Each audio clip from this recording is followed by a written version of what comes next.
All right. What's going on? We are Dalbo? live. How's it going, Byron? We are live. I'm fat. I'm lethargic. I've just come back from a family Easter. Oh, yeah. And Happy Easter. Happy Easter. Yeah. I should have said that to you when we first jumped on talking to each other. Yeah, no, I thought I'd keep the fat comment until we went live. And then that's what I just realized when I was closing the door. I was like, oh, I'm not a little stiff, a little round. But kind of like JJ Spawn, being round and stiff doesn't seem like it's the worst thing in the world. But shout out to JJ. Might make making golf swings easier, swinging around your waist. Yeah, you got to have a good center of gravity. You got to be sure that you're rocking and rolling. Shout out to all my baseball teams with him that are dead, sitting in the first round of the contest. Now he finally shows up. Oh, and sucks. You know how it goes, eh? Yeah. But it's okay. It is what it is. It's the Masters week. We're going to get to that. The longest we will spend on the Valero is half an hour. That includes the first minute we've spent bullshitting. Yeah, so, I agree. Yeah, and everybody on my channel, actually, let's say this right away. We are dual streaming. Both of us are streaming at the same time. So if you want to, what's the word I'm looking for? Support. If you want to support both of us, go open up both of our streams, mute one of them.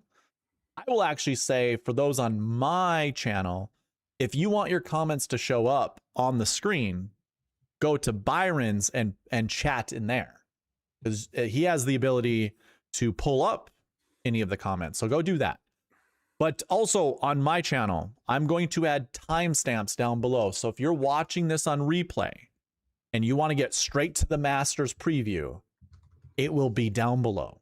But we are going to recap the Valero for a short period of time, and then we're going to get right into the Masters. So let's go. So JJ Spawn, first top 20 of the year, comes at the Valero in the form of a win, which is truly incredible. It just goes to show you how hard it is to handicap golf. Yeah. Because he never saw this. Maybe he did.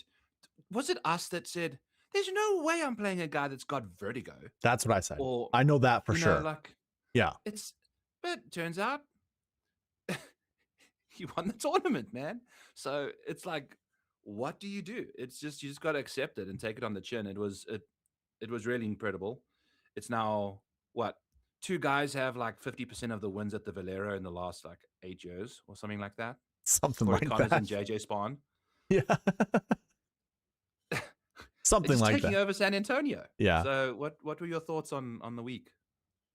You know what's interesting? Okay, for the vertigo thing that you were just saying, for someone who's been dealing with issues themselves, me, with cluster headaches, they happen with changes in weather. I wonder if vertigo, since that's also, that's between your ears. If you didn't know what vertigo is, it's like your equilibrium is just off. So like the fluid between your ears is just doing weird things. I wonder if a colder or a windier or whatever weather came through the Valero, because every week or every day of the week, or I should say every day of this tournament, there was some stoppage of play, wasn't there? Every single day? It could be like static fuzz. Who knows? Electrical fuzz between his brains, and it got absorbed by the atmosphere. Because I don't know, or maybe it's just Jason Day just changed his irons one random week, plays great. JJ Spawn could just be over vertigo all of a sudden, and then now he's good to go. I mean, you brought up Jason Day. Jason Day had been battling vertigo for a long period of time, and it requires a change in a change in a lot of things, a lot of behavioral things and just lifestyle changes.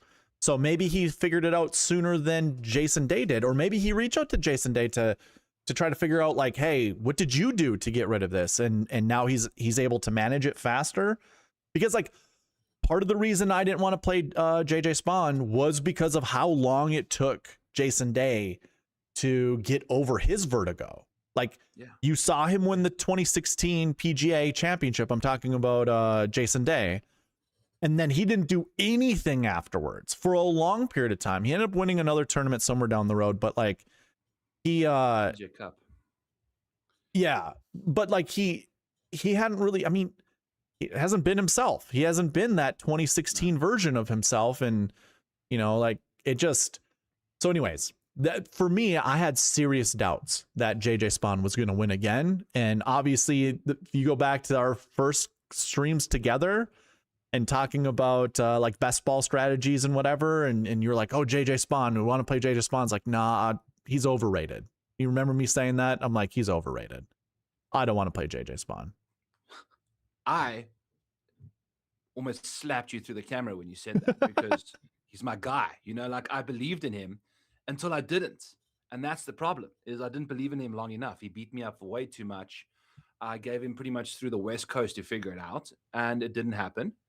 Turns out he you know, got the vertigo in San Diego, and then he got sick and then got vertigo at the same time. So shout out to JJ. He ball struck the absolute living piss out of it today and this week, putted nicely as well.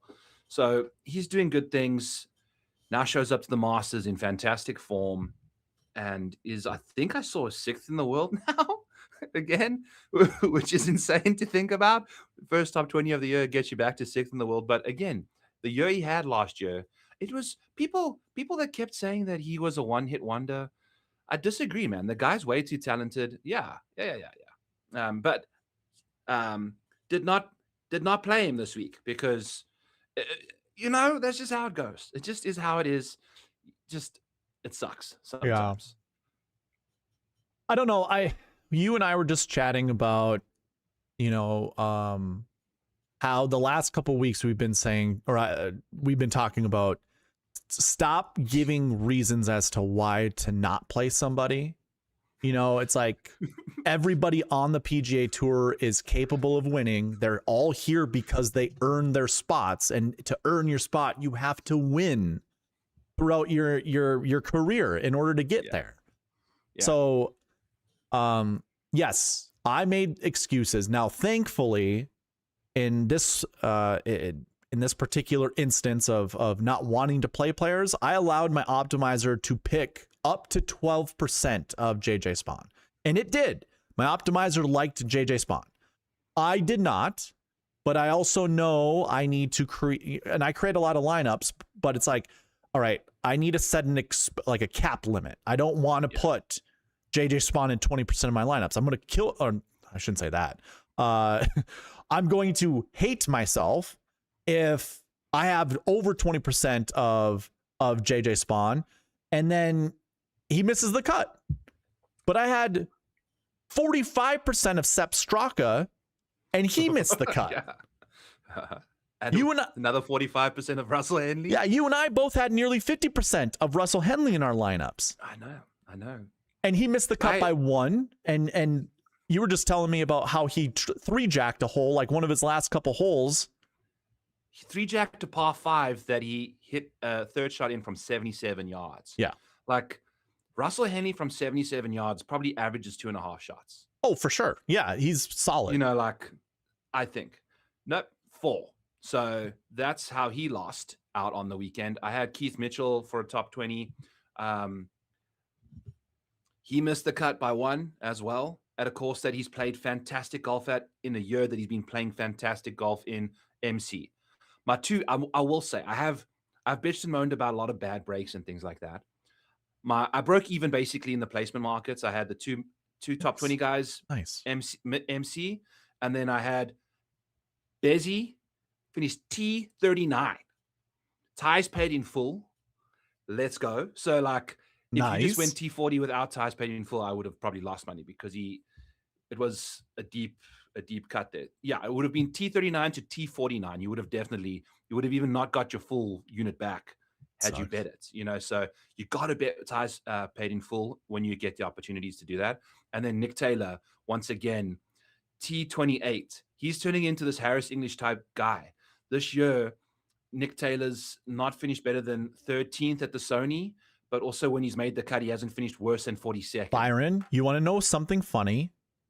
When I did my player by player first look for DraftKings and went over all the golfers, I literally looked at Nick Taylor's results and was like, this is like a junior varsity Harris English. I'm like, this is a Yes. junior varsity version of Harris Yeah. English. Yeah.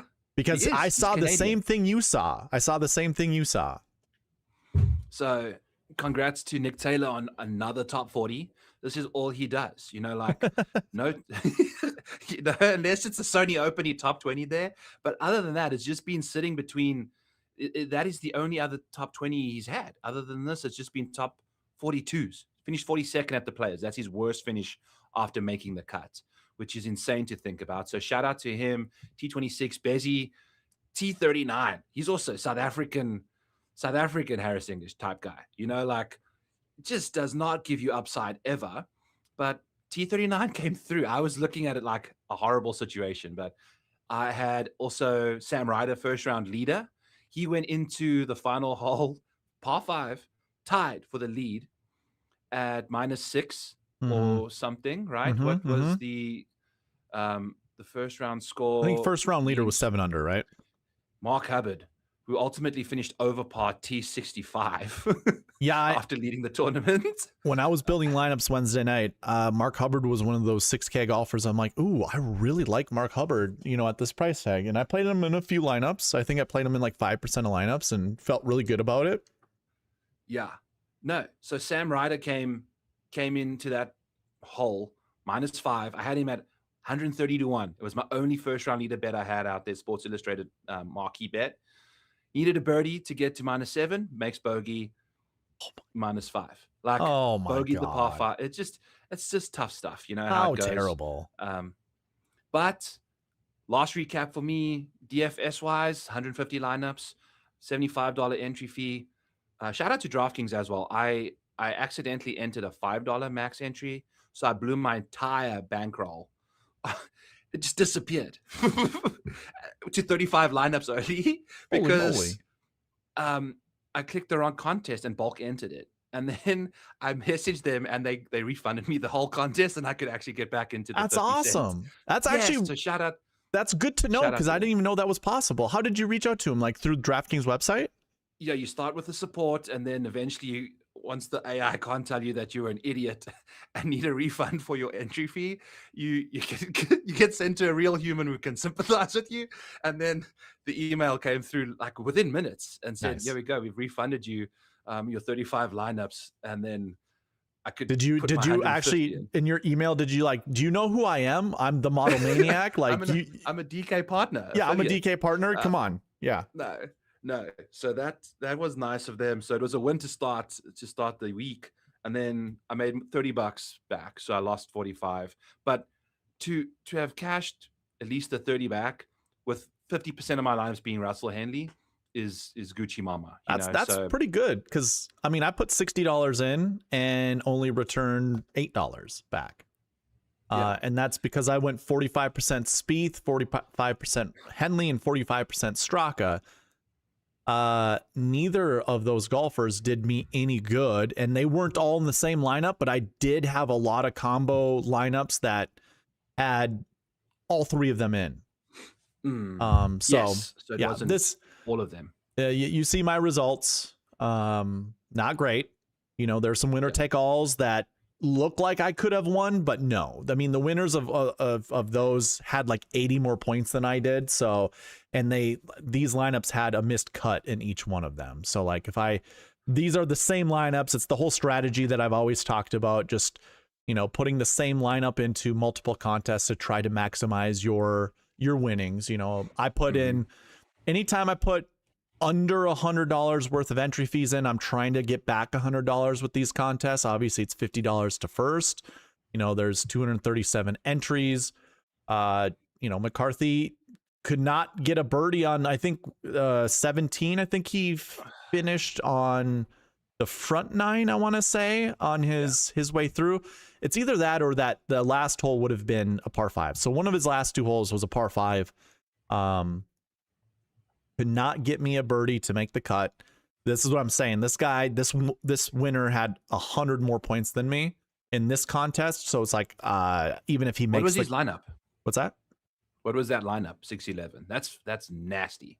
Oh, I know. That's almost close to winning a GPP. I mean, I'll cover that really quick too. But what a lineup, Oberg McIntyre. And he had Jaeger 59th. You know, like sometimes all it takes is just what Right. looks like 4 guys really that did the heavy Right. lifting here. Yep. So this was another one, 566. Not as good, but you know, my lineup had Sepp Straka in it. There you go. Like I just brutal. And another one with Denny McCarthy in it. So just shout out Bronson Burgoon, by the way. Burgoony. We were chatting about him, the Burgoon man. We were chatting like because Darbo took forever to send me the optimizer on Wednesday night. So that's half the reason why my lineups were so bad. Because I was doing them tired. Yeah, I'll take the blame. Then I said to him, okay, this is how you do quick lineups. You just put 15% Bronson Burgoon. I landed up doing 20% of him. And it was looking dire. And then didn't he make 6 birdies in a row? Dude, on it was Friday? crazy. He's going to win a tournament soon. It'll probably be like a John Deere Classic or like a Myrtle Beach Classic, some classic for sure. It won't be a championship. It'll be a classic. But he's someone that you need to keep on your radar. Mm-hmm. And for those of you that are tuning in and can't quite see what the hell's going on these very fine-tuned screens, make sure you're watching in HD on your settings, the little cog HD settings, because sometimes, you know, if you're watching in 340p, the small lettering here won't show up crisp. So to those of you doing that, be sure to do that. So I'm just going to recap some things really quickly. These were the marquee tee times. If you follow me, you know we want to select 2 to 4 golfers from the marquee tee times, and we don't want to play more than one guy in a grouping period. Well, you can see this is the one of the weeks where we had 2 golfers, Bobby Mack and Oberg, from the same group be in the optimal lineup. This only happens less than 10% of the time. I mean, it's like near like 5-6% of the time. I haven't done the complete math on it, but it rarely happens.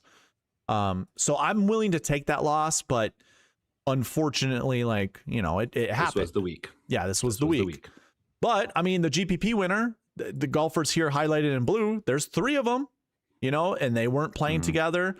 The green here are, if you followed the bucket system and you followed the rules of SweetSpot DFS to its entirety, these were your 3 golfers. Now, I mean, how well did it do? I'll go to this page. And your GPP winning lineup scored 638 points. It used $49,800 of the salary. I mean, you just saw it on the screen earlier, but it was JJ Spawn, Matt Wallace, Bobby Mack, Rio Hisatsune, Sudarshan Yellamaraju, and Alex Smalley. So again, that scored 638. The SweetSpot Optimal, if you followed all the rules, scored 639. So it was 1 point better than, I know it seems cherry picked, but it isn't. I just use the optimizer to build me a lineup, you know, after all the results come in, and it follows the buckets all the way to completion. That lineup was JJ Spawn, Matt Wallace, Bobby Mack, Andrew Putnam. And Andrew Putnam was in a couple of my lineups too. It's just you know, with 45% of the losers that I had, even if you had Andrew Putnam, it wasn't going to do any good. Rio, which was another good choice that the optimizer did pick, and Matt McNeely, which was kind of one of my favorite 9K golfers at the beginning of the week. So, yeah, Matt McNeely finished 21st, but still scored 82 points, whereas the low end of the GPP winner scored 86.5. So anyways, there's multiple ways of building lineups that can get you a GPP win. Now, all of that gets trumped under the optimal lineup that scored 679.5 points. Remember, the GPP scored 638. So, you know, a 40-point difference there. Normally you see 50 to 60 points. Like, Byron, people are getting better at building lineups. People are getting better at building lineups. So it's even more pivotal to build a lineup that's close to perfect as possible. So yeah, buddy. True. And that optimal lineup used $49,500 of the salary. JJ Spawn, Matt Wallace, Michael Kim, Bobby Mack, Ludwig Oberg, and Kevin Yu, of all players. Kevin Yu scored 105 points. 105. Came in out of nowhere. You know, a lot of the fall, the guys that played well in the fall seeming to just find their groove again at the Valero somehow. You know, I know Kevin, there's Kevin's probably had go ahead. There's probably something to say about the Valero and how recent form probably doesn't matter. I mean, I guess let me go back to that page and we can look at the recent form of all of these golf. I mean, there's a couple good ones in here. Like green is good. Red is bad. Look at the reds. Yeah. Yeah. And the green ones are Tommy Fleetwood and Ludwig Oberg. I mean, Your honestly, most expensive golfers, basically. Yahtzee. Yalla Mirage, by the way, people, if you are playing Showdown or if you're looking to get involved with live bets, once this man makes the weekend in T50, go ahead and place a top 20, top 10 bet on this man. Yeah. He's absurd over the weekends now. Like he just foot on the gas. Ricky Bobby-esque. He's done it now multiple times since the players. You know, like he's impressive, man. He's gonna win soon. Definitely on my radar. One last piece that I want to cover with my recap.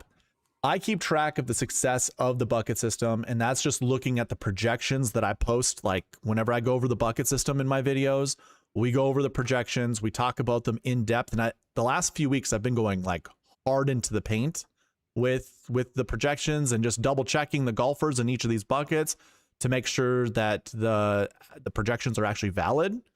And if not, I'll change them a little bit on the optimizer. But yeah, it's 100%. Basically, we're looking at how many top 10s are provided. And if the top 10s are within the projection, so this first one here, last year ones, it's a 1 to 3 projection. There were 2 in the top 10. There were 0 in the optimal lineup, but I just showed you that the Sweet Spot optimal took down the GPP. So it's like, you know. There we go. Yeah. So when we take a look at all the numbers that are ran after the tournament, we see all yeses for the bucket system projections, meaning 36 out of 36 buckets were successful. So I'm going to try to bring that success into the Masters and, you know, follow that a little bit closer. Let's go.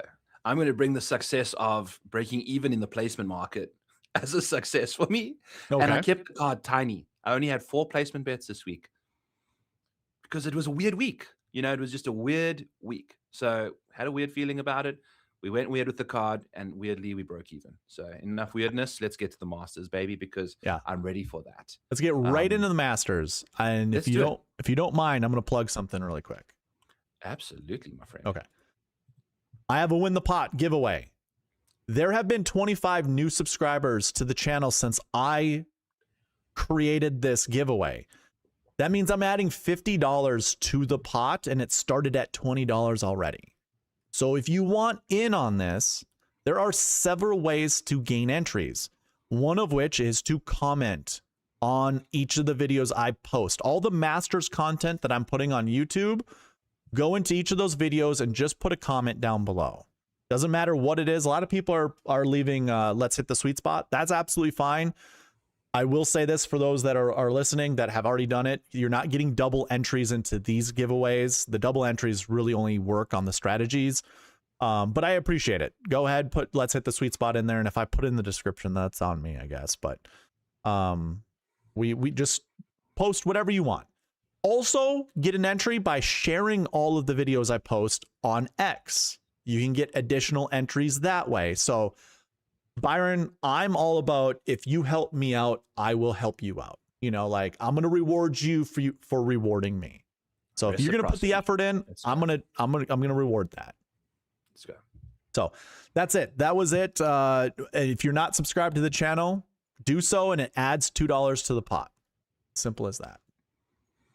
Let's go.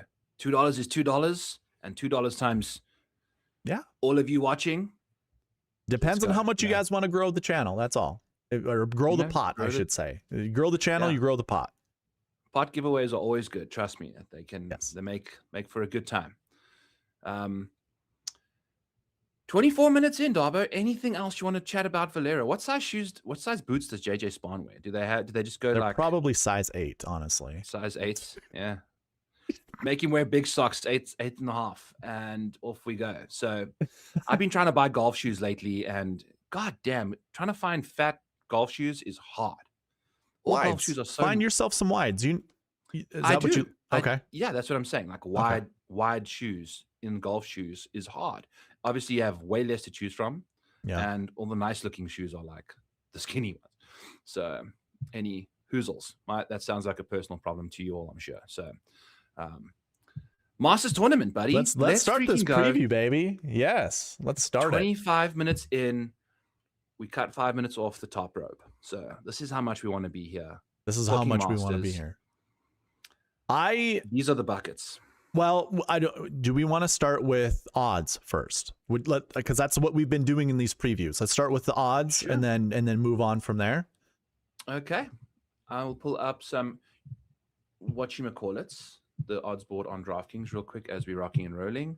Hey Byron, actually, hold on. Give me one quick second for those that were following the elite groupings of the Valero, because I feel like we're probably going to do the same thing here for the Masters. Yeah. Fleetwood finished 11th. I don't have the results in here yet, but Fleetwood finished 11th. Bobby Mack finished 2nd. And Yellow Mirage, although there's no course history. I mean, this is what we showed before. We just went into the course history 1 and 2 and got rid of those guys. The only guys that you really had to think about were Fleetwood and McIntyre, which you could easily build a lineup around. Obviously, I fell in love with Jordan Spieth, and so I built a lot of Spieth lineups, especially with Keith Mitchell.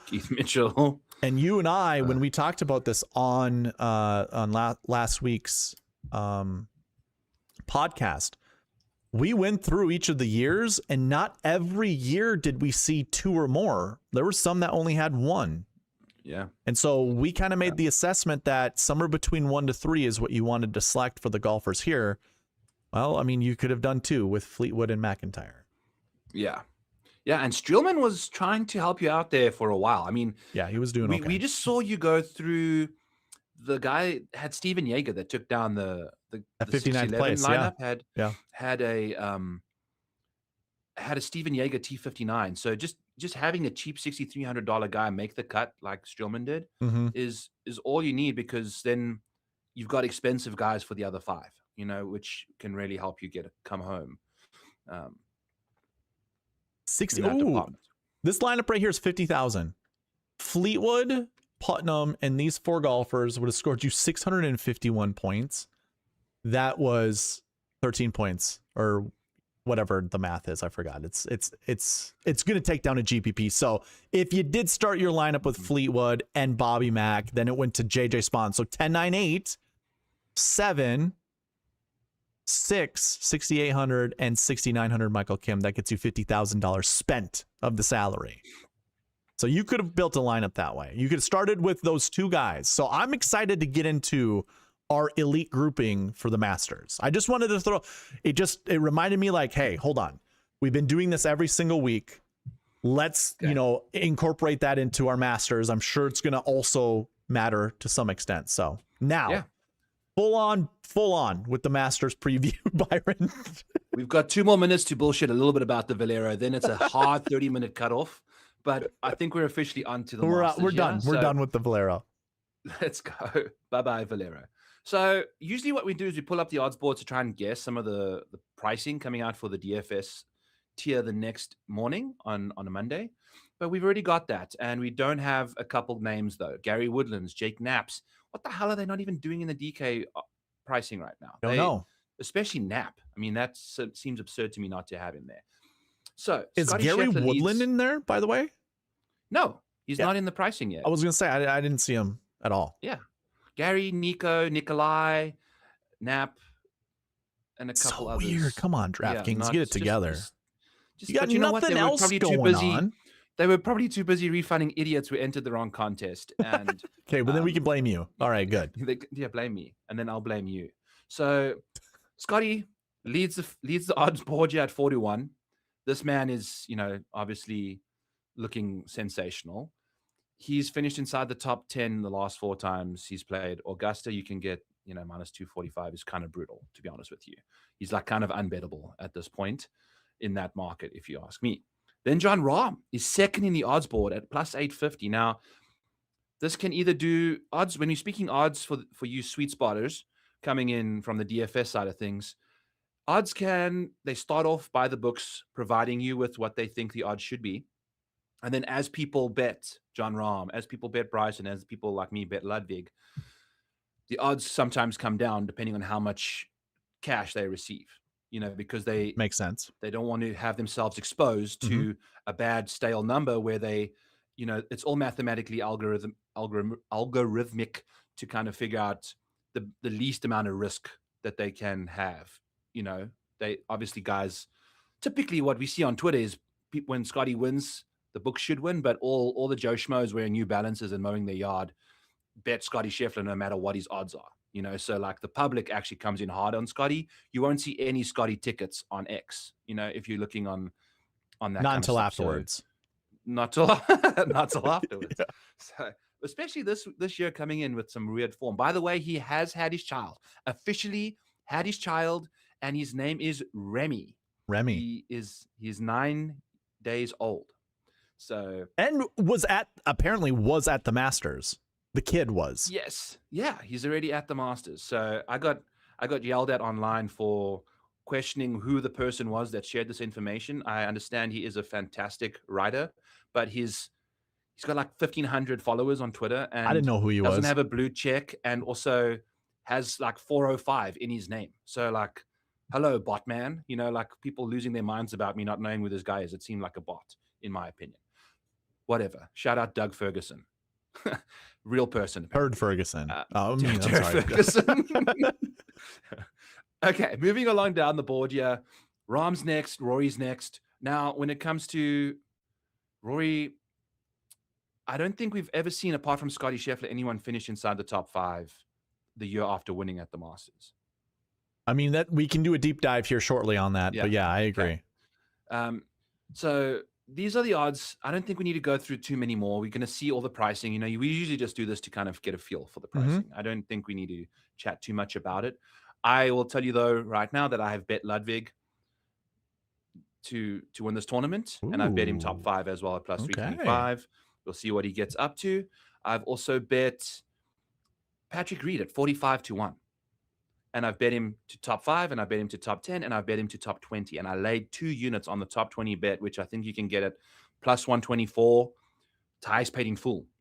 And Reed is we'll go through course history shortly. And, you know, like I can actually just show you real quick, because Patrick Reed at this golf course is sensational.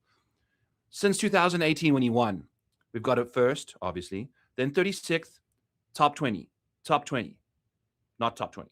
Top 20, top 20, top 20. So 5 of his last 6 finishes, 7 of his last 9 have been top 20s at this golf course. If you take a look at course history here, this is like, it's like literally in a tier of its own for the Masters. When we get into the sweet spot information on this all, it's crazy, Byron. It's crazy. It's insane. So it's like very easy to find the right guys this week in particular, because anyone that's played well here likely plays well again, and people that don't play well here likely don't play well again. You know, that's just how it goes. And then I've brought this up, kind of just previewing random stuff now as we're transitioning away from the odds board. If you take a look at the best finish in a major prior to a major win for all of the different majors over here, the Masters is like, it's pristine. You need to have a first or a second, and it's pretty obvious, you know, major winners win majors, you know, but not at the US Open, you know, like, so it's, if you want to sprinkle random people at the US Open, go ahead and do that. Same kind of thing with, you know, the bit of the PGA, there's some random stuff, but at the Masters, firsts or seconds, baby. This was Scottie Scheffler, and he entered as world number 1. There's no world number 1 who hasn't now this week not finished first or second, because Scottie is the world number 1 still, you know, 5 years later. So what a run he is on. And I think that's just kind of where it goes. I think this was Danny Willett in 2016.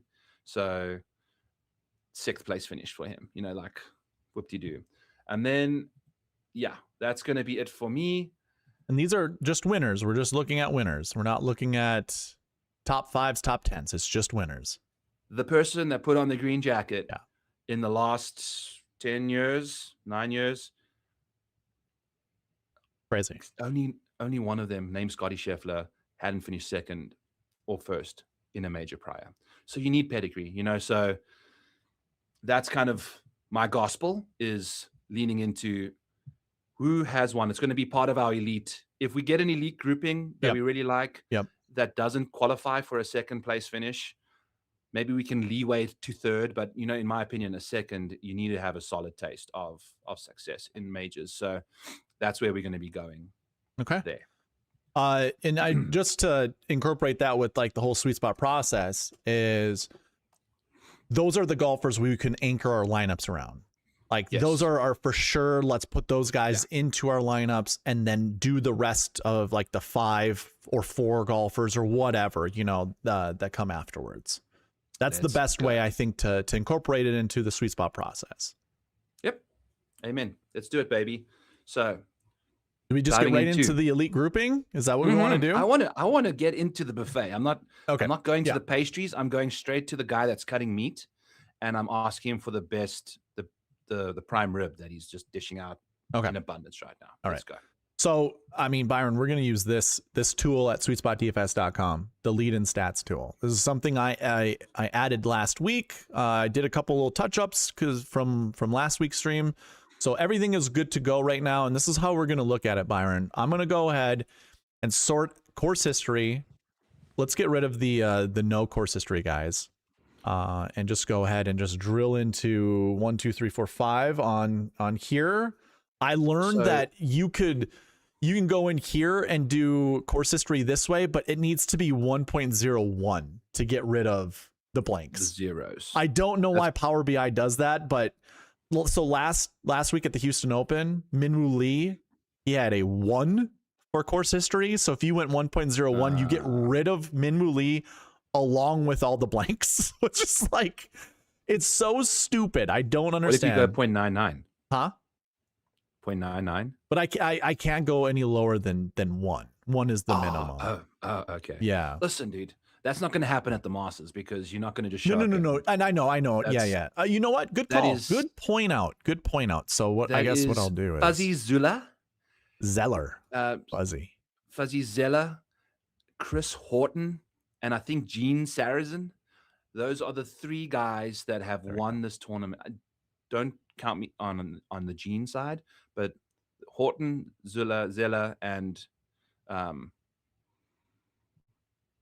I forgot what you just said for the third one. The other guy. That's literally only 3 people. And the 2 were the inaugural Masters. Someone had to win that.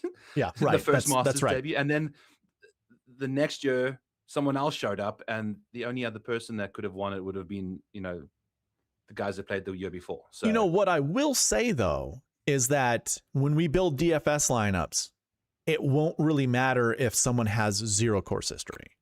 Because we have seen Will Zalatoris, we have seen Sung Jae-im, we've seen Ludwig Oberg over the last 3 years, all finish inside. I mean, second place was one of 2 of them. Yeah, Ludwig exactly. And Zilli, and maybe even Sung Jae. It was all 3 of them. All 3 of them finished second place. So it's like, don't get so caught up when you're building your DFS lineups as to a debutant being in them. Obviously, in your betting card, that's something you should probably care more about. And that means a binary. Those are outright wins, right? That's not even if you can bet them top 5s, you can bet them top 10s. That's absolutely fine. But, for wins, that's probably where I like to say, play the numbers, play the percentages. The percentages tell you debutants don't win this tournament ever. Really? It's 79, I think. Not in our lifetime. Yes, 1979, I think, was the last time it happened. So, prime rib in 2026. Okay, millionaire. No, that's meat's expensive now, man. But that's why you go to. But you just got to have your sources or your resources, I should say. Get your friends and stuff that are in the meat companies that can get you a little discount on it.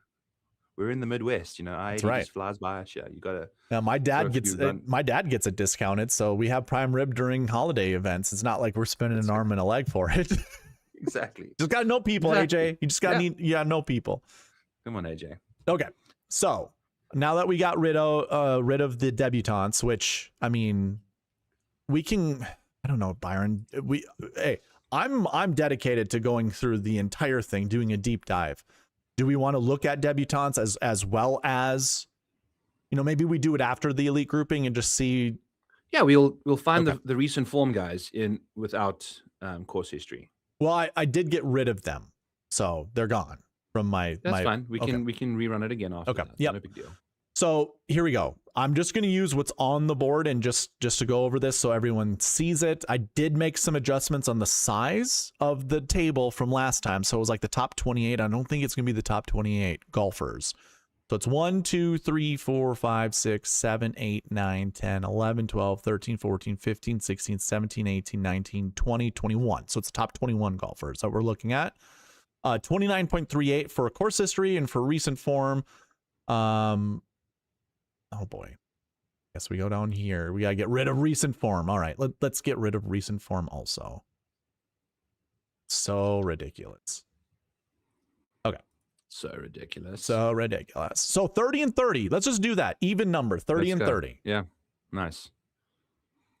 So course history 30 and recent form 30. Here's our first group of elite groupings. And guess what? We get a winner in there. Let's go. By the way, if you're watching this, you probably know how many people play in the Masters, but there are 91 people in the field. JJ Spahn was in the field already, so he won't be added. He's there. That's it. Then I think the top 50 and ties make it to the weekend.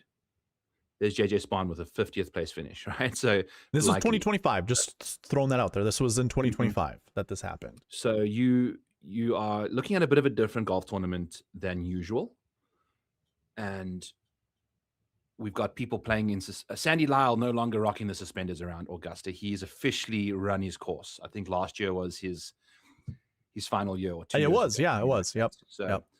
And same with Bernard Langer, we had like a 12-footer or a 9-footer to play the weekend, missed it. I think there's still going to be about 15 golfers you can just auto cross off because they just aren't. They're too old. They're not gonna. I mean, will they make the cut? Sure. I mean, Zach Johnson last year at $6,200 was a part of the Sweet Spot Optimal, which, I mean, we can go over all that too, but he was in a lineup that could have taken down a GPP at $6,200. Zach Johnson.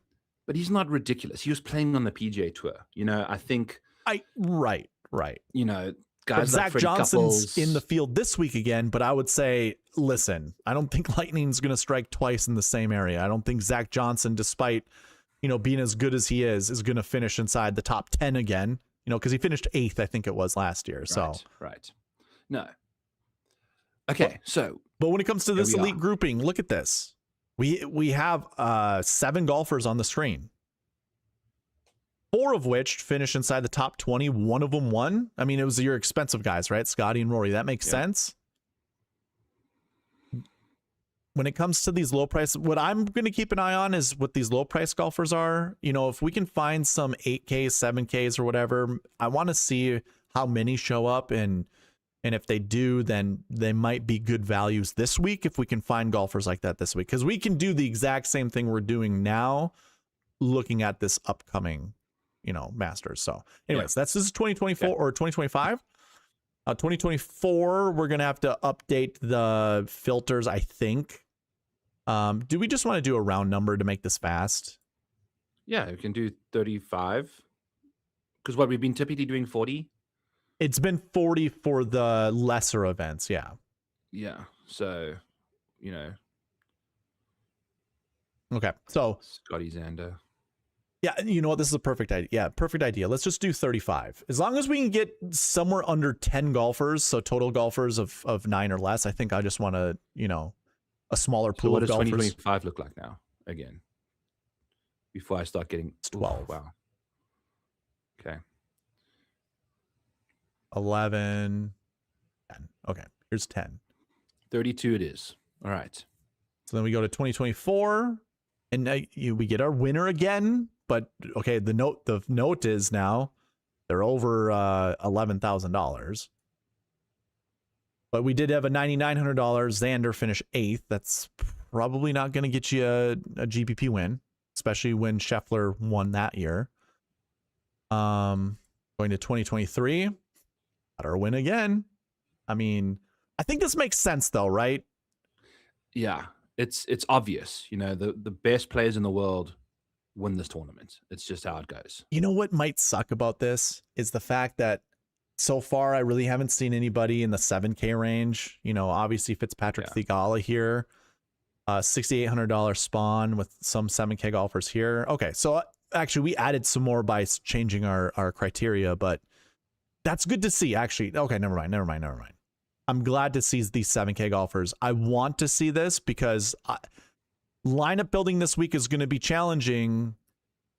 Because I mean, you're going to make the decision of Scottie and some of the other 10Ks. But so far, Byron, 4 tournaments in a row, and we have a winner. Right. It's no longer 11,000 and above because Rom was 10-8, but now it's 10-8 and above. It's still like elite guys. The winner's coming from probably the top 4 names or Patrick Reed. 2021, we don't have a winner. This was your... Was this Hideki winning? I think it was Hideki winning in 2021. Yeah. It was exactly that. But we do have a 3rd place and we do have a 5th place. Hey, look at this. We get a winner here. 2020, Dustin Johnson.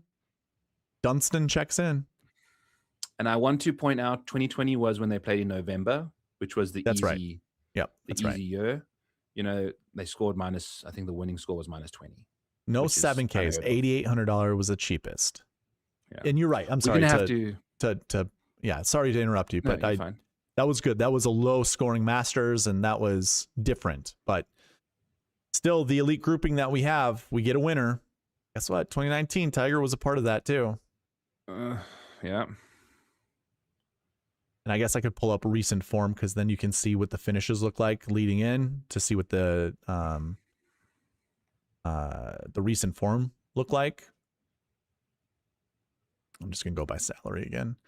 2018, we don't have a winner, but we have a 3rd place finish in Jordo, and I'm imagining that was part of the GPP winner in 2018. Yep. 2017, we have a 2nd place finish in Justin Rose. Which was that a playoff? That was Sergio Garcia.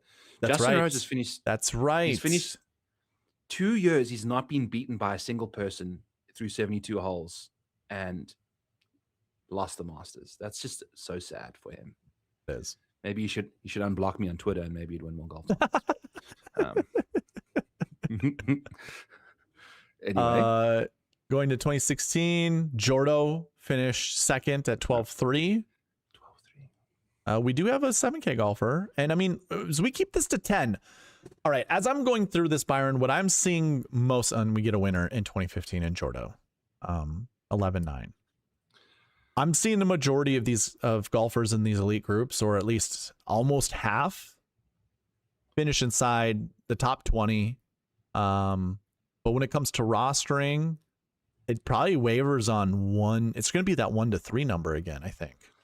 Yeah, and the thing is, it's going to be guys you're clicking anyway for the most part because they're all the expensive names.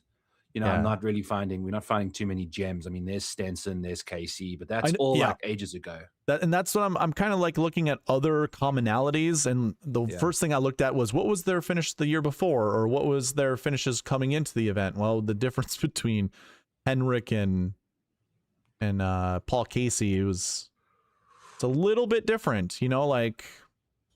Yeah. But the thing to note is they're coming in with the best recent form in the field, you know. Yeah. Kuchar. I mean, that's so much green when it comes to finishing positions. Not this year in 2021. It's like you're going to probably want to look at these. Okay. Yeah. Let's do it.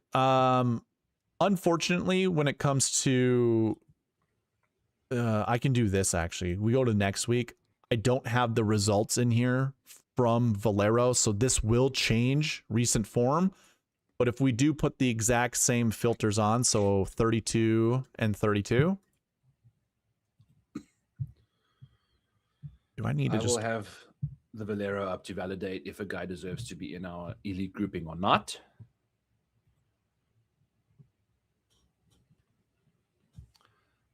But most of the guys playing in the Valero aren't in the field. You know, any of the top names, Spahn, Ludwig, Siwoo, Fleetwood, Wrighton, Penge, Well, there's 4 names that finish inside the top 20 that will be playing in the Masters. Here, I'm gonna see if this changes at all. Did I get rid of my filters? I did not. Okay. Let me see if this changes at all if I update this one.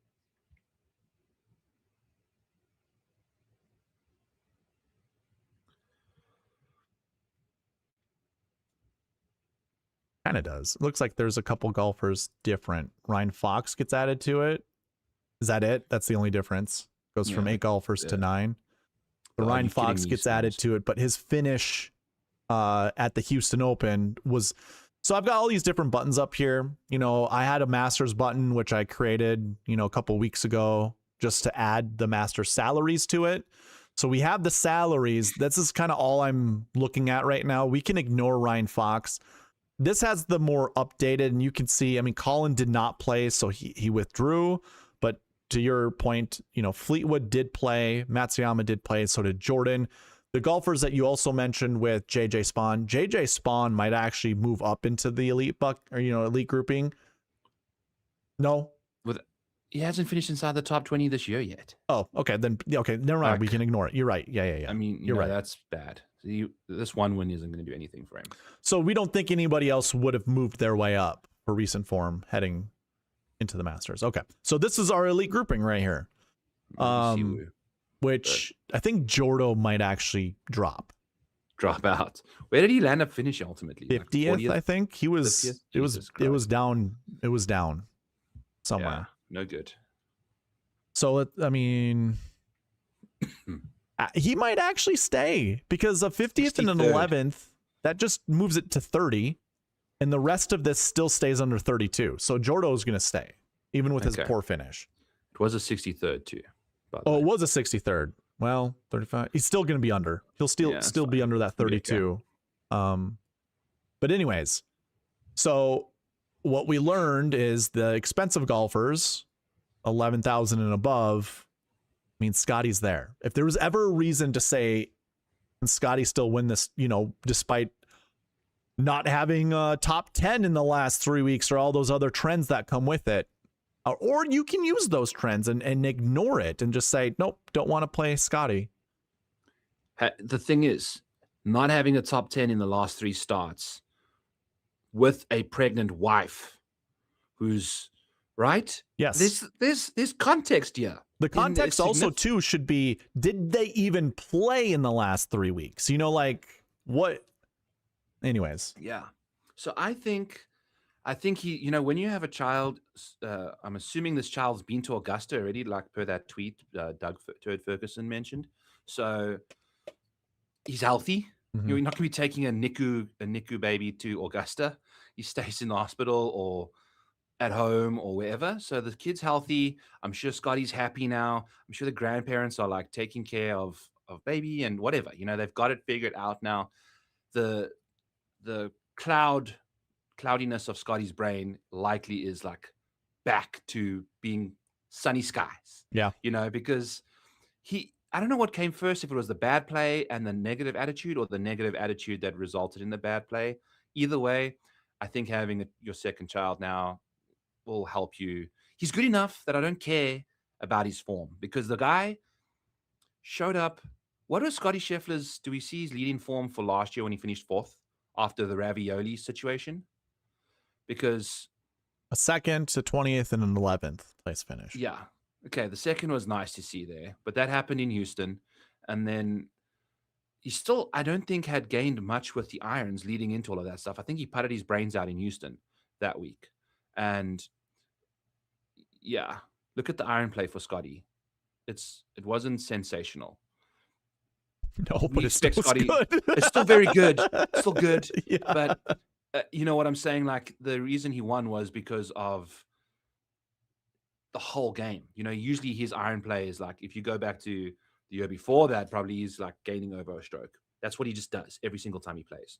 So yeah, 1.4 in 2024 and 2025, 0.76. You're right. You're absolutely 100% right. Yeah. Yeah. I know my world number one. And the caffeine's starting to kick in now. And I think we're kind of seeing similar stuff because Scottie has been struggling with the irons coming into this year. I think it's got to do with where he's, just thinking it through. He's just not there. And I think it's not necessarily fundamentals. It might just be mentals. And as a result, I might be playing Scottie Scheffler at $14,000, Darbo. All right, let's do this. Let's do this really quick. Actually, not even so much let's do this really quick. Here's my dummy lineup just so you can see it. This is kind of what I settled on because I mean it just looks good to me. Apart from Adam Scott, in my opinion. Oh man, I am all in on Adam Scott this week. I'll get you off him. He's gonna fit the role of Justin Rose last year. They're the same price tag. They're the same kind of player at the Masters. Absolutely. We'll get there, but let's do the Scottie thing first. So we put Scottie in, and so we have $7,200 remaining. Yeah. So for me, I like to just jump right down because I don't like to look at 72 and then just try to build a lineup of 5 guys that are around $7,200. I want some saving. Like I want to bump up that average remaining, whatever. So who down here? Let's talk about this low 6K range because if we're going to do Scottie lineups, I think we have to pick golfers from down here. I think you can mix in like, Bubba, Schwartzel, all of the past winners. Let me do something really quick.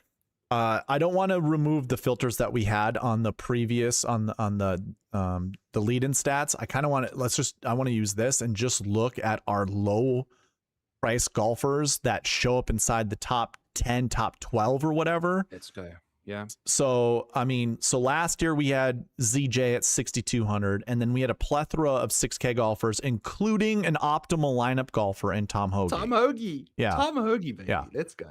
So Hoge was an optimal lineup golfer. Again, ZJ scored 83.5 points. Hoge scored 85.5 points. So it's like there's just a little difference between those two. But the thing to point out is, one, to me, I look at name value. And then I look at price, like who are these guys? They're all kind of consummate pros, right? Like Harris English at 6,500. That seems kind of ridiculous now that we know what his major finishes have been, within that would have been the following year at this tournament going forward. Harris English had really good finishes at majors. 6,500 is really cheap, Yeah. I'm going to kick you out quickly. That's fine. Filtered by in the last 20 majors. So, whatever. DK price, who's had a top 2? Just because. Why not? All right. Let me zoom in a little bit, yeah. Harris English, $7,300. We're going to need him if the average salary is $7,200. So I think Scottie Harris is a fantastic, starting. Brian Harmon. Yes, it was at the Open. I understand that. Davis Riley has had a second place finish. It's gross. He's $6,400 though, right? Like $7,200 remaining. You click Davis Riley, boom. All of a sudden you're looking at someone that can do something for you. JJ Spahn is $7,200. Wyndham Clark is nasty. He's got more miscuts than major top 20s. And that's in abundance. That's a good reason to play Wyndham Clark. I wouldn't have ever gotten a little bit. No. Yeah. All you did for me there is go from 0% to like 5%. Yeah. There we go. That's how I'm going to be thinking about it.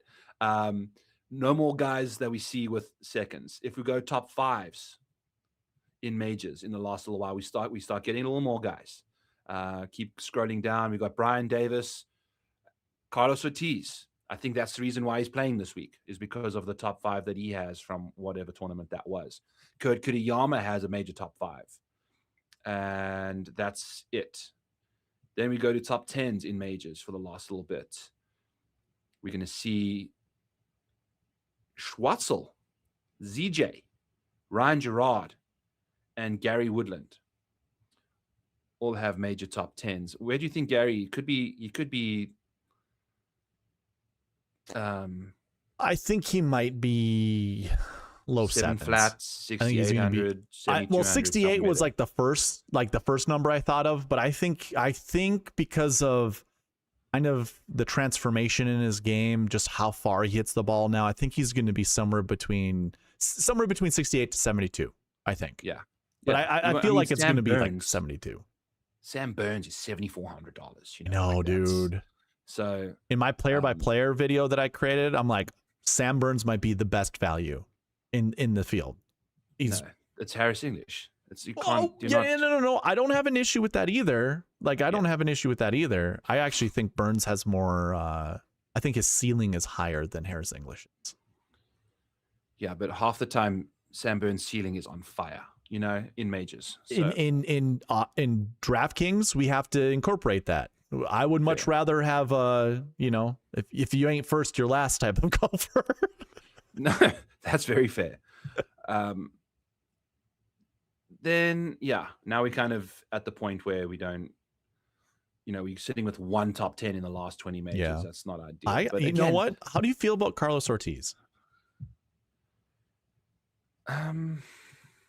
He was done? not too far down on your list, below Davis Riley that you showed. I mean, right? Okay, this is live. These are live finishes. That's not bad. But it's not. I mean, it could be worse. We could see like if it was all 42nd place finishes, then we got a problem. But a couple top 10s is still young. It's respectable. Yeah, it's respectable. And we got one more, 13th there. So okay. That's cool. By the way, go check out Byron's Patreon to get this information. I do not record live stuff. So yeah, this is live, DP, and PGA. So you can kind of honestly, I don't keep live stuff because I didn't think it was going to be around this long. So I didn't really care. Fair. Very, very fair assessment there. It may still not be. You never know. So the way they're paying John Rahm to stay there. But all right, so tough scenes. Let's continue to see if we can find other reasons to find guys lower. Yeah, and I mean, take note of some of the people if you can see this on your screen. I implore everybody to take screenshots. I always say that on my streams. Is like, this is free data for you guys if you take a screenshot. So go for it. Go do that. 2024, looking for our first 6K golfer, $6,900 Cam Davis, $6,200 Adam Schenk. Actually, a plethora, holy crap, of 6K golfers. Look at this. Mm-hmm. Oh my God. That's the thing, Darbo, is I'm noticing that it's tough to get a 6K guy with how elite this field is. Trying to get a 6K guy into the top 10 is tough. But you don't have to worry about that because some of your, to go along with that logic you just provided, with how many 8K or 9K and above golfers, obviously you can't fit them all in your lineup. So honestly, what you would do, in my opinion, is you kind of cross off some of these golfers that are expensive that have no shot of being inside an optimal lineup or inside the GPP winning lineup. And if you were to like delete these guys out, that just brings everybody up. And now, these guys are kind of, you could consider them inside the top 10. Fair. Combination wise? Correct. You saying? Yeah. But this is, okay, looking at the last 2 years, that's all we've done so far. We have seen guys outside of the top 10 in the optimal lineup in the 6K range. Yeah. So that's 25, 24. Here's 23, $6,400 Phil the Thrill Mickelson. Phil the Thrill. That's it though, and then it gets down to Gary Woodland at 6,700, and nobody really else. I mean, Henley's 7. We can kind of consider that into our decisions on trying to build a Scottie Scheffler lineup. But this was a year. Oh God, Sam Bennett. There you go. Sam Bennett still trying to get sponsors invites on the Americas tour. Yeah, dude. Well, he had a weird ass golf swing. I could expect. Serves him right for twirling the club after every freaking Oh my shot God, terrible. So, and having that Dick Van Dyke beard on. Just the dick. It's just a dick. Yeah, I know. Yeah, you're right. You're right. It wasn't all. Okay. Anyway, moving on to 2022. All right, so 2022, we get Cam Champ and Charles Schwartzel. And then again, a plethora of 6K golfers in that 12th to 14th place finish. Like that's kind of an interesting commonality that we've been seeing with, again, an optimal lineup golfer 6,500. So, okay.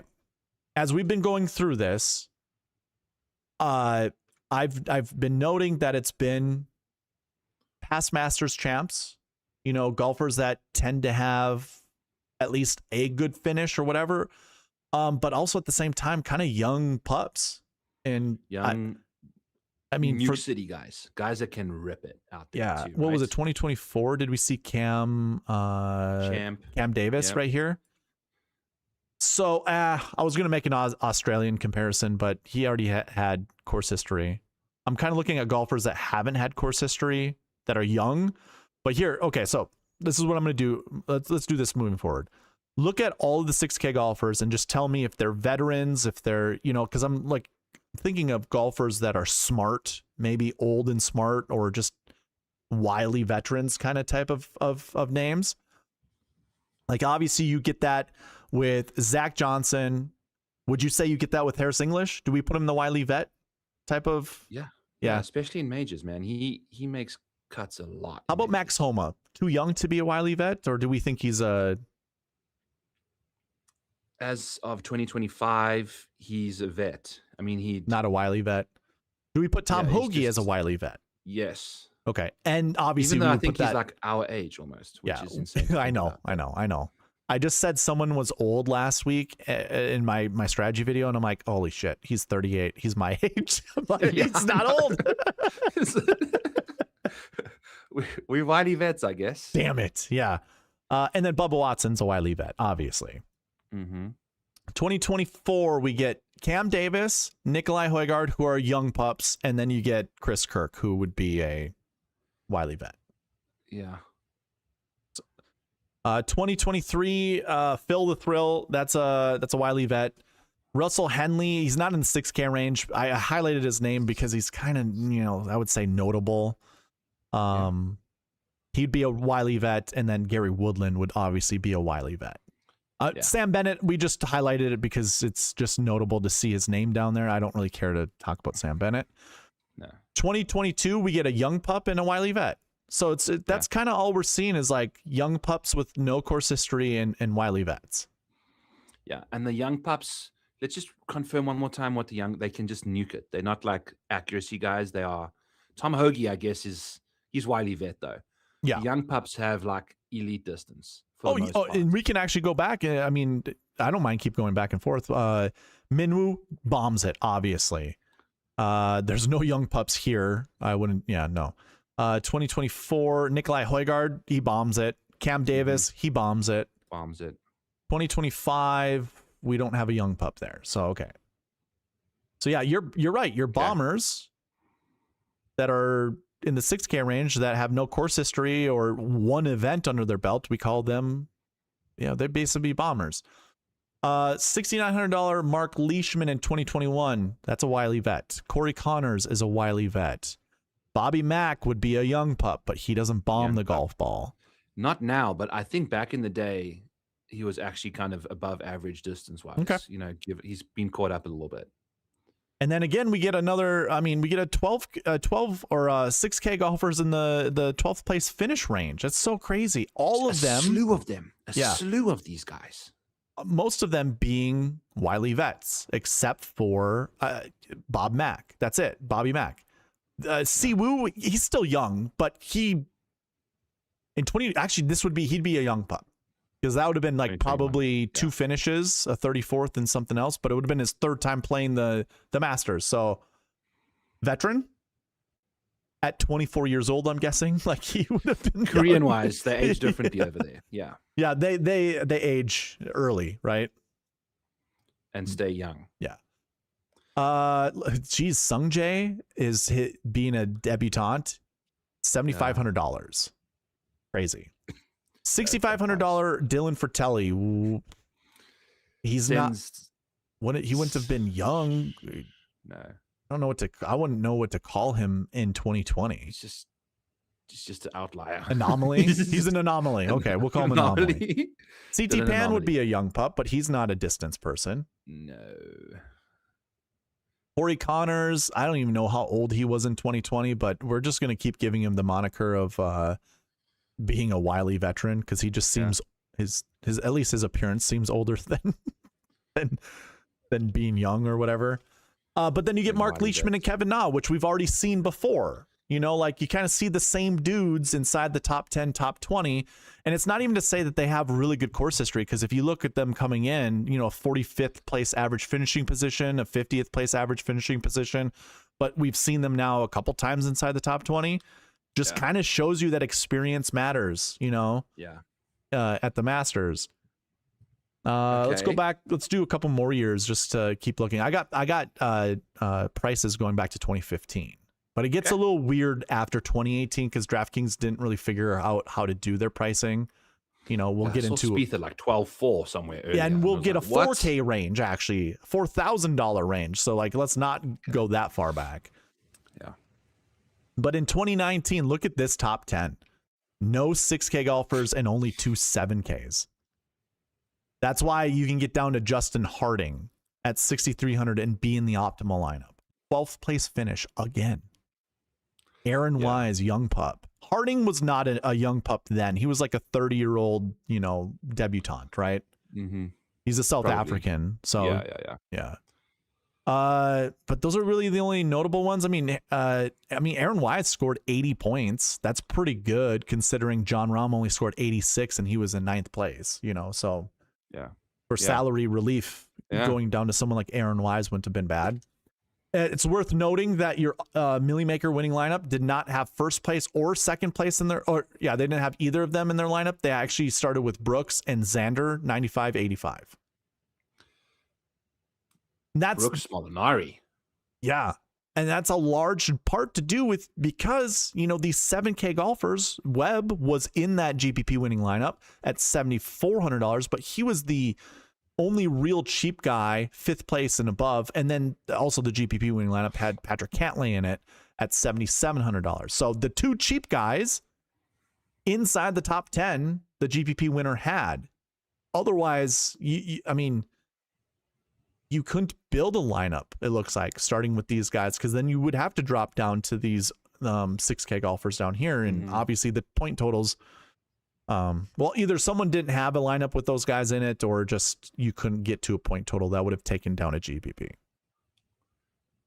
2018, our 6K range, we have Cam Smith, your boy, Cam Smith. My boy, debut. 6,900. It wasn't even his debut. It was his second time playing in 2018.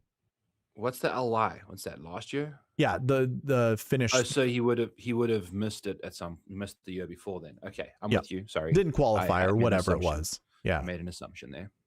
And then we don't see a 6K golfer. Holy crap! Until Jimmy Walker. Yeah, $6,800. Holy. Okay. You know what I've noticed is that the further back in time we've gone, the less the 6K guys have come into play. Yeah. It feels like, right? Like fields are just deeper now. The talent level is just so much like condensed. Yeah. In a weird way. But also, if you think about it from a different perspective, you know how everyone's talking about, because I think what was 2018, the year that Colin Morikawa and them came on tour?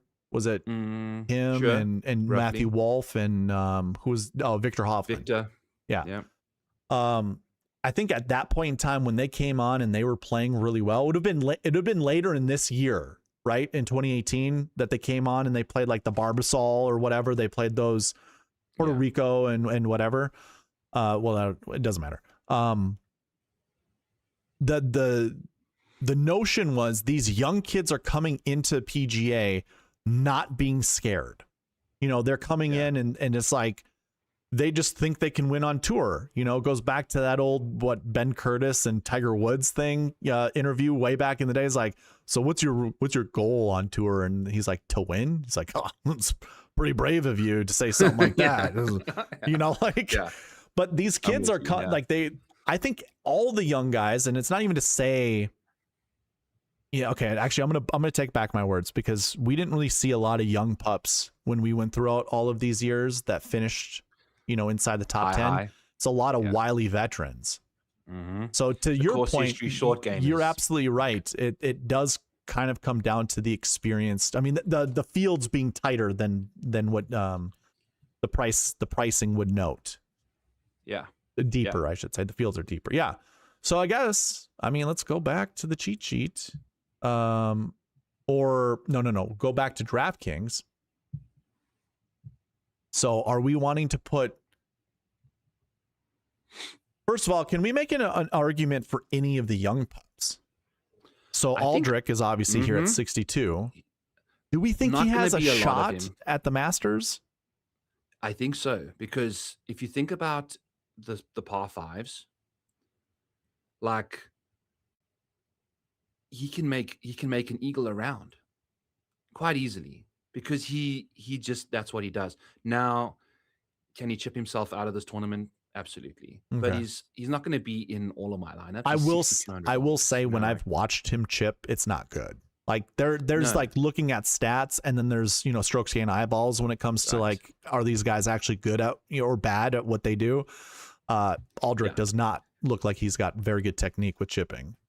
And I don't like how bad the putt has been lately. But again, if you comp Genesis, Riviera, and a lot of people do. Yeah, it's a good comp to this course. Like, he finished 5th there. So driver heavy venues, this guy's going to fly bunkers like crazy. This golf course can't contain him.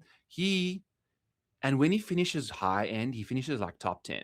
Like his top 10 and top 30 rate is basically the same number. It's kind of bizarre. So he's going to give you like insanely good upside. He's also probably going to miss the cut. Like, I'm not too worried about. He's played here once already, I think, when he was like 18 or 17 years old. So it's not his debut. Yeah, that's exactly what I was looking for. Yeah, he has a missed cut. Yeah, one event under his belt here. Yeah. So that's a good sign. I like that. Look, I don't think we can put him in because he's not going to be in a lot of my lineups. Yeah. But again, if we all we got to do is just cycle in all of these 6K guys, like, and Brian Campbell is not going to be in my lineups though. Like, there's no way I'm clicking a Brian Campbell. Oh, for sure, same. Absolutely. Way. How about Danny Willett? Absolutely. I actually don't really know. I want to say I've been playing, or I have played him before. None of this really looks all that great to me. But here's the beautiful thing: if you're using my website, you can look at a lot of these lead-in stats and try to figure out what truly matters when it comes to recent form. I'm actually going to remove the filters that we have in here. If you look at like Zach Johnson leading into an event, I guess he did have a top 20. I'm trying to find someone who, okay, look at this.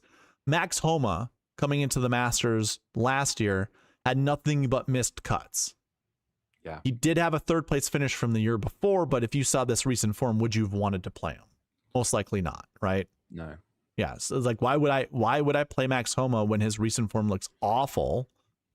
Hoagie came in with pretty good recent form, but not super great course history. Yeah. But yeah, that's where I would make the argument for someone like a Danny Willett. Like, these results aren't great, but we've seen other 6K golfers coming into the Masters with worse recent form that performed well. So like, he's live. Danny Willett for sure is live at the Masters, especially a past champion, a past champion. And it's the thing with short game, Eric, is it's like super difficult to gain 10 strokes. Oh yeah.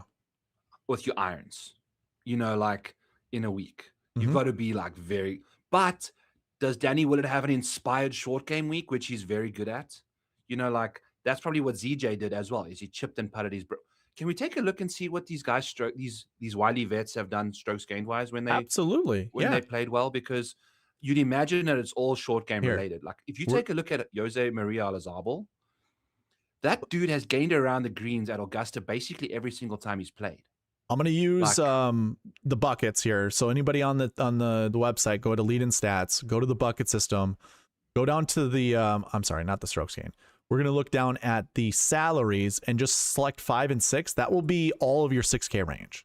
Beautiful. And then you've got these buttons right here with strokes gained stats.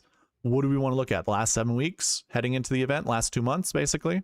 Or just I would like to see how they did it at Augusta. Oh, how they did it at Augusta. Okay, well, then we'd want to use the strokes gain stats page here, and let's clear out everything. You know, we can also look and see if they were, because yeah, no. There's absolutely testament to like knowing where to miss, because you can still hit bad iron shots, but if you hit the bad iron shots into the good misses, you can make chipping and putting easy for yourself, which I think these guys do. Okay. So I've sorted it. This is strokes gain stats, the tool strokes gain stats. Sorted it by the salary right here. The max I put at 6,900. So I put in the Masters tournament, and we can look at every Masters event, and we can look at every golfer for each year. And this is what they performed. These are their captured stats at the Masters. Yeah. Strokes gain short game, SG, fourth column from the right-hand side there. Oh, yes. Is kind of what I'm vibing with, yeah. And if you take a look at them, it's do you want me compared to their ball striking, get rid of the whatever. Do you want do you want me to filter out anything worse than 20th place? Just get all the years in here and then filter the best finishes in there, and then we just see what those look like over the years. So I will filter. Here it is, filtered by the best finishes. Yeah. And Byron wants you to focus on this column right here, the strokes gain. Also strokes gain around the green, maybe. I guess it doesn't matter. But putting and chipping is what you're kind of getting at with these 6K golfers, and just see. It requires like zero muscles to do. Yeah. You know, wily vets can just piece up this place with like precision. Okay. Well, our first guy is Phil. Phil in 2023, obviously a wily vet, has won the Masters before. He was 44 years old or 43 years old in 2023, something like that. He won the PGA Championship at 50, so he's well into his 50s. No. I am so sorry. Add 10 to what I just said. So I had a brain fart there. But it was he would have been 53 or 54 in 2023 for that Masters, 53, 54. Mm-hmm. So, but he's also like very athletic still. You know, he was 294 playing well, driving distance at the Masters. Anyways, yes, ball striking was pretty good for him. But then if you go to Mark Leishman, you know, he gained more short game than he did ball striking. Yep. Corey Connors, no, he's still a young pup to some extent. Well, that was in 2021, by the way. Yeah. Whereas ball striking was better. But then, Zach Johnson last year, to your point, five strokes better on short game than ball striking. Meaning he was getting it around the green, you know, at a good rate. Cam Champ from 2022, he was a young pup, you know, bombing the ball. Carl Schwartzel, believe it or not, in 2022, which wouldn't have been a young pup, his ball striking was better than his short game. Yeah. Adam Shank. But again, if you think of Schwartzel, he averaged 294, which is solid, you know, like. Well, look at his off the tee stat to what you're getting at, minus 1.28. He gained 6.33 on approach. Like, that's insane. That's insane, actually. Hold on. All of these ball strikers, except for Cam Champ, all gained on approach. Yeah. Phil, holy crap, 3.24 off the tee. That's off the tee. That is like so good. Yeah. At that well, look at that driving accuracy, 82.2. Yeah. That's pretty good. Well, give more props to Phil, I guess. Damn. Adam Shank. He actually was the 3-3, and was that is kind of the most consistent. Jesus, performance. That doesn't even describe Adam. It's like the antithesis of Adam Schenk, who he is. That's nuts. Guy's putting with one hand right now. Like, yeah, this was in 2024 too. Yeah. Harmon. Around the green was bad, but putting was good, and his ball striking was good. Cam Davis is almost the same profile. Well, actually, what's weird is in 2024, Cam Davis gained more on approach but lost more off the tee than Brian Harmon did in 2021. You would think that would be all flipped around. Opposite. You know? Yeah. Insane. And Cam Davis, 80.4% driving accuracy. This must have been an adjustment type of year where everybody was hitting the ball like better off the tee. That's the only way that describes this, because he was outdistancing Harman and out accuracy him, but had less on strokes gain off the tee. This is one of those nuances of strokes gain stats when it comes to adjustments, because that just means more golfers in that field that Cam Davis played in 2024 were better off the tee than when Harman played in 2021. You know, was it wet? You know, was right? Who knows? Yeah, who knows? Fairway, less windy. You know, there's conditions involved. But what I'm kind of noticing, Darbo, is if we take a look at now, it might be eye testing, but I'm only seeing two guys in the 6K range that we have with high end finishes, top 12s or better. Only two guys have lost strokes short game, where I'm seeing 1, 2, 3. I guess I'm lying. It's about the same amount, but like it's just easier for a wily vet, I think, to gain short game around Augusta in particular, because they know where to chip, they know where to leave. You know, their approach play may not reflect. Actually, I'm right there with you, buddy. I'm right there with you. Because as I'm looking at these numbers too, I'm looking at the names that are with them.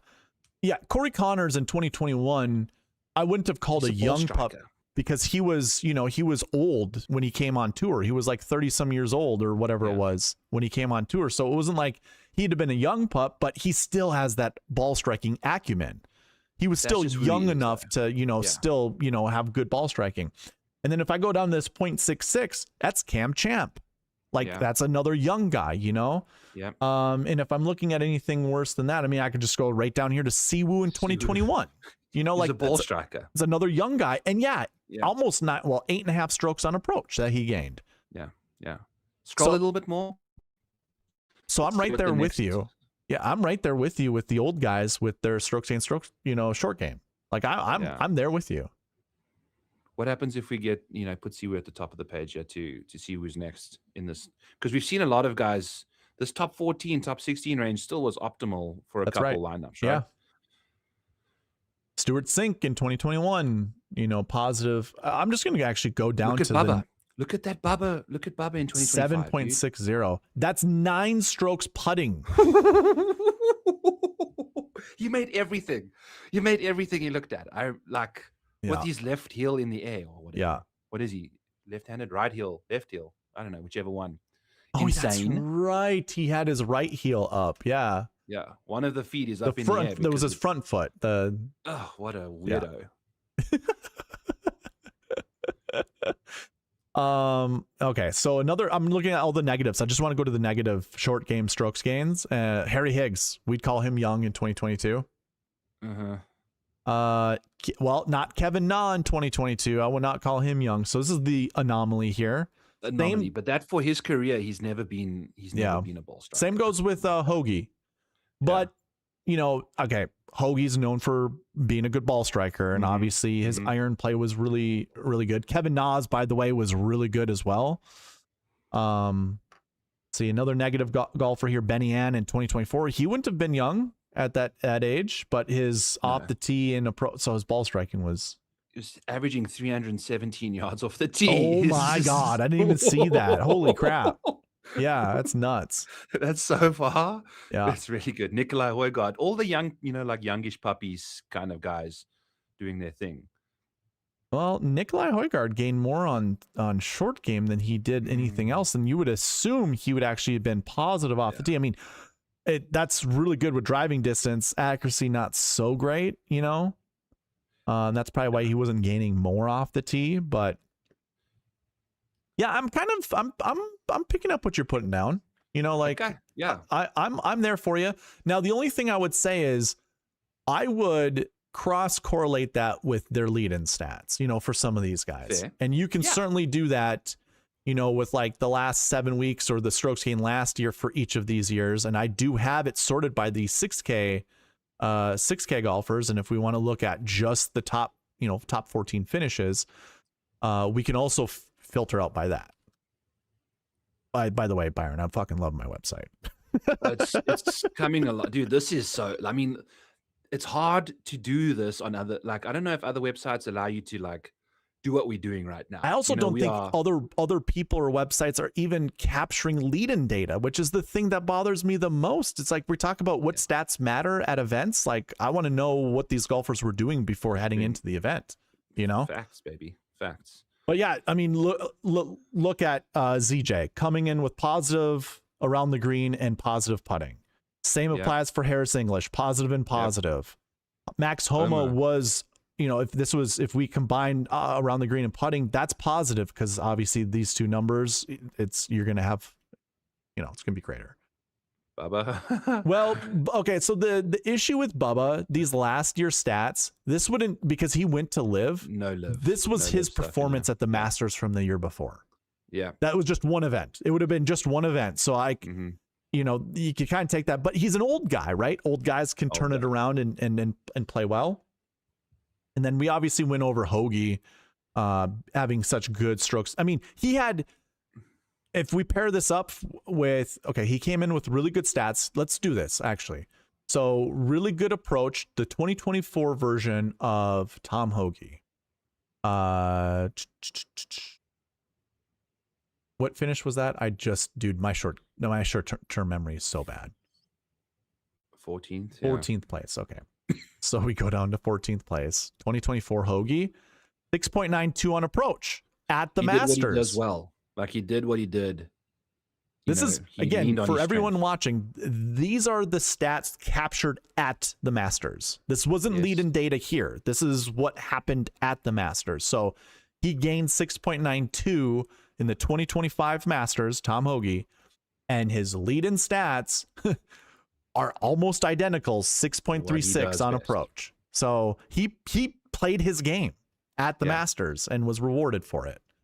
Yeah, there's no way I was going to tell you that the way Tom Hoagie plays well at the Masters is chipping his brains out. You know, like same, right? It's just not going to happen. You know, like, so you can't like fit the short game narrative to everybody, but there's guys like Danny Willett, Zach Johnson, Bubba Watson, short game wizards, you know, like that can do that kind of stuff.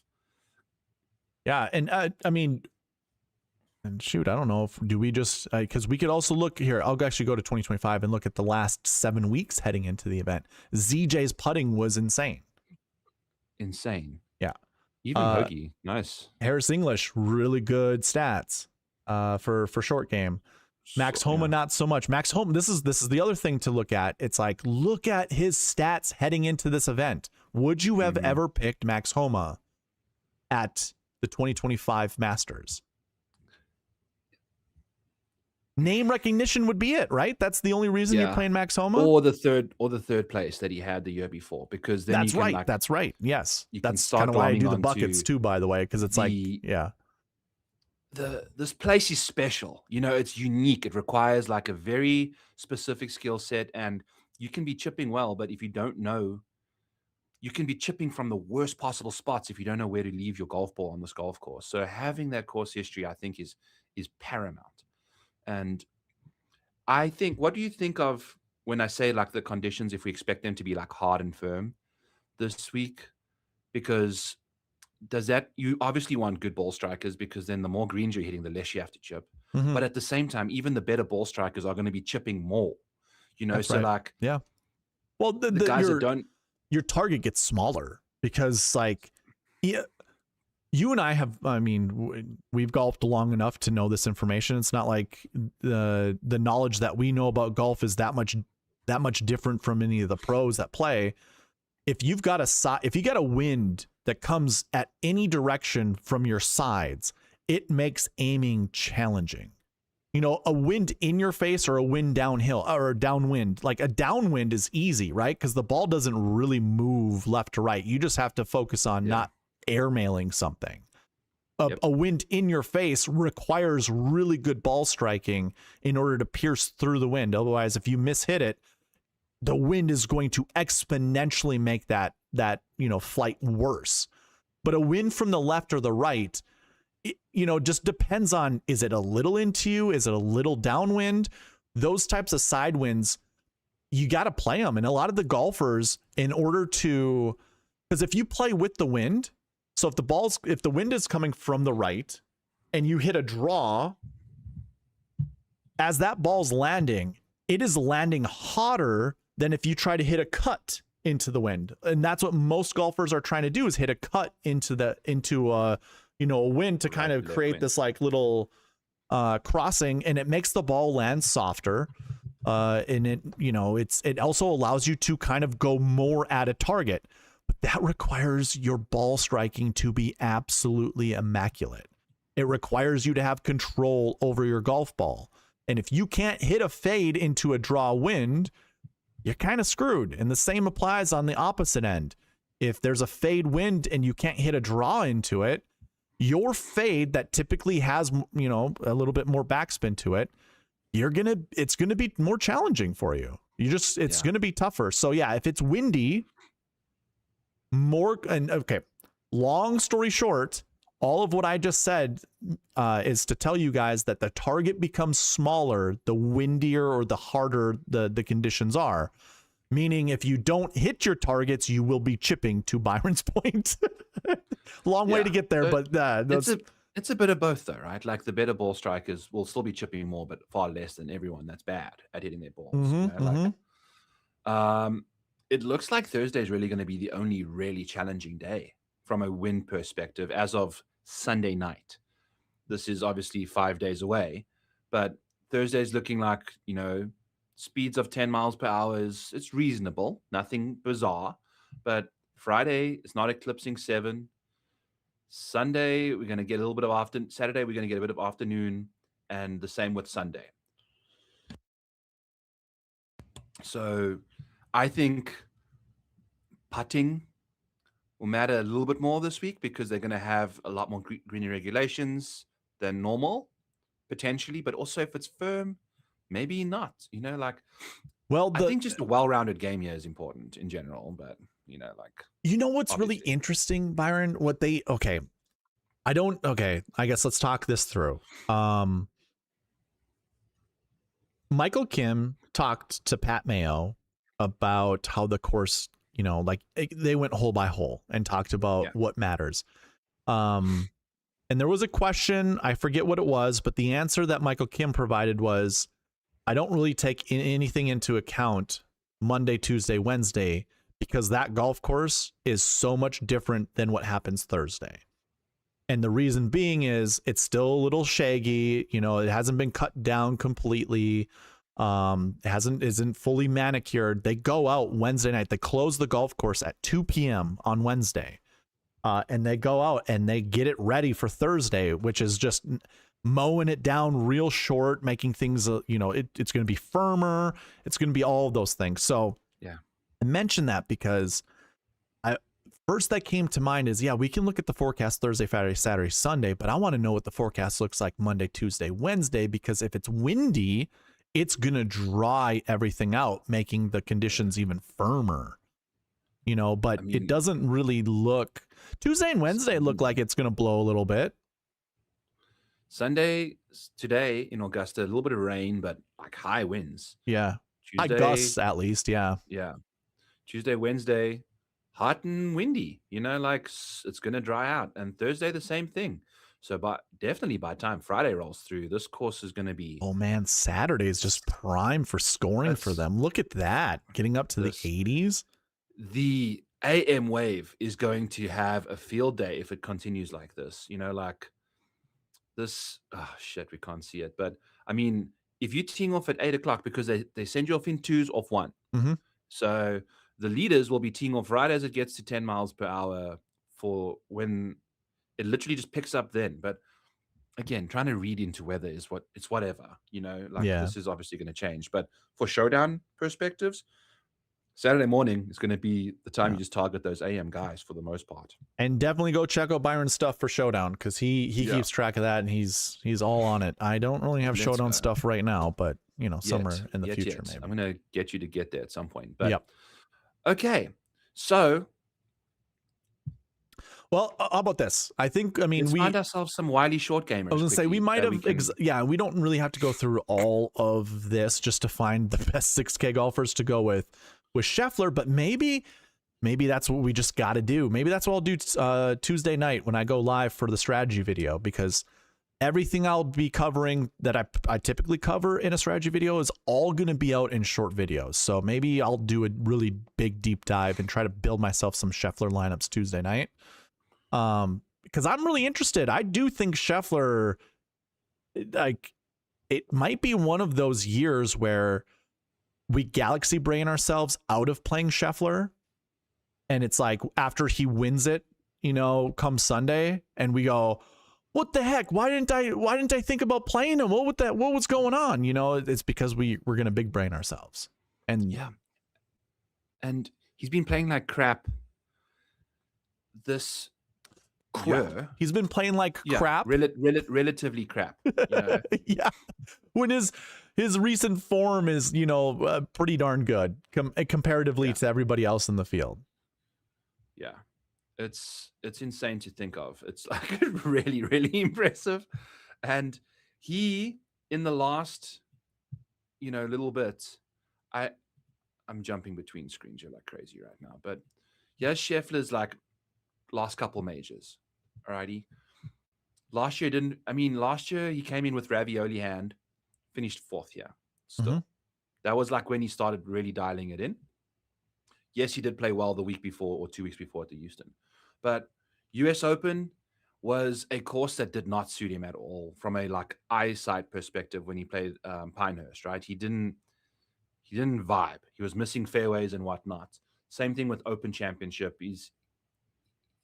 This period of time, we were still thinking he was never going to win the Open because it didn't allow him to just have a fairway to hit there, let it land, stop there. You know, like there was a lot more groundwork involved in these courses that he struggled at, which obviously did not come to any sort of situation because he's the champion golfer of the year now, as of last year. And if you just keep looking at it, it's like nonstop top 10s. We've got 1, 2, 3, 4, 5. In the last 16, we've got 5 non-top 10s for Scheffler. Like this guy is just dialing it in, and it's all like insanely good golf, and especially at Augusta, dude. For the fact that, you know, if we take a look at the winner in 2024 was Scottie, finished 4th. 2023, John Rahm finished 45th. 2022, Scottie finished 10th. This was still like a solid finish for him, whatever. 2021, Hideki finished 14th. 2020, Dustin Johnson missed the cut the next year. 2019, we don't have the winner. We won in 2019. Who's not playing this? Was it Phil? No. Why is the winner not playing this week? That's Tiger. That's why. Okay. Woo! 2018, Patrick Reed finished 36th. You know, like you're not seeing. Scottie was the only person that we saw finish 4th inside, you know, like the last couple. Oh God. Like I'm not seeing anything better than it. Like these guys were not finishing good, dude, at all.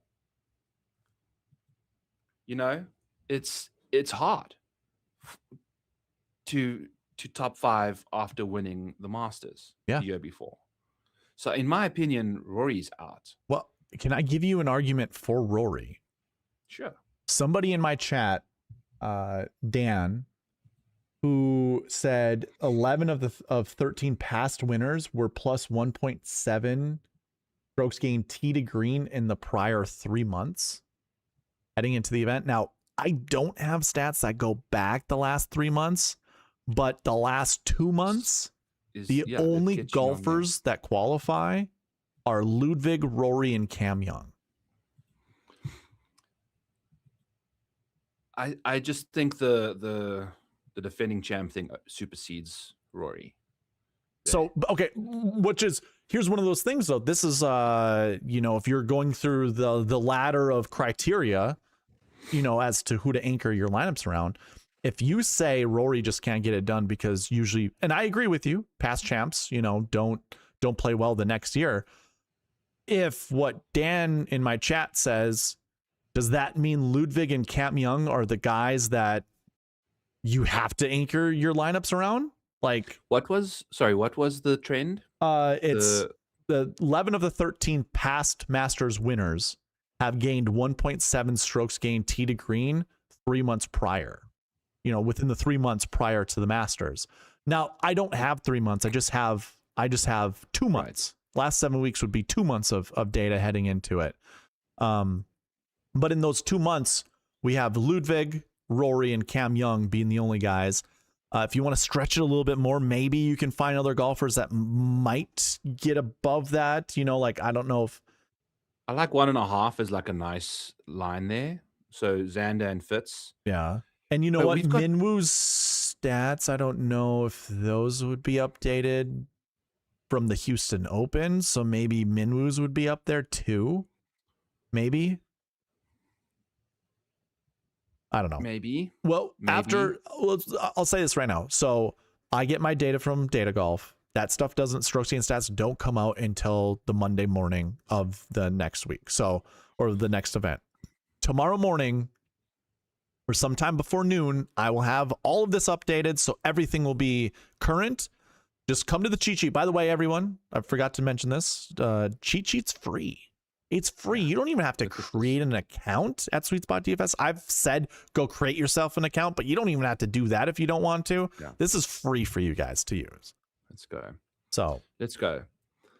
I do also think another thing for Rory is a reason not to play him, like we love to do, is the back injury. Yes, man. I agree. Like he finished, he made the cut at the Players barely, but it's completely, it's a concern. And the same goes for Colin. You know, like if you're just looking at a statistical perspective for Colin, it's very easy to fall in love with him because he should be a fantastic play. But this is going to be his first start since the back injury, which he played one hole at the Players. Yeah. You know, like. And he withdrew from the Valero Texas Open. Valero. Why? Probably because of the back. Wasn't ready. He didn't want to flare it up. So there's going to be a lot of concern with him. And the price is reflecting that because he should easily, in my opinion, like... Damn, dude. Think about it. Think about this. What if Colin got back on track? You know, from when he was younger, you know, he's still young. But he got back on track because all he did was play golf and all he did was continuously hit balls until he got better and ended up working himself into a back injury because of it. Speculation, but the speculation that I'm bringing up is, will Colin ever be as good as he once was? Does it require him to practice a lot in order to be good? And if, as he gets older, is this going to affect his health? Huge speculation. Huge speculation. And the reason he's been playing better is because he's figured out how to putt again, I think. You know, like that's what's been holding him back the most. Because he's still, if you take a look at Colin's year by year, like approach stats are still numbers, good. It's still very, very good. Okay. I wasn't sure. Like, I always just kind of thought his ball striking fell off a little bit. But I don't have... Maybe a little bit. You know, like he was the best golfer in the world, iron-wise, for a very long period of time. But it's been all to do with the putter that's been like a big problem for Colin. Oh, I don't like how this is showing. Okay. So, yeah. Okay. All right. Okay. So let's just... I want to just finish up with the 6K situation here. Let's eyeball a couple. Yeah, I need to find my guys. Let's just look at golfers until we're out of the 6K range.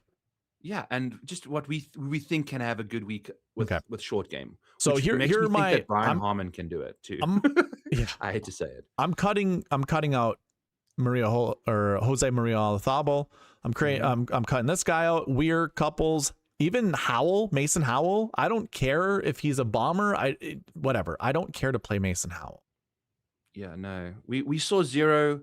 I mean, outside of Sam Bennett, he had like a historic year as an amateur and still finished 18th because he couldn't hang on Sunday. Playing with Scottie Scheffler. Yeah. You know, tough. Vijay Singh will likely withdraw before the tournament. So that'll be showing out here on let's put it this way. $6,100 and below, they're all cut. So that's 1, 2, 3, 4, 5, 6, 7, 8, 9, 10. So 10 people you can cut out of your player pool already. Yeah. This Harrington I'm cutting out of my player pool. Willett, I will consider. Campbell, I'm cutting. I'm going to put Campbell in 1% of my lineups because I think he can be 1 out of 100. Yeah. 1 out of 150. Oh, okay. So less It's than like, 1%. You know what Yeah. I'm saying? Like maybe 2. I don't know, maybe 3. But that's it. Aldrich will be in 6. Okay. Katoka, I don't even know who this guy is. Oh yeah, so, no, I'm cutting him as well. So that's 13 golfers in my pool cut already. Yeah. ZJ, I will put 2% out of 100. I'll put him in 2 lineups out of 100. I'll put Bubba in 2 lineups out of 100, and they will most likely be in a Scottie lineup. You know, yes, just to make things easier. Charles will also be in like 2% of my lineups. Haotong does have course history here, so I don't mind playing Haotong.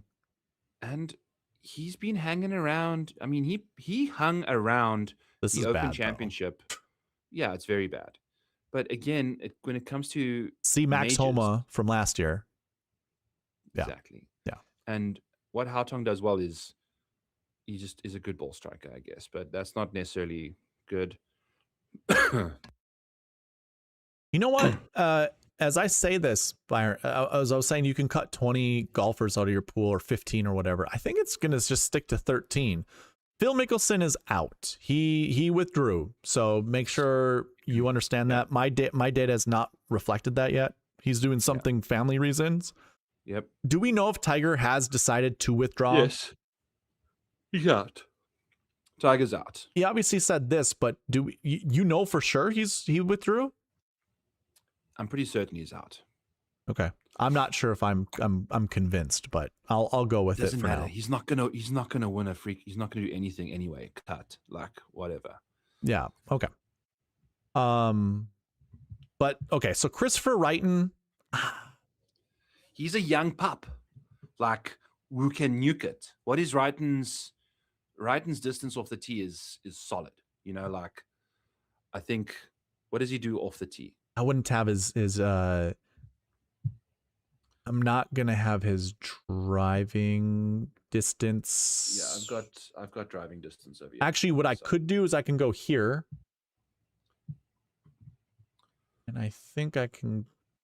Oh, this is just the Masters tournament. Let's get rid of that. I'm hijacking you in the meantime. Fine. He has driving distance. It's the wrong color, obviously. I only have them. But Wrighton, $6,300. He's gaining 7 yards on the field. So he's one of these bombers that can get it done.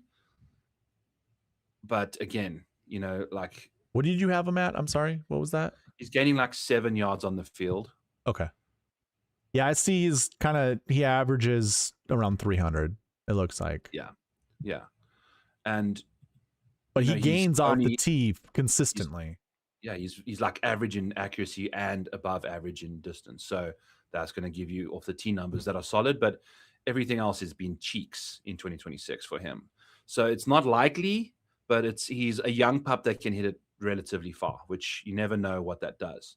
Yeah. Hitting form has been bad. But I don't mind playing him. 1 or 2 lineups, whatever. Yeah, I'd be maxing him out at like 4% probably for me. Yeah, not even that much for me. I'm not even sure how I feel about Davis Riley, but I think what I'm just going to tell myself is see Max Homa from 2025. See Davis Riley from PGA Championship. That's true. Second. Yeah, like that's true. Whatever. I don't. Not a lot. Sam Stevens, young pup, send it. Do we think a lot of people, if you're going to do the game theory angle, do you think this is going to be your most popular golfer that's $6,500 and cheaper? Because I feel like you're getting a lot of the touts that are bringing up Sam Stevens quite a bit and being like, yep, yeah. But when it says like he's going to be high owned, I mean, what at most he's going to be 8% owned, 7% owned, or is this the guy that everybody who's building Scottie lineups goes down to? So you can play Sam Stevens in non-Scottie lineups. Probably would be a better way to attack. Sure, Sam Stevens. Casey Jarvis will likely be in the mix as well for. It's tough to. I think if you're saying 65 and below, Sam Stevens would be that guy. Who's Casey Jarvis? Tell me who Casey Jarvis is. I have no idea who this guy is. South African boy, youngster. He has now just recently won twice on the DP World Tour. I think they were both in South Africa, obviously. Not obviously, just that's where it happened. And he's playing well, man. If we take a look at Casey Jarvis's situation, Yeah, because I don't know much about Casey Jarvis, honestly. Yes, Casey Jarvis's leading stats for the year. He has, in the last six starts, 9th, miscut, win, 2nd, 13th. Wow. So he's figuring his stuff out. If we take a look at... Kind of reminds me a little bit of Justin Harding when Justin Harding finished 12th or whatever it was and was in the optimal lineup back in like 2021 or 22 or whatever it was. Yeah. South Africans, Spaniards, and Australians at Augusta. Yeah, what is that? There's something about this course that relates to like what they're good at. I don't know if it's got to do with bunker play or what, but they just figure it out. Casey, obviously not the longest off the tee, unfortunately. Yeah. Oof. It's going to hurt a little bit. Oof. But he's just a baller. You know, like he just gets it done somehow. Again, this is, I don't know how reliable. Let's see quickly. Because he's important. I think he can be a crux to what's going on here. Career summary-wise.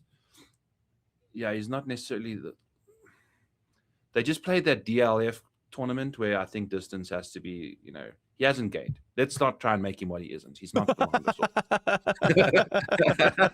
I'm trying my best. Yeah. But I think he's just a good pedigree golfer. But again, most of the young pups we've seen come in here are just the best. They're good ball strikers, right? They're not necessarily the short game wizards. From what we saw success from these guys. The young pups are not short game wizards most of the time. There was one inside guy, the top 20 finishes. Yeah, I think there was like one guy that we looked at did have better strokes gained short game than the other guys did that we would deem young pups. Mm-hmm. Okay, so you know Casey Jarvis. He was one of the guys I was going to cut out of my player pool. No, I think he's just good enough at golf for you to just play 2%. A couple lineups for sure. Okay, all right. I'll keep that in mind. I'll allow it. You will. Carlos Ortiz at the Masters has done fantastic off the tee. Love Carlos Ortiz. Typically. So you're going to get that from him. That's good to see. One thing that I'm going to note about Carlos Ortiz, why I like him as a DFS play, is because of how aggressive he is. So sure, at the Masters, you want to pick and choose when to be aggressive, but sign me up for any, par 5 eagles that I think that's where he's going to be super live, and that's just going to add a lot of points to your score when probably positional points are going to matter a lot more than scoring points this week. Having a couple eagles will just boost his score over, other people. So he might finish 40th place, but he might be a top 20 DK scorer. And so I don't mind him at $6,600. And, you never know, like someone that's a really good driver of the ball, that's like the first domino that falls on any hole. Correct. Unless it's a par 3. It can really just help bad other stats figure their stuff out because you're not putting as much stress on them. Mm-hmm. So, being a good driver of the ball, and he's typically found success at the Masters off the tee. So that's good to see. Max Griesemann, he's, young puppish, playing like total garbage. May I suggest one thing here? We have skipped Sammy Valimaki and Nick Taylor. I know we kind of talked about them, but if we're moving up from Casey Jarvis, we skipped and Andrew Novak. Apologies. So let's start with Andrew Novak. Debutant looks like. Debutant. Another aggressive player. I love aggression when it comes to just any DK play. So I think Novak actually kind of turned it around at the last event. Yeah, 14th here at the Valero Texas Open. That just finished. So like, it's not terrible. He's got 12 major rounds under his belt, and he's one of these guys that can putt his way to anywhere on the leaderboard. You know, he's a short game guy, a short game wizard overall. It's he's been putting kind of poorly this year, but he typically Yeah, he's been gains, playing pretty poorly this year. he's been playing badly. Been playing very badly, actually. Yeah. Like, it's been very, very. It's like just there's what was this? The Farmers, where he's played well. You know, like it's a kind of a course that he does play well at. So yeah, okay. I might actually. I mean, if I'm talking numbers, I'm not playing Andrew Novak more than 4 out of 100 lineups, 1 out of 25. fair, Yeah. fair. I think you have to play him though, because he does have the ability to potentially do something random and finish 15th this week, gaining 5 strokes putting somehow. Yep. You know, like Yep. with a couple chip-ins here and there. Yeah, I'm right there with So you. whatever. Sam Stevens, we spoke about, you know, going to be quite popular with how he hits the golf ball. This is the perfect young pup recipe that we were just discussing, right? Like ball striker, above distance and above accuracy. I mean, he's just so good when it comes to just driving the golf ball. So it's going to make a lot of sense to stick him in those Scottie lineups. And you know what? If you do stick him in the Scottie lineups, like everyone else, we'll figure out other ways to play the other 4 guys. I was going to make a point here once we get higher up in the 6K range that we're probably going to have to play 2 6K golfers with Scottie. So we're going to have to figure out which 2 those would be. Yeah. Sami Välimäki hasn't finished inside the top 30 this year. So that is not good. Does he have any sort of... I don't personally, if off the tee is going to matter at this golf course, that guy might be the worst golfer off the tee. I mean, in those strokes gain videos that I created, I kind of use Välimäki as one of my examples or whatever. And the guy is notorious for losing like 0.4 strokes off the tee, but then gaining 0.4 strokes up on approach and just being a net 0 strokes gain ball striker.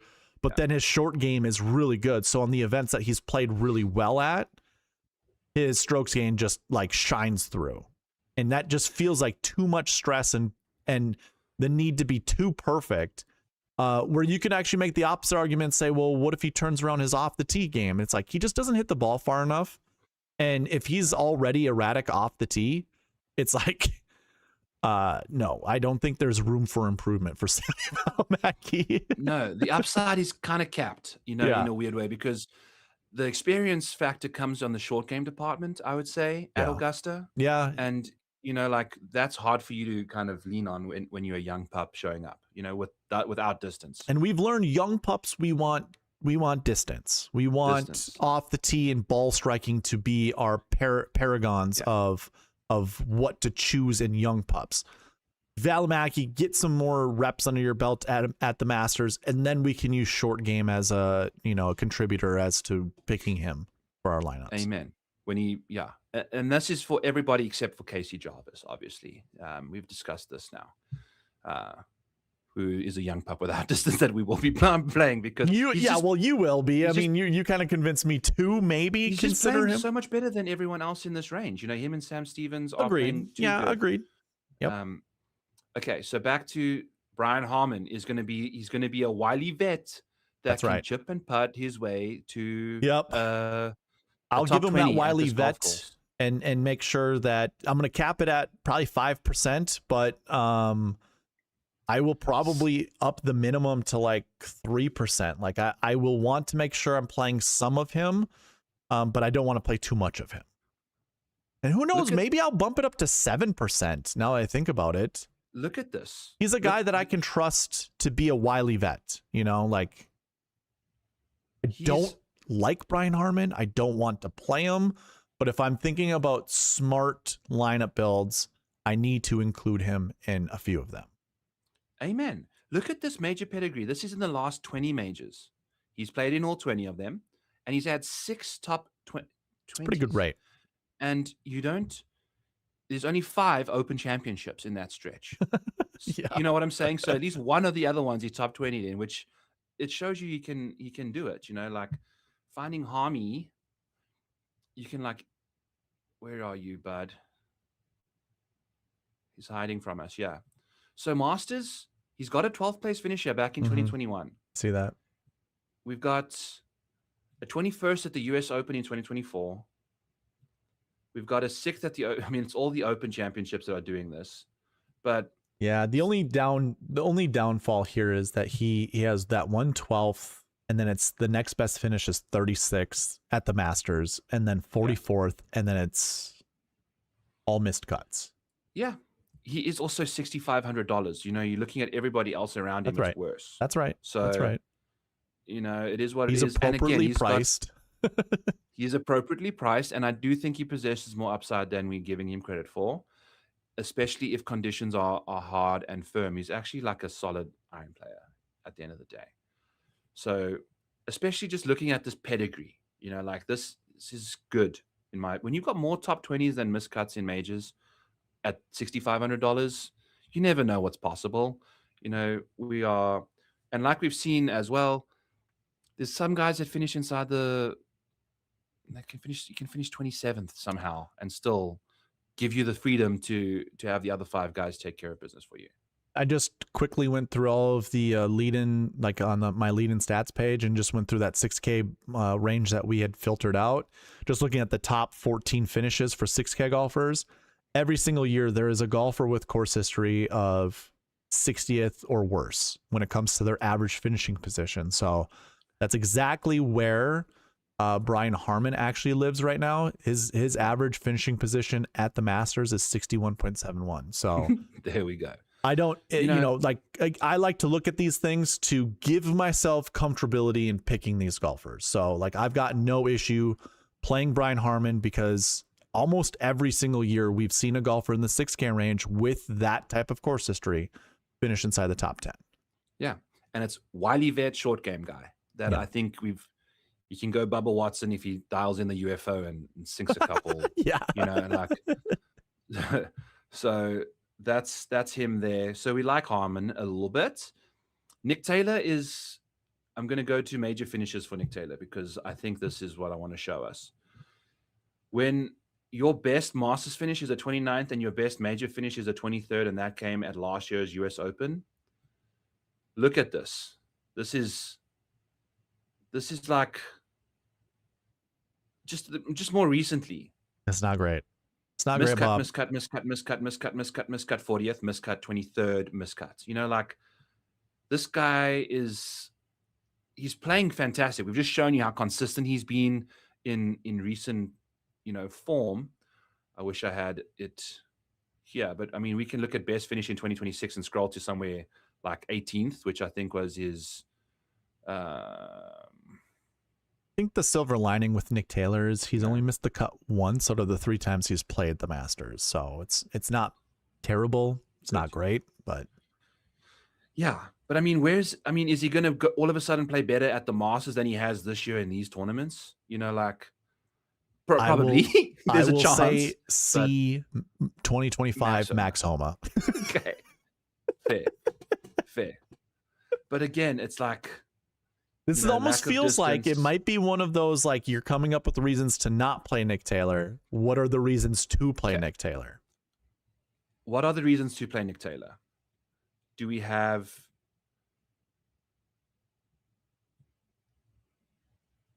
what did we say at the beginning of the stream? At the beginning of the stream, he is the junior varsity version of Harris English.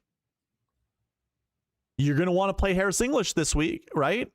Yes. What if he finishes 23rd, 24th, whatever? Is that going to be good enough for you to take down a GPP or win decent amount of money? Okay. Of lineups. I'll be playing more Brian Harman than Nick Taylor. Okay. Fair. More Casey Jarvis than Nick Taylor. Okay. Michael Brennan making a debut. Young pup, Nuke City. Yeah. He fits our young pup Nuke driver. City. Yeah. I do kind of, so I think we kind of alluded, or you've alluded to this before. It's like the Masters is a special place. And I do think people's games can get a little bit refined. Obviously, maybe the golf course is so awe-inspiring or whatever, where it's like people might get lost in the woods or whatever, lost in translation. where it's just like they might not play well. But I think more often than not, for someone like a Michael Brennan, a young pup who does nuke the ball, I think it's like I've seen this on TV every single year. I've wanted to win the Masters, and I feel like it's going to be one of those things where it's going to suit him better than it'll hurt him. That's kind of my whole point of what I just said. It's like, I think he's going to come here with wide eyes and a bushy tail, and he won't have any scar tissue at the Masters, and it's just going to be absolutely magical for him, where I think he's going to get some inspiration, or I think he's going to be better than what he has been playing, because it's been not great recently. No. Versus like the beginning of the fall, you know, like in the fall events, it looked like this guy was the second coming of, well, not really of Scottie Scheffler, but it's like he was, you know, playing really good. And for some context, 26th at the API and 28th at Houston. So it's not like he's been playing like he was to start the year. It was very bad to start the year. Lots of miscuts and things, but, you know, 2 top 30s at, you know, courses that reward distance. Really, API and Houston, you know, send the nukes. I think this week at the Masters is send the nukes. So I like him. I can probably see myself playing 2 to 3% of Michael Brennan. You never know. And you know he what? won in Utah. He's been hold on. I'm going to change my entire tune right now. His strokes gain stats are so good off the tee and approach. You know, I get big into these strokes gain stats. If your approach number is positive to go along with your off the tee number, that is so freaking amazing. Yeah. Like, this is, I'm going to over exaggerate here, but like, if you're this much off the tee, like high, and you have positive approach, that means you're putting everything to like 8 feet and in on these holes. It would make sense your putting is that bad if you are not, you know, those performances you just had on the screen, those finishes. If you're doing this and your best finish is 20th or whatever it was, 29th or whatever, I think it was 29th. Yeah, no. You're doing this then. You are losing around here. But this is kind of scary because around the green is more about it's skill. It's all skill, but part of skill is decision making. So I'm a little afraid, you know, what is he doing to get these negative around the green stats? Is this being too aggressive and not hitting the correct shot? Is this short-sighting yourself? Because maybe that's what it is. If it's short-sighting yourself, I don't have an issue with that, because that means our boy's being aggressive, going at pins, you know, and short-sighting himself, not leaving him any green to work with. And therefore, his 3 options really are leaving it short back in the rough that he was in or whatever, or hitting it way over and it runs away from him, or he's putting it within a couple feet, which obviously this tells you he's not putting it within a couple feet. Yeah. And these putts, if you miss a 3-foot putt, that's this would be it.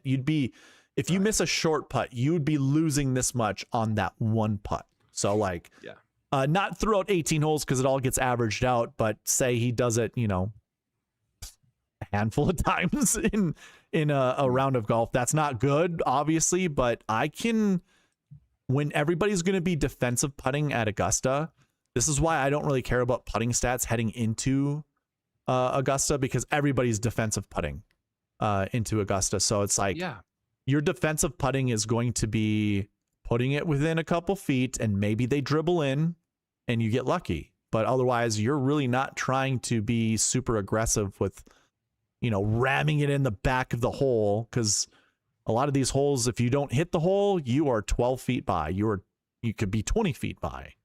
So I don't think we're going to see that. Let's hope so. You know, at the end of the day, there's only a couple guys that gain 19 yards on the field off the tee. Yeah, it's insane, right? Yeah. So, like, let's just take that for what it's worth. He's also slightly above average in accuracy, which is fantastic. I'm putting Michael Brennan in the Scottie Scheffler lineup. Like, just I'm going to do that. I love that, actually. Boom. Let's do that. Yeah, I'm cool with that. Yep. Max Griesemann, we spoke about him already, kind of, but not much. I'm concerned about the grease trap. Yeah. Because he starts out every tournament hot. Have you noticed that? Yes. He starts out like 3 under in his first 6 holes, and it's like, holy shit, dude! All right, my Grazerman lineup is going to be really good. And what does he do by the time the cut line comes around? He doesn't make it sometimes. You know, that's happened 4 times this year. Yeah, it's like, but he has had a couple. Whoopsie, is that 18th to Puerto Rico? No, he's an API guy. He would have been, because he played the Genesis Invitational, he played Pebble. Like he was a top 50 because he played so much better last year. So he's definitely. Oh, that top is the 50. API. Yeah, you're right. That's the API. So, oh wow, those signature events were pretty good. 18th at API, 24th at Genesis. Yeah, it's definitely not a cut from the player pool. It's a miscut. Got to play him at the Players and a miscut at Houston, which that was problematic. Like the miscut at Houston is not great, not good, but solid. 4 starts ago he was playing good-ish, which is anything can happen. Anything can happen. I'm cool with Max Griesemann 1 to 2% ownership in the 6K range. Whatever, cool beans. Michael Kim, solid course history. Where's the Masters? He's gained a stroke at the Masters, so that's fine by me. He's been playing badly this year. It is what it is, but I don't mind him at all. A little bit. He putted his face off at the Masters, which is solid. Whatever. We'll see what he does. I'd call him a wily vet now. Yeah, yeah. Yes, he's been around for long, but I wouldn't say that he's a wily vet that's a short game wizard, although that's kind of what he's been doing this year. That's okay. We can kind of consider, think about Tom Hoagie. He wasn't a short game wizard wily vet. He's a ball striking wily vet. Yeah. But he does, he did putt nicely in his debut, and he has putted nicely this year. So he could be wily short game vet as well on top of. And he played very nicely. He was an airmailed wedge away from being in a potential playoff today with JJ Spawn. And everybody airmailed that wedge towards the end of the tournament. I think Kisner said that it'd been over like an hour or something since the last time someone made a birdie on that par 5. Well, the other thing too is like that hole is surrounded by stands, so it blocks the wind that they feel from the middle of the fairway. Yeah. So not good, but still understandable. Mm-hmm. Rasmus Niergaard Peterson has actually been like really solid in majors. He's got 6 major rounds and he's ball strike the living piss out of them. Young pup ball striker, got it. Yeah, but checks the boxes. Doesn't have tons of distance, but still good ball striker, young pup. That's what I'm hating about this segment of ours right now is it's making me like so many more golfers as opposed to trying to cross people out. I mean, we crossed out. No. We crossed out the people we should cross out, but I'm just saying, like, this Rasmus Niergaard Pearson wasn't a golfer that I was really trying to play, but I like what you just said, and I'm kind of looking at his stats on my site too. It's like, damn, dude, yeah, okay, you got me. You just told me he's good in the majors. He's not afraid, and his stat profile, he's a young pup that ball strikes it. So it's like, yeah, I'm there. I'm yeah. And if you're playing a $14,000 dog breeder, we need to figure it out in this range. Okay. Did you say dog breeder? Yes, we need the young pups to follow the dog breeder at $14,000. The puppy mill needs to come home, and he's solid. What about Aaron Rai? Is he someone that we can say is not going to play well at Augusta? Given got to be worried about the injury too. That he's exactly. What is he got? 1 major top 10 and 1 miscut in 2 major starts. Sorry, I'm lying. But injury, he's not playing great right now at all. So we can write him off. Yeah, that's 2 fine. missed cuts, and then he withdrew because of an injury at Houston. So that's recent, dude. That's not good. No, so I probably cut him off there. Yep. Easy. Okay. So Ryan Gerard, he's young pup that I think we can young old pup. He's a debutant, and Ryan Gerard was doing, like, if we can just go to like top of the board, I'm sure he shows up. Oh my God, he is ball striking the piss out of the ball though. Holy crap. Yeah, he is. And he started off really hot and it's just got progressively worse as the things have gone along. But again, this is the Masters. I don't think he played the Valero. Hey, you also So- got to put the storyline in. The fact that he went to what was it, South Africa, in order to Mauritius. Yeah, Went to Mauritius. Finished second there in order to get his Yeah. spot into the Masters this year. So this matters to him. This is a big deal for him. This is where it comes full circle. Yes, this is where it comes full circle. He went there because he wanted to qualify for the Masters, and then he did. He got it done. Amen, man. Played nicely at Riv as well. So, he's just finished 27th at the Players. I'm not going to get too concerned about a couple miscuts here and there. Yep. It is what it is. Yep. So, cool. I'm cool on cool. him. Kurt Kitayama, we obviously cool with. He's got tons of distance at this golf course. And what has he got up to at the Masters? I guess he's kind of struggled a little bit at the Masters. But he's also got like major upside. We've got a top 5 in a major at some point. So Kurt Kitayama can absolutely give us that. 4th at the PGA back in 2023. That was when Brooksy won, I think, at Oak Hill, which was like distant city, So I don't know. Worth a sprinkle. Not going to write him off. Tom McKibben, same situation. I think you can just kind of. We haven't really found anyone that we absolutely adore Kitayama, in the 6K range. Just go back to Kitayama. That ball striking stats over the last 7 weeks or last 2 months are just amazing. Like super good. Look at this. I mean, you're averaging one and a third strokes ball striking per round at $6,800. I mean, hello. You're gaining 7 yards on the field distance wise. Like that's while being a middle of the ground accuracy is like perfect for this golf course. Yeah, absolutely. So. And I know he does like to draw the ball, so that is one of those benefits at this golf course. Despite it is a golf course that doesn't require nothing but draws. It actually requires shot shaping both directions. But yeah, draws off the tee where he bombs the ball, like that's his strength. That matters to me. Yeah, that matters. He's looking good there. Tom McKibben. I want to see what he's done on Live. Yeah, I would like to see what he does on Live too. We're kind of going the backwards route here. It's been very mediocre, to be honest with you.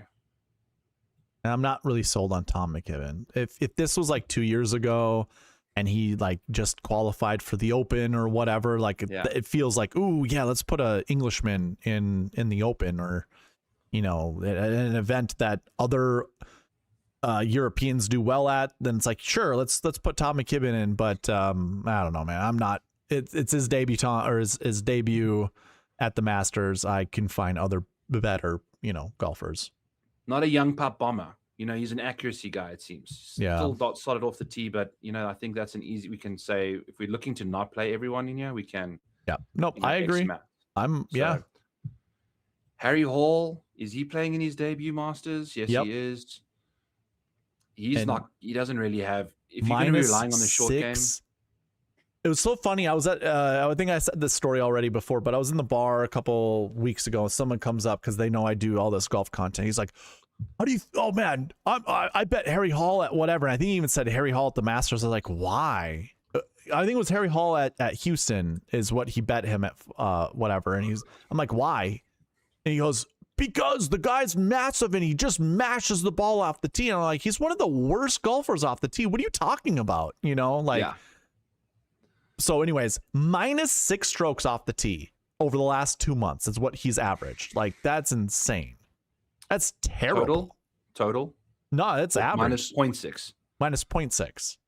Yeah, that's not good at all. That's not going to cut it, dude, at all. So you have it strokes gained in 2026. So if we go further back than the last 2 months, it looks like he was better. A little bit better. Gained. Yeah. But still, that's not good that it's going the other way around. So he's someone that I don't think. I mean, he does have some solid major track record, but he's hitting his irons a lot better at that point in time. He's not ball striking it well right now at all. So he also hasn't had a top 5 in forever on the PGA Tour. So whatever. Rasmus, I think you have to just play him given young pup ball striking distance guy. Like Masters, he's actually gained strokes at the Masters, you know, like in the past. So, yeah, I did talk about Rasmus during my player by player. This is where I'll have to just ignore scar tissue on my end, but I have played him in some really good lineups over the last, few weeks, and he's just burned me. So in my mind, it's like, I don't want to go back to Rasmus. Like he's not dependable. But to your point, yeah, he is a young pup. He does, smash the ball.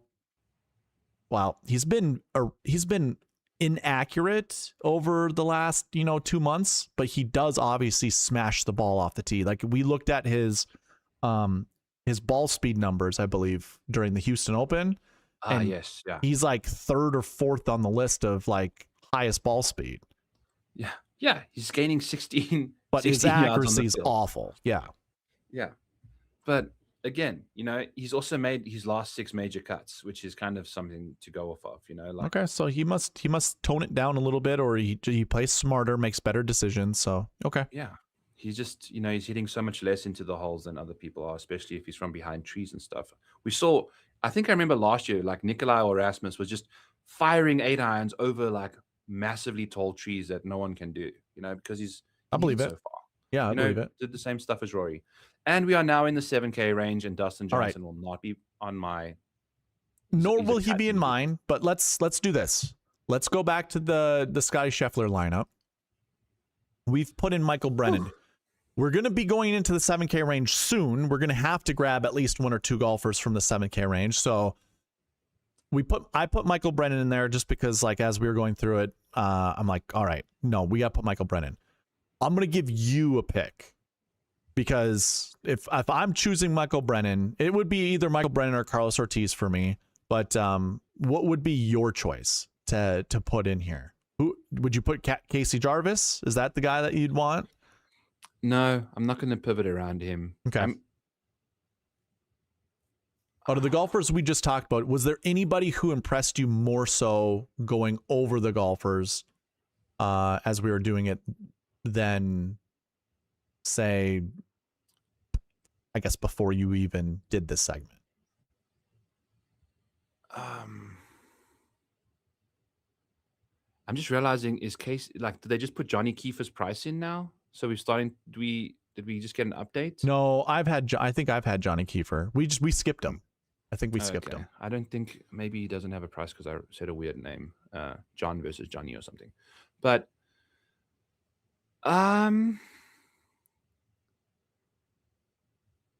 dude, like Rasmus. You're Rasmus Højgaard up here? Yeah. Okay. Yeah.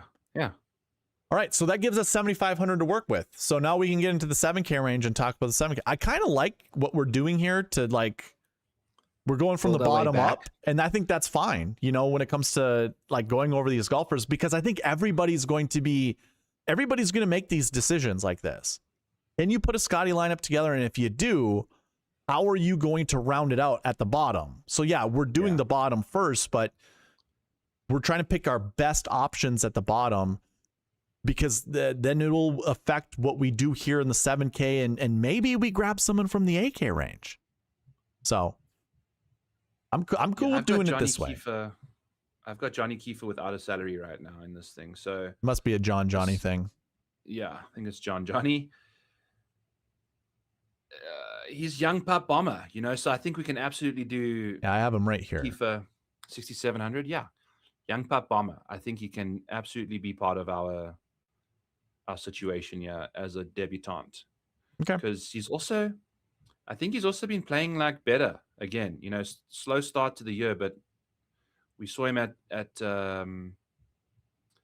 Houston do some work, I think. Right? Gaining off the tee quite a bit.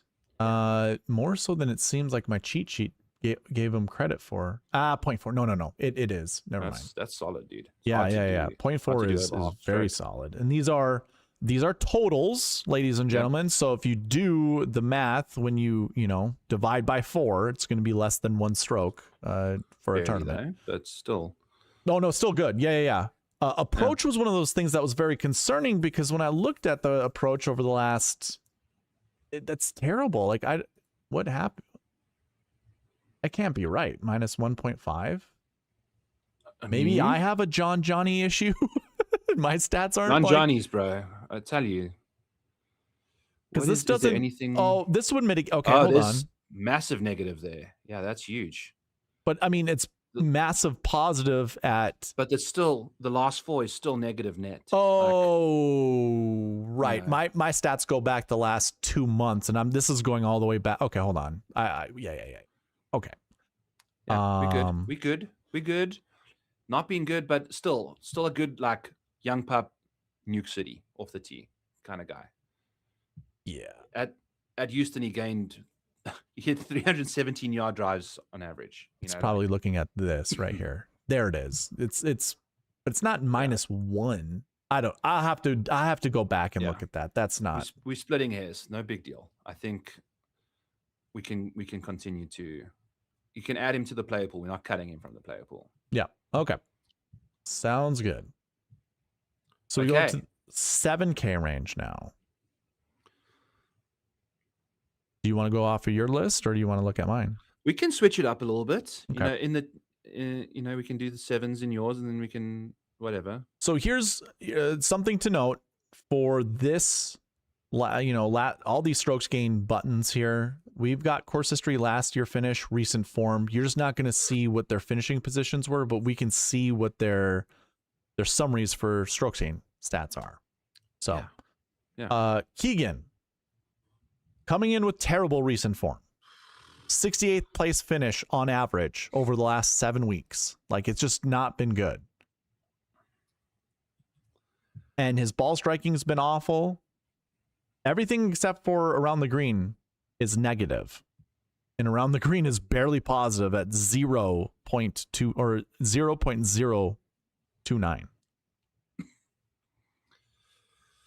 Keegan, are you playing Keegan? I don't really like him here. I guess if we look at his course history, we look at his course history, Keegan right here.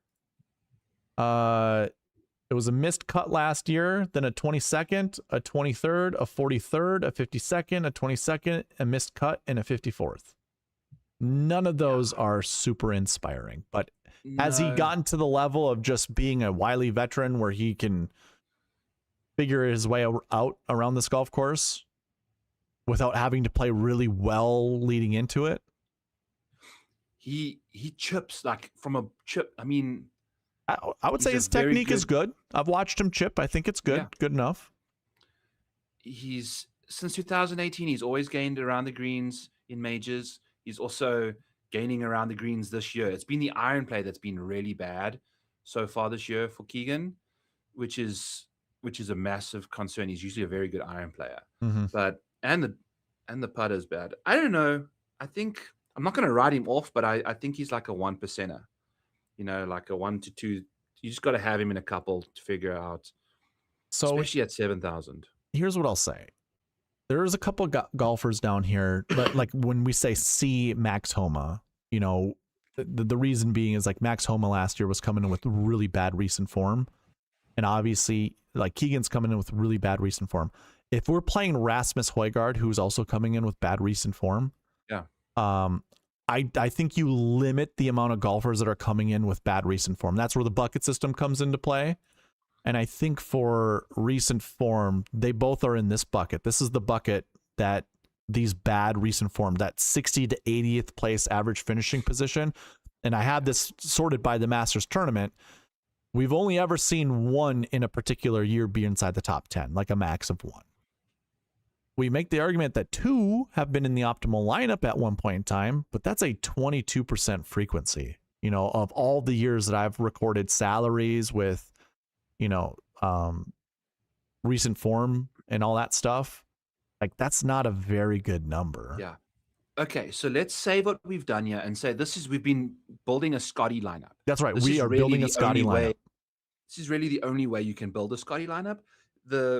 The optimal is going to happen because Scottie is going to outscore everyone and run away and win this thing by 5.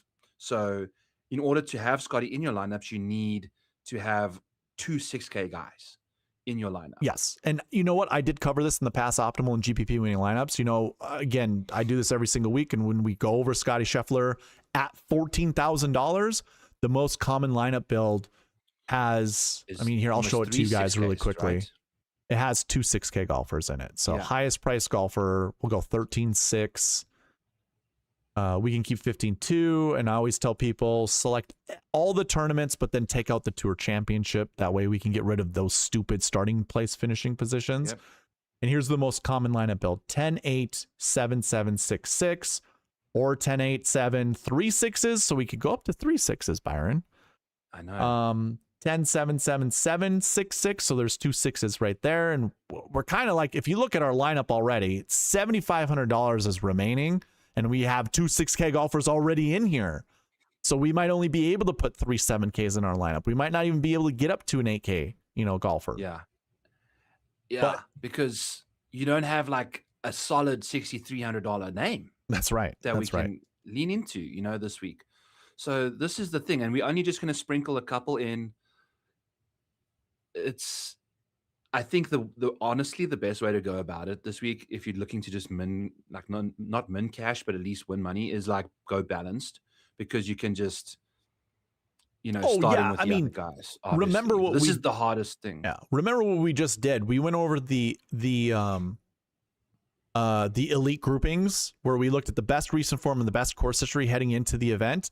We saw a ton of top 10 and top 20 finishes, all of them being like 9K and above. So it's like, you're going to have to, sprinkle in the 9s and whatever. And the only way a Scheffler lineup is going to be successful, kind of to what you just said, and I've actually been talking to other friends about this, it's like the only way it's going to be successful is he has to win.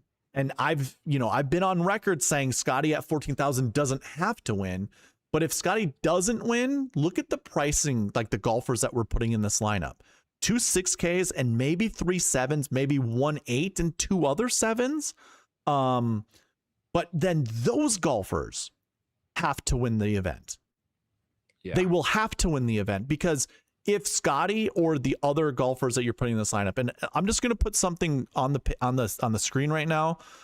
I like Scott. You like English. We have $8,000 remaining. That is with a low 7K, 2 low 7K golfers. So we could go up to the 8K range and grab Goddard or Straka if you even like that. I'm not even sold on any of those guys, but Batia kind of has my eye. I don't even know who we'd put, but there's our 3 7Ks. So now, and we can do better. Maybe you don't want Adam Scott, and maybe we put in the Bridgeman, or Burns, I guess. There we go. Best value, or you say English, I say Burns. Best value in the 7K range. It's like, okay, so we have a lineup like this. Are either of those 5 golfers right there going to win the Masters? Harris, yes. Oh, okay. So you make the argument that Harris does. Okay, well, Harris has a win probability next to his name, and it is not higher than Rory's. It's not higher than Rahm's. It's not higher than DeChambeau's. It's not higher than any of those 8K and above golfers. So it's like we would have. I mean, listen, this is golf. Anybody can win. So yeah, any of these guys could end up winning. Our options are so much more limited down when we select Scottie first. So we have to be damn sure Scottie's going to win this event, because you like English's chances. I don't mind him performing well, but to win the green jacket, that dumpy face I don't see in a green jacket. I didn't see him finishing second in 2 majors last year. Yeah. And if we're looking at this lineup, there's only 2 guys that have second place finishes in a major. Yeah. I think we got to almost go. Well, then here, give me the 7, round this out with second place finishes in the 7K range. Can we do that? English. Okay. So we go with English. Spawn. Okay. US Open winner. And how far does this date range go back? Because like Adam Scott also fits that, right? Because he's obviously won the Masters. He does. I have it since 2018. Okay. I'm also using the last 5 years worth of stuff as well. I think it's more likely for the more recent it's been as well. But you can claim a couple guys. So that then you are have further Cam away. Smith in here too. Buddy, he's also minimal exposure for me. I know, And I'm a Cam Smith homer, like a big time. Who else can we put? I guess off the top of my head, I don't know who has second place finish. Jay Day Ugh. finished second at the Open like a couple, I think 2023. I did make the argument in my player by player for Jason Day is that, look at Adam Scott. Has played well at the Masters leading up to his win, but obviously just never got there. He's an Australian. Like Aussies do well here. We've already said that in this stream. I guess I would agree with you. I don't think J-Day is a terrible choice. Are there others that we can consider that are in this 8K and below range that have finished second? Sungjae? That's right. Sungjae has, and we can make Logan in your chat happy about playing Sungjae M. Yep. We can add to this equity by removing Brennan and Højgaard and adding a bunch of Schwarzels, adding a bunch of Harmons, adding, That's true. I mean, just getting rid of Rasmus Højgaard, now just gives us even more 7Ks to choose from. I mean, there's great choices. And then, like you said, equity, sure. We could drop down into... Harmon might be someone I like to... Yeah. So Sam Stevens, and then we can maybe get... So now we can actually move up to 85. I would... Okay, so I made a lineup earlier with Fitzpatrick, but then we would have to drop even further down, so I guess we can't really do that. Do we like... Get Spawn out of there. Get Spawn out. Put Fitzy in and get Spawn out. Well, now we can get to our three 6Ks, and we can actually bring back Rasmus Højgaard. That doesn't give you that other second place finish, though. That's but we kind of figuring out there are options that we can go like Harmon. You can go, excuse me, even like Kurt Kitayama at $6,800. I don't mind Kurt Kitayama. I will also say this. Your stat on the second place finishes only pertains to winners. So it wouldn't look at top 10 finishers. So we don't really have to follow that dynamic for the other golfers that we're selecting. We just obviously want our winner to follow that criteria. Yeah, I guess it doesn't hurt. And I was just gonna say, going back on what I just said, if Scheffler doesn't win, we gotta make sure one of the other guys has an opportunity to win. And so then that's where looking at the second place finishes. Has Kitayama actually gotten a second place finish? I don't think he has, He's right? got a fifth. I think he's got that fourth at the PGA like in 2023, I think. I mean, Ortiz last year got fourth. Harmon has one. So we could put Harmon. We actually have $500 to work with. We can still make some more substitutions. Brennan can now become a $7,100 golfer. Yeah. But I don't even know who would be in this. Wyndham Clark is a nose pinch click. Ooh. $7,100. I like how you said that. Yes, he is a nose pinch click. Wow. Here, So everyone. This lineup here, nobody's going to duplicate. Okay, nobody's going to duplicate because, first of all, it's difficult to get here. Who wants to play Harmon? Who wants to play Wyndham Clark? Nobody. AJ, I know you're in both of our chats. Just pinpoint this lineup here, put it in like the dime time, and let us know how it happens, how it works out. Yeah. Gross. Yeah. But this is what you've got to do. Like, it all hinges on Scottie. Again, Scottie in the last 3 years is win, fourth win. Yeah. Whew. This place is his hallowed ground. It's honestly one of the best course history spots for Scottie Scheffler in the whole wide world, at a place that's like the best course history spot for all golf. Yeah, and exactly. When you come back, and we've been making this argument all night. When you go to this event, almost everything gets erased of what was just happening heading into the event. Yeah.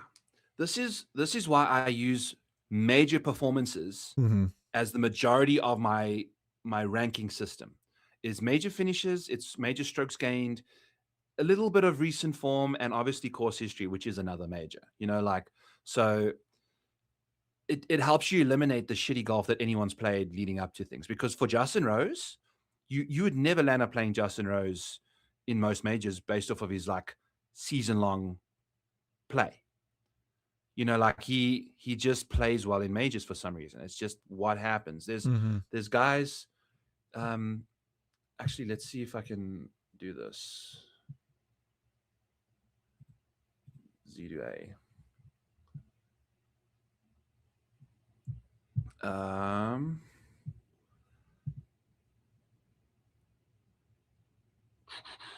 you going to share something? No, I was looking and doesn't make sense what I'm seeing. So it's all good. But again, how many lineups? I guess this is the next question we need to ask ourselves. How many lineups are we going to play Scottie Scheffler in? This is an answer, or this was a question I was given earlier today, Byron, and the answer that I gave, somewhere between 10 to 20. And the reason the reason I'm giving that answer is because the quality of lineup that you can build with Scottie is not as good as previous years. So let me show you a lineup with Scottie Scheffler in it that was really expensive. Dude, I think you're right. I think you just got to match the field kind of thing with Scheffler, because as many times as we've said 1 to 2%, that's 3 lineups that you can only do that golfer in. That's right. So and it's going to be overlapping with other 6K guys. It could be 2 or 1 other 6K guy. Here's a lineup from the US Open last year that Scheffler, who was 14,400, finished 7th place. This was your GPP winning lineup from last year. Look at the 6K range. We have JJ Spawn, who won, Bobby Mack, and Adam Scott. Now, you can make an argument that our 6K range looks similar to this, but like Bobby Mack, it doesn't. You can't make that argument. No, you can't make that argument. But the 6K range is nasty. But your evaluation on Adam Scott at $7,200, you almost gave me the pinch nose type of look. Like I'm not playing Adam Scott. I like Adam Scott at $7,200, but at 66, like that is, that's super. For me, it's like super good value. But if he was $6,600 in this Masters, would you actually like him more than him being at 7,200? Yeah, because he's potentially the last guy you're clicking versus 4th or 5th guy. Right now. Okay, so then I actually would make this argument then. So a $6,600 Adam Scott from the U.S. Open, is that the same as a $6,500 Brian Harman? I don't think I'd make that comparison. I think Brian Harman is far worse than Adam Scott is. Like in that comparison of US Open versus this year's Masters. Yeah. Well, the US Open it could have you in the field. Right. It has a lot of yous in the field.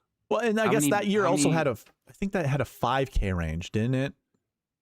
If I remember correctly, let me remove the GPP. I don't recall much 5Ks last year.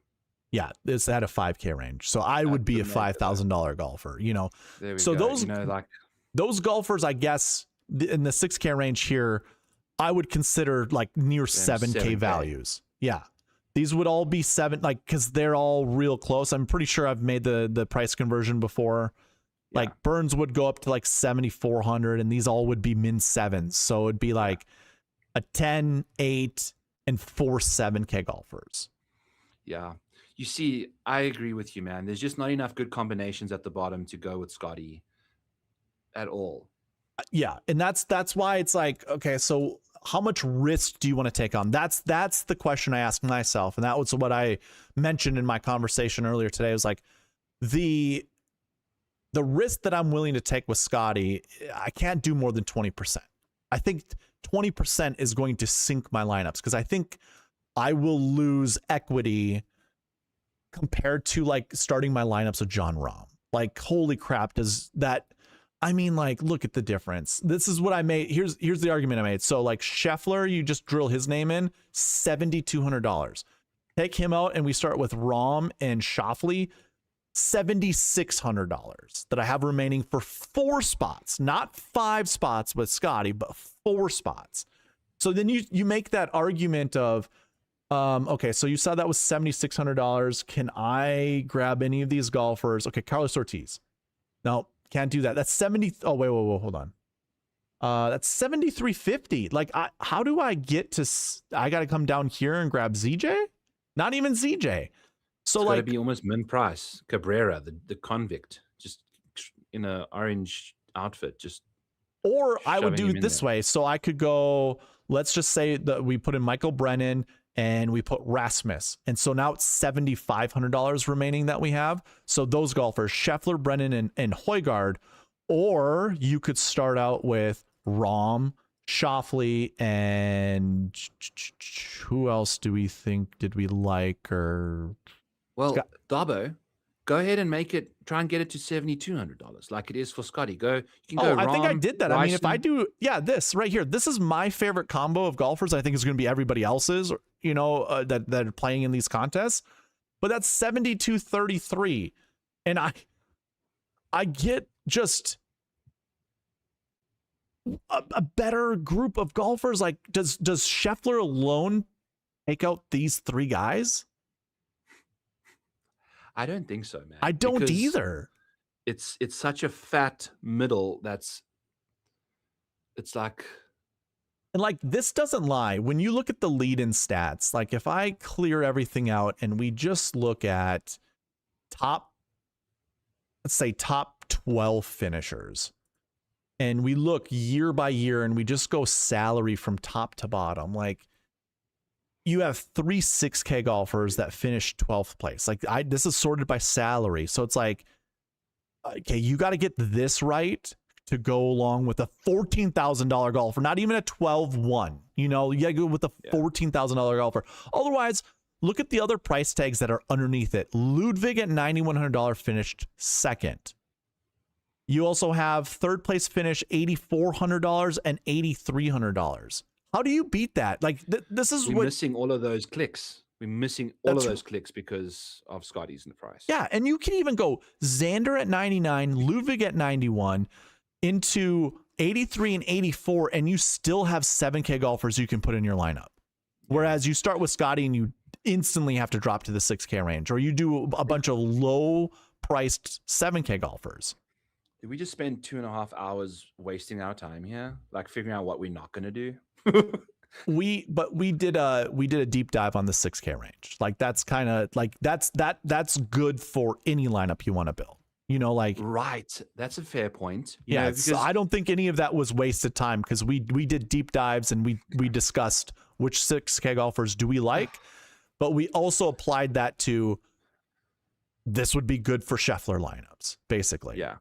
But I think I'm going to be right there with you with what 30 of my lineups with Scottie of the 150, and then and I mean, like, just to go over this really quickly, just to kind of give you more reasons as to why you should limit your Scheffler lineups.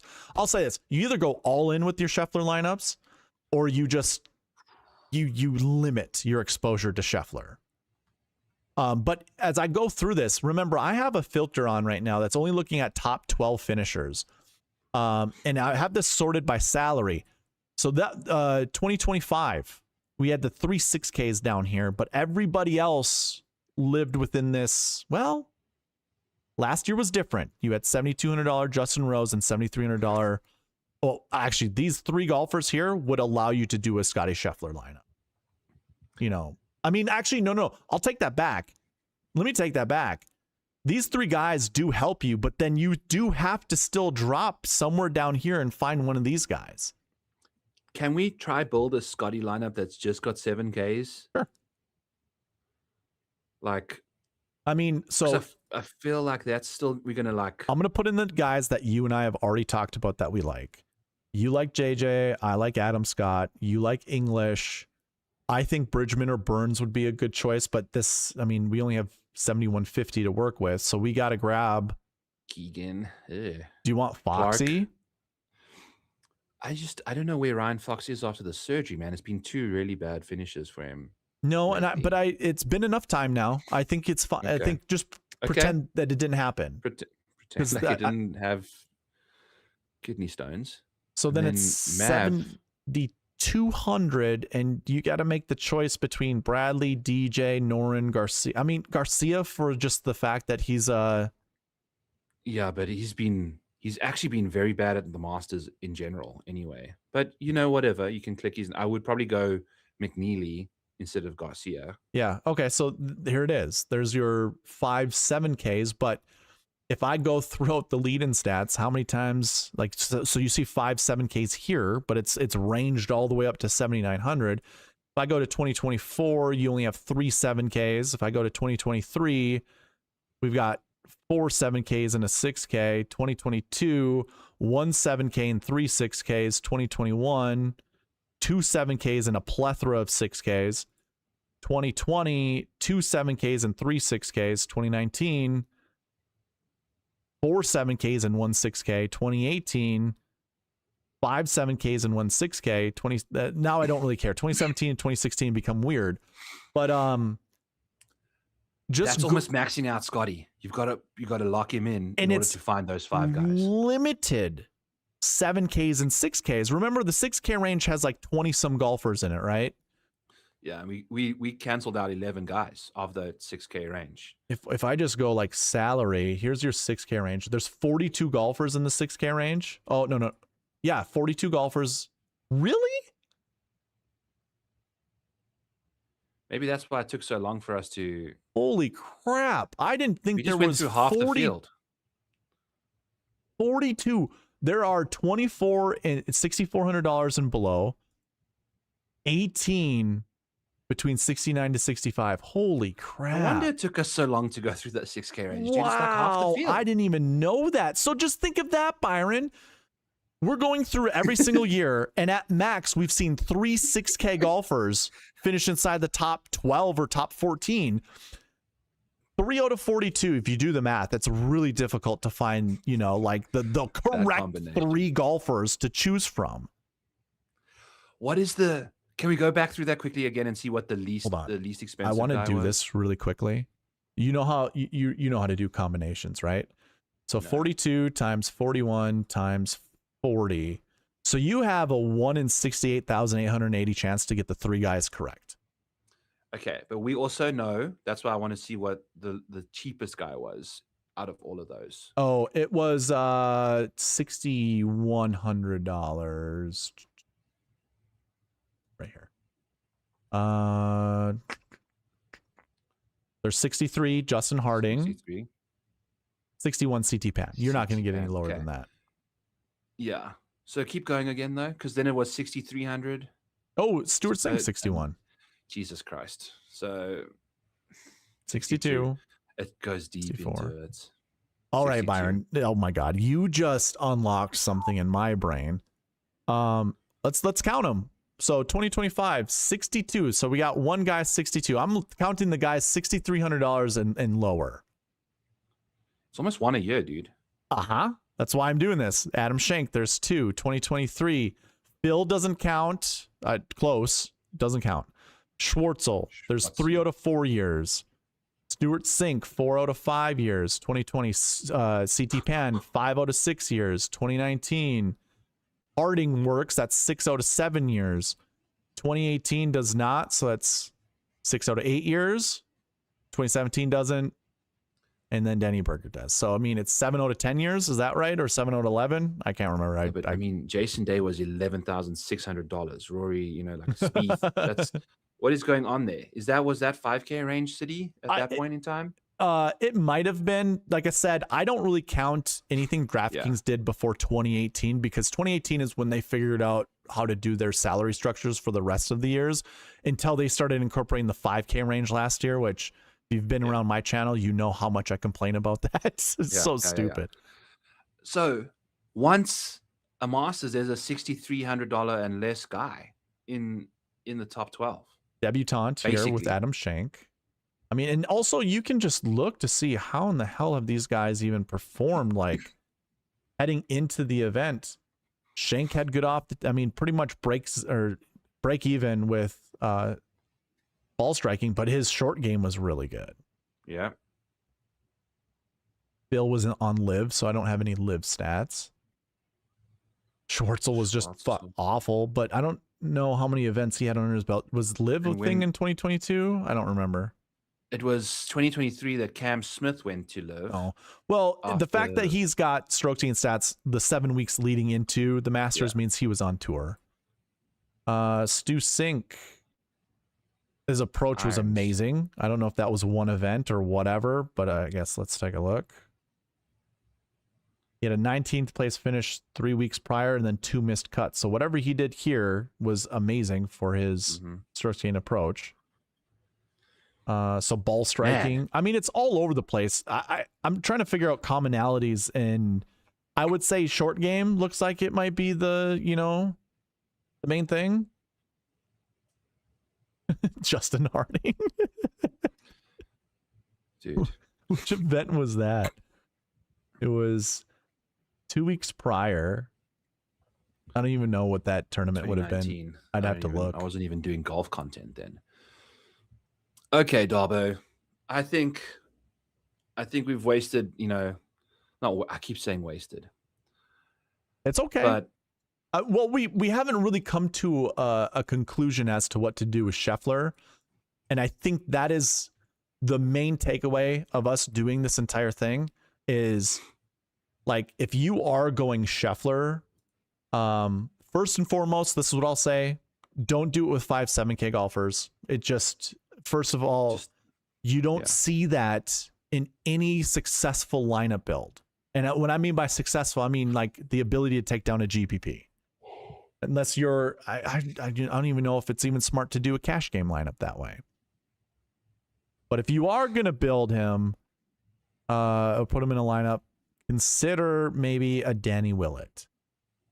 He's $6,200. He fits that mold, or even like a Pot Geeter. You know what? We actually have options. Hao Tong Lee, Wrighton. Like, these are $6,300 and cheaper golfers. ZJ, Schwartzel. But if you do do something like this, maybe grab another 6K golfer if you need. Like, let's put Michael Brennan in here. Now we have $7,700 to work with. If I go ahead and put in Harris English, Scott and English. Yeah. I'm going to put English and Scott. Scott's my favorite guy. And look what we got left. You can almost get to a Patrick Reed, dude. Yeah. If we put in Patrick Reed, I wouldn't actually recommend this because it would be difficult to build a lineup. And like, you just don't see many 10-9 or whatever. Or 14,000 into 9K, yeah. But I mean, you could do something like this: 3-7 or 3-6s, 1-7, and this could be Harris English for you instead of Adam Scott. So you could make that change out. If these are the 3-6Ks that end up being inside the top 10, because the majority of times we went through that, we had 3-6Ks. I think, looking at all the lead-in stats. But it's hard because then you've got to nail the 7s as well. That's what I'm saying is when you do probability of what's the likelihood you get the 3 correct, because part of us going through this again, Byron, why we didn't waste our time. I'm going to cut that out of your whatever. Why we didn't waste our time is because, one, we figured we showed how crazy the 6K range shows up at the Masters. Random dudes that you're just like, they hadn't even been coming in with good recent form. Again, see 2025 Max Homa. And then just all the, like, Phil Mickelson, $6,400, coming into the event, being on live and, not really having any good results leading into the event. A bunch of other 6Ks that the only thing that was really telling was like they had one stat that was positive, whether it was approach or maybe they had positive short game and terrible off the tee stats, so it is definitely a mix and match. And that's kind of, it's kind of the essence of my channel is trying to figure out the mix and match of golfers that you need to put in your lineups. So you can't just play the popular 6K golfers. You're going to have to grab someone ugly, like absolutely ugly. Turn the lights off and grab somebody ugly. Yeah. Grab a swamp donkey to put in your lineup. And the thing is too, again, to add to the reason why it was beneficial to go through that, give yourself some confidence in grabbing some of these guys, because like what we just saw, what we just went through, ZJ from last year was in the optimal lineup, $6,200. And like, look at Max Homa. His recent form was a missed cut. If you look at the recent form portion of this, miscut heading into the event. You know, miscut, basically. Yeah. Yeah. And if you look at his strokes gain stats, his approach was god awful heading into the event. Sung Jays, nasty. Like, right. But I mean, just like these 6K golfers, how are you going to get on, like, okay, so you get ZJ, which was positive putting. Okay, does that mean all 6K golfers are really good at putting? Well, no. Look at Max Homa. His was awful, you know? And then if you go to Harris English, sure, that's positive. I mean, maybe Harris English was the most obvious choice because those stats were good. But how in the hell do you get to a Max Homa, you know? Yeah, you just got to... Cool. I like this. I'm curious to see now if we throw like a random 6K guy, how many... We got 9. You go... Oh, you just want to see what the... Okay. I'm going to use the cheapest guy that I feel comfortable playing, and that's going to be Danny Willett, 6,200. Or even Pot Gator. I guess let's do Pot Gator just for this case. So now you have $8,700 remaining. That's guys we haven't even spoken about because we haven't had the chance to put them in our lineups. Okay. So I'm going to put in Harris English because that's someone you and I both can agree on. And now we have $9,100 to work with. Yeah, dude. Then you can go Matt Fitzpatrick, which will, and then you can even go like Russell Henley, dude. Which is so Fitzpatrick. Weird. How about Pat Reed? Yeah. Do you put Cam Young in this lineup to like, because that's going to be a popular choice? And guess what that will get us? Because I can already do the math. Okay. Yeah. I mean, dude, that is second place. Worst positions in majors. Win second, win second. Aldrich. Here, hold on. There, first place. There we go. All of these have guy that's top twos or better. Yeah, Cam Young and Matt. Cam Young and English. Like, that's just so much more appealing, dude. I mean, look at the upside that you can find from every single one of these guys can, outside of Willett, you know, I think win this tournament. It's like, I think, Jesus, Scottie is just, it's almost not even worth it, bro. I said this to a buddy. It reminds me of Tiger Woods. In 2019, I did not play any Tiger Woods in my lineups because my thought process was I am such a fanboy of Tiger. I was at that time, at least. I'm such a fanboy of Tiger that I do not want my happiness, because let me word it a different way. Not putting Tiger in my DFS lineups and him winning the tournament, I'm still happy. Emotionally happy. If he loses the tournament and still finishes okay, but then I make a ton of money because I faded him or whatever, or even just say he misses the cut and I make a ton of money because I didn't play him, I'm also happy. You know, like, but in the regards of Scottie, it's like, because he hasn't played so well leading into this, and I know we've been speculating, we were correct with our speculation that there was a baby, you know, and it was messing with his mentals. Is he able just to boom, turn it on, and then, you know, just crush at the Masters? You know, and if that's the case, in a different lineup beat Scottie, because like a Danny Willett's going to be owned in 0.7% of lineups, you know? So even if someone gets Danny Willett right, how many of those 0.7% lineups are going to have the next correct 6K golfer, as well as the correct 2 7K golfers, and then the correct either 8K golfer or the other correct 7K golfer? Yeah. And those 6 golfers have to beat a lineup that's like ours on the screen without Willett, I suppose. You know, we could put Aldrich in there, or we could take out English, and then we can grab 2 kind of mid-price. I think what we could do is Brennan and... Can we do Brennan and Højgaard? Yeah, we can do Brendan Højgaard. Yeah. That was quick math in my head. I'm glad I'm somewhat Nice. smart. You are cooking right now. You're whittling this lineup. So like there's a lineup like this looks really good, you know, better than I feel like. I mean, because we did have Brennan and that's the other thing to mention too. When we put Brennan and Højgaard with Scottie, we still only had like $7,300 to work with. Yeah. So then you make none your of those 9K guys. You make your substitutions. Do these 4 golfers here, you know, are they better than Scottie and 3 other 7K golfers? I mean, I just don't see anybody that's like, so we both like English. So, okay, you can add English to that mix. And I would add Scott because I like Scott. I understand you aren't, you know, whatever. But it would be those 2 guys. And then we decided, or we did do this, right? We put Batia in there. We could have put Goddard or Straka, Cantlay, Henley. We had Connors in there as well. Yeah, so you could put any of those guys. So those 3 golfers that we just mentioned, Jesus. Oh my God. English, English, Scott, and let's say Henley. English, Scott, and Henley. Is that, and Scottie. Scottie, English, Adam Scott, and Henley. Are those 4 golfers better, like if you in a 4v4, better than Fitzpatrick, Reed, Cam Young, and Xander? There's worlds where it is possible. In a probability standpoint, I would take the 4 versus, I'd take this 4 versus Scottie's team. Like I would too. If I were to pick one for the next 100 simulations. I agree. And in those simulations, I guarantee you 90% of the outcomes have this lineup on top.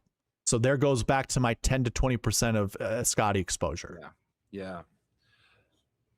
So that, I mean, I will probably fanboy a little bit and play up to 20%. It might be somewhere between 16 to 20% of Scottie, but I understand the risk that I'm taking on.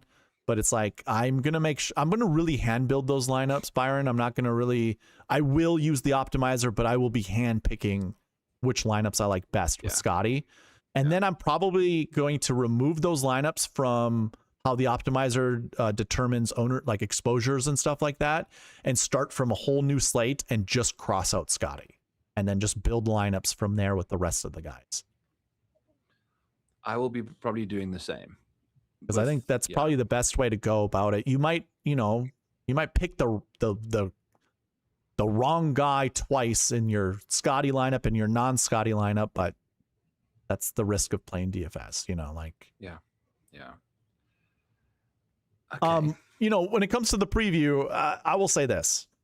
I don't know if do you want to end it here soon? No. You want to keep going? Let's do it. I don't even know what the hell's going on for the other half of the slate, man. Well, the only reason I bring it up is because I feel like the energy levels were like, you know, it is because it was. I need to get yourself a monster. Yeah, I might snort some more of the Celsius. Like I want to see what we can get up to with these other guys. Okay, good. I'm cool, man. I took tomorrow off, so okay, nice. I'm good to go. So, I forgot to record this video. I was going to, but oh well, whatever. Okay. I can download the StreamYard post. Oh, don't worry about it. Part of the reason that I kind of mentioned I wanted to do, you know, just a short recap of the Valero and get right into the preview, and the reason I said, hey, there's timestamps down below is to get people who want to look at the preview, because that's what I'm going to categorize this as a Masters preview. So then, you know, I don't have to use the video. Anyways. Okay. So we went through the whole 6K range. Which is 44 people or 42 people. That's right. Now we have the 7K range. I did not realize that. No wonder there can be just so many random 6K guys show up. It's because it's like half the field. It's insane. Right. I can't remember. I have total golfers. So if you actually wanted to go through anybody that has access to this, if you want to go through and just count how many, there's an easier way to do it. Just select salary 5 and 6 from the buckets. I suppose you could go into the little crosshairs here and put salary range 0 to 6,900. It also works the same. 52 golfers last year.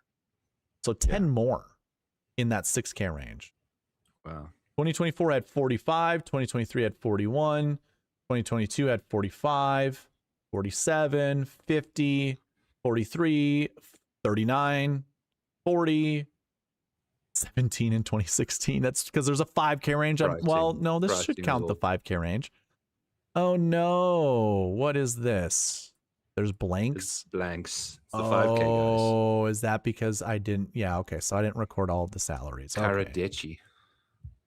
Yeah, okay. I did not know. All right, so yeah, like I said, going further back than 27 or 2018, it gets wonky. So it looks like we're this year is actually kind of on the low end for 6K golfers, believe it or not. But there are going to be 3 added, I guess. Nikolai most likely will, because Nikolai is not in my because I didn't see them in DraftKings. Haotong. Haotong's there, but it was Nikolai, Gary Woodland, and you said Huh? Nap could be Nap, but Nap won't be a 6K. That'd be crazy if Nap was a 6K. Well, look at where it's Mav, Adam. I mean, I guess. I mean, Sam Burns, Jacob Bridgman, $7,400. You know, like. Here, let's see if anything updated.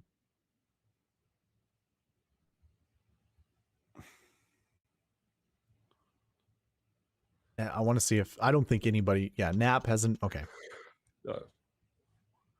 Nope, none of those guys are in. Okay. All right, so we get into the 7K range, right? We're going to continue working our way up, and okay.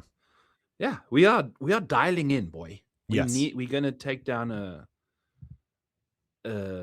shipper, this week. So 24 7K golfers, and we've already brushed up on Keegan already, so I don't really think we have to really get more into Keegan. Yeah, Keegan's a 2%er. You and I are both kind of on the same page with Dustin Johnson. I'm not a huge fan of DJ for the mere fact of, I mean, you got his live results up? Or can you get to his live results? Because I'd like to see what they are. I have no idea. His best live result was a 10th place in this second last live event. Other than that, it's been he didn't play or something. 17th, 17th, 24th, 10th, 31st. I mean, that's just like relatively uninspiring for the most part. You know, like if you put that into PGA events. But what I want to really point out is I don't really care about his live results. I just care about what DJ's done in the last couple majors. And what majors has he been in? He's been in all of them. Yeah, okay. I'll just have some. I can also it's been bad. You know, 2023 US Open was the last time he really looked like he had anything going on. It's been lots of miscuts, and a 23rd was his best finish last year. The Masters in particular hasn't necessarily been like good to him either in the last 5 years. He's missed 3 cuts at the Masters, dude. You know, like I didn't even realize he's been eligible for all 4 majors. Yeah, I mean, he was before he came over. It was, I mean, when you've seen lots of this amount of green, the Masters I think gets you in. I mean, he must be running out of exemptions by now. I know the U.S. Open gives you I think he's a U.S. Open champ, isn't he? I don't remember. I know he's a. Yes, because he's not in the Open or the PGA. I think his exemptions are done. So it's just those 2. US Open 2016 and the Masters. So okay. He's only in the 2 that are going to be playing this week. So, but he also like his 10th place finishes, you know, these all add to exemptions as well. So all your exemptions get added up. So all your performances like a T6. So he'd have his US Open exemption from, you said 2016. Yeah. Oh, I don't have 2016 data, I guess, for the. Yeah. Because I don't have salaries for 20. Okay, that's why. All right. Yeah, okay. Whatever. Anyways, where was his Masters win? 2020? 2020. Yeah.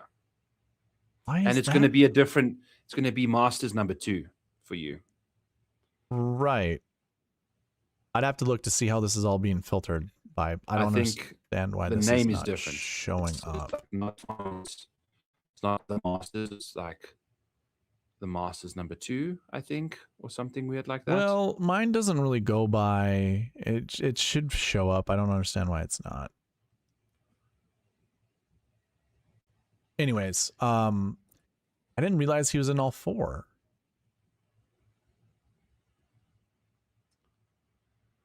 Oh, there's yeah.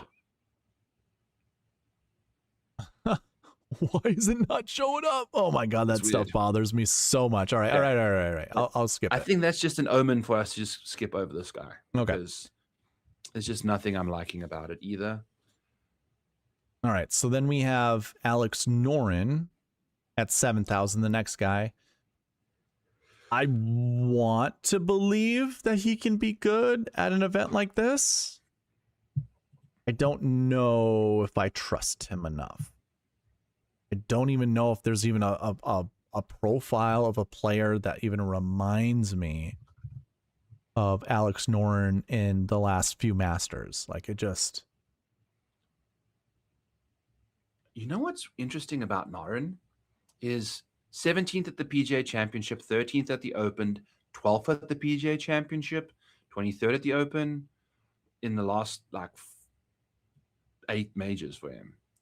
He's actually kind of got it together in some majors. He's only played the Masters 3 times in the last 7-8 years and has not been good. I just think his lack of distance here is a problem, and it's a big problem. He is positive in every stat in the last 2 months heading into this event. That's impressive. I mean, he's got good finishes. He's, you know, in majors. He has good finishes in majors. He's coming in with actually pretty decent recent form, like 22.67 as his average finishing position in the last 7 weeks. Like, that's pretty darn good. Yeah, and he's got 3 top 20s in his last 4 majors. He's got 4 top 25s in his last 5 majors. Like, for this kind of a price, I think that's fine. You know what I actually really don't like about Noren that I think is going to hurt him? The reason that I also really don't like Wyndham Clark either is, okay, so Wyndham can hit draws, but as you saw at the Houston Open, they're not very controlled. Like, they're awful. Yeah. They hit such big wipey cuts for their stock shot, where it's like, you know, I know that the fairways are wide at the Masters, but there are certain holes that you really can't hit that shot, and it's gonna require you to hit a draw with like a fairway would. And like I said, I just did not see any control with Wyndham Clark's game. Not to say that, you know, it's not a fair comparison between him and Alex Noren, but it's like, man, how does Noren hit a draw with that swing? You know, like, it's just...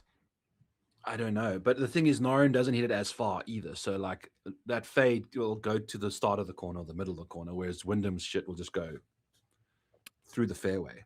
Well, you know, and like, also, like, hole 7, for instance, the reason that you want to hit a draw on that hole is because of how severely sloped that fairway is from left to right. So you want to hit it into the slope to keep it in the fairway. How do you do that when you're Alex Noren and you're hitting a big old cut? Same with Wyndham Clark.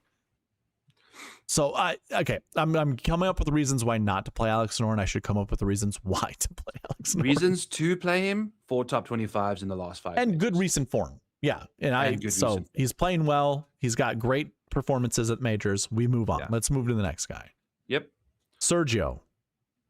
What are his live performances?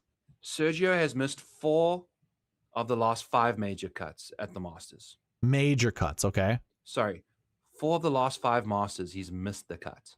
Sergio Garcia. In fact, he's missed 6 of the last 7 Masters cuts. Sergio. Okay, got it on the board. Yep. That's his. It's a course. If you're thinking course history is the #1 thing versus recent form at this golf course, you cannot tell me Sergio is playing better golf right now than any of those other years. Nah, and his putting is just terrible.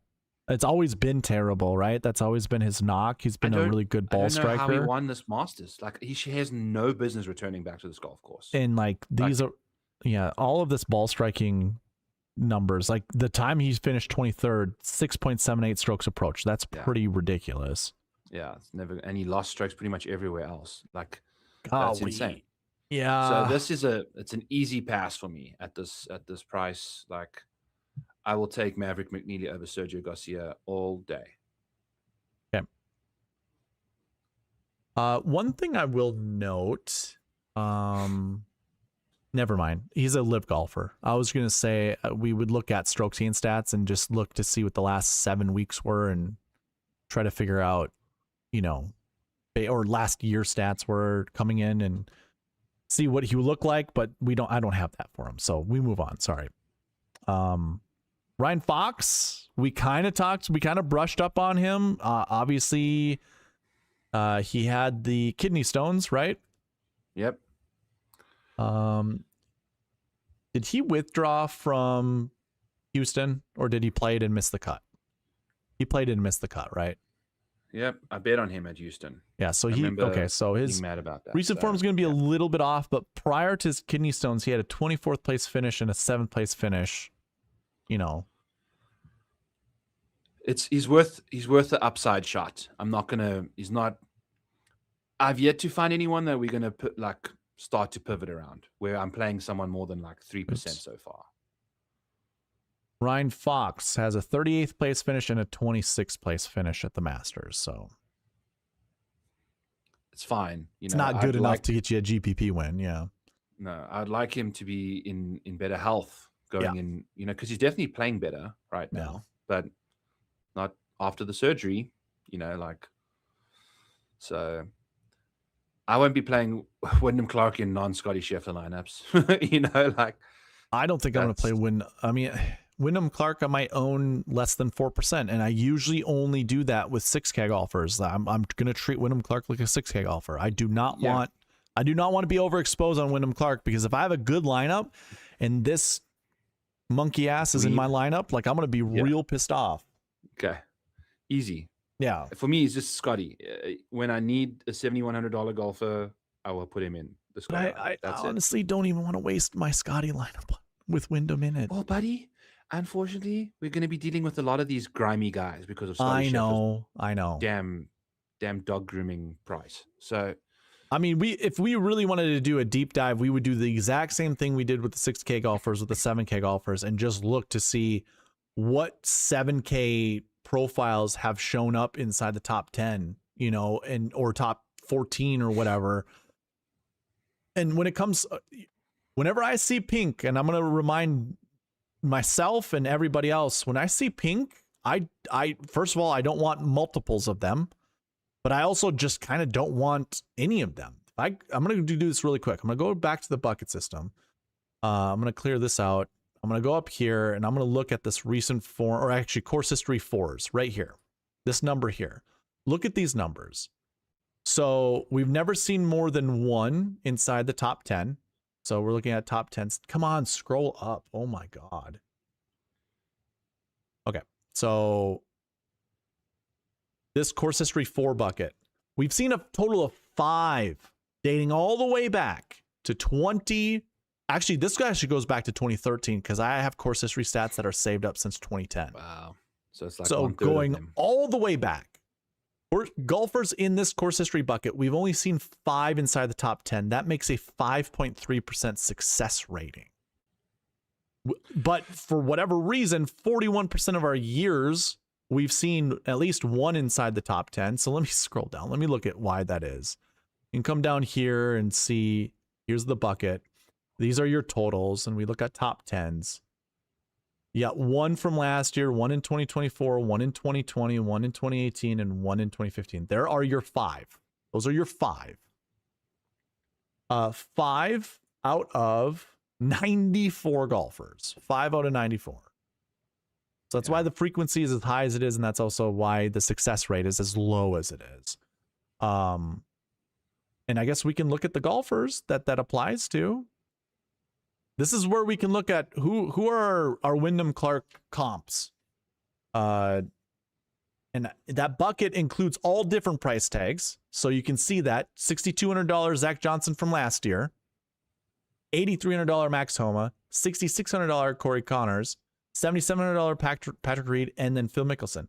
Past champ, past champ, and those two guys. Well, Max Homa is just weird, but anyways, what were we gonna ask? What is this for? Because these are all like course history dogs. Like these are horses. These you would say they're horses for courses, but not when they were coming in with the current. These are the lead-in stats for these events. Okay. Yes. This is what the bucket system does. Is it looks at lead-in data, and so I'm looking at commonalities that match with, you know, would a Wyndham Clark be a good option to put in your lineups? And it's like, do we see commonalities? Here's what I will say, Byron Lindeque. You want to know the commonality I have with all of these golfers on the screen right now? Yes, a draw. That's right. You picked it out right away. It is a draw. Or a lefty fade. Yeah. Or a right to left ball flight. A right to left ball flight. Right to left ball flight. Exactly. What does Wyndham Clark not have in his repertoire? He's got a straight right to left ball flight. Yeah. So okay. Again, why I love the bucket system, why I like looking at lead-in data. You wouldn't see the ball flight stuff in my data just yet, but you and I know this. That's why. What does Sam Burns do? He hits a fade? He hits a fade. So yeah, Sam Burns would also be kind of the type of golfer to kind of ignore at this event. But again, Alex Noren, fade. Woo, I think, ay caramba, which makes John Rahm's play significant, man. You know, like, I think he can work the ball both ways, probably, though. Rom can, yeah, for sure. And I'm not even saying like the fades are bad, but I'm just talking about this course history bucket that these guys are in currently. This is part of the whole reasoning. Like I said, I wouldn't play multiples of these guys, but you know, you can feel comfortable. I mean, 41% of the years that I've recorded this data, we have seen one golfer from them finish inside the top 10, just one. Okay. Where are the drawers in this course? Who are the guys that have just like... You want to get into shot shapes? Like, just, are we going up the board and just talking about shot shapes? Well, we can kind of just decipher it as we're going through, guys. Okay. I mean, I think Wyndham Clark's massive failure is just a monstrous inhibiting factor. And that 46th place finish was, he made the cut on the number. I think it was... I already know I don't want... Actually, I'm going to cut him out of my player pool, I think. I'm going to play him in my 2% of lineups, and then he's just gone. You know, like... With Scottie. Yeah. So, Keegan draws the ball, DJ fades the ball, Noren fades the ball, Garcia fades the ball, Fox fades the ball, Clark fades the ball, Mav McNeely draws the ball. Spawn fades it. Spawn is... Yeah, he typically fades the golf ball. Scott works it both directions. You would say he predominantly hits a draw. Penge predominantly hits a draw, but I think he hits it both directions. I just can't remember off the top of my head.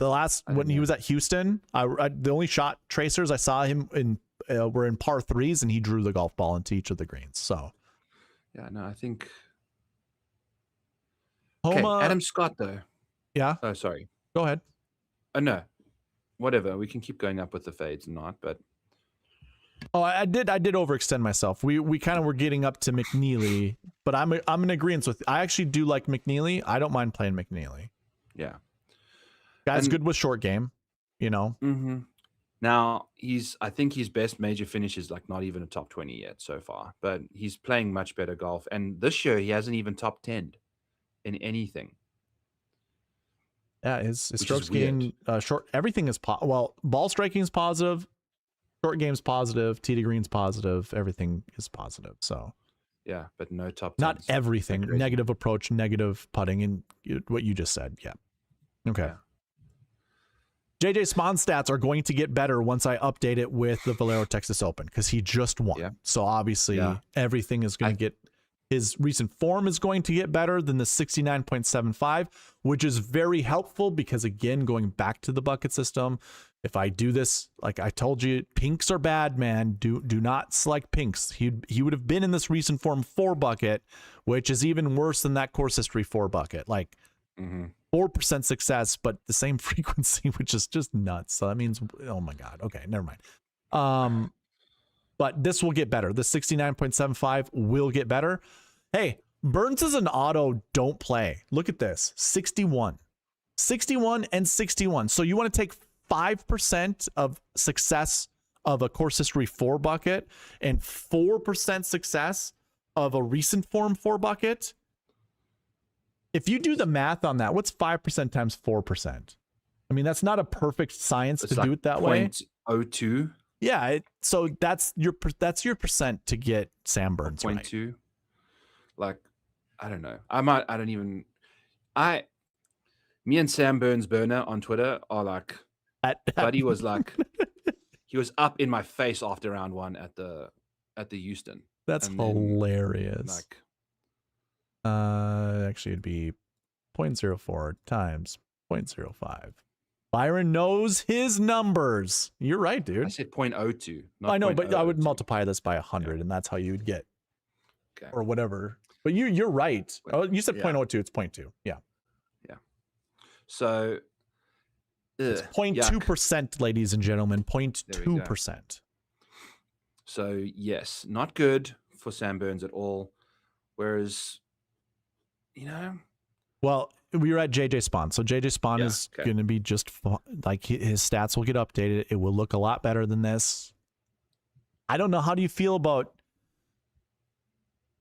having a win the week before heading into the Masters? Should we do that right now? I could show you that first. Yeah, sure. I think also like the fact that it's not his first win. What did he do? He will literally show up in this data as well because he's won the Valero. Maybe last week ones is what I want to look at. And I could just do this last week. So the best finish of anybody who's won the week before, I'm looking at top 10. So actually, let me clear this out. And now here are all of the last week 1 winners heading into the Masters. Miscut for Martin Laird, miscut for Matt Jones, miscut for JB Holmes, miscut for Jim Herman, all losers. So that makes sense. Players, no. That makes sense. T11 for Henley, T44 for Poulter, T46 for Connors, T3 for Jordo. There's your boy, the guy we were just talking about, JJ Spawn, finishing 23rd. So respectable, just not winning you a GPP. Missed cut for Corey Connors, T35, and a T36. Those were the last few years for our winners for last week. Finishing first heading into the Masters. Minimal spawn action, yeah. Yeah. Right? Like, well, how many golfers do we have here? And one of them, well, I guess. And Jordan is like, that's not even got to do with the week before. I think that's just got to do with Jordan Spieth playing Augusta. So that's 1 out of 12. Yeah. That's 8%. So guess what I'm doing with JJ Spawn in my optimizer? I'm sending him to 8%. Okay. Cool. That's all that I care to play him. I might even play him less than that, to be honest with you. Yeah, I think so too. He's less than 5% for me. Okay. Adam Scott. I like Adam Scott. I feel like this is because I like veterans. I understand what he's I think I heard your argument against Adam Scott. I'll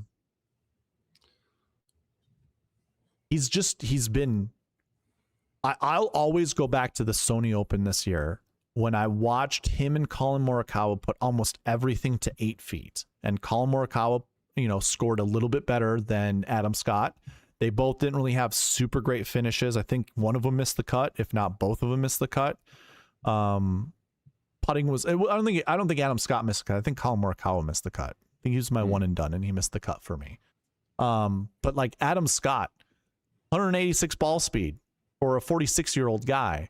The guy, his swing hasn't looked, dude, everything is on plane. Everything is in rhythm. The ball goes where it needs to go. His putting has just sucked.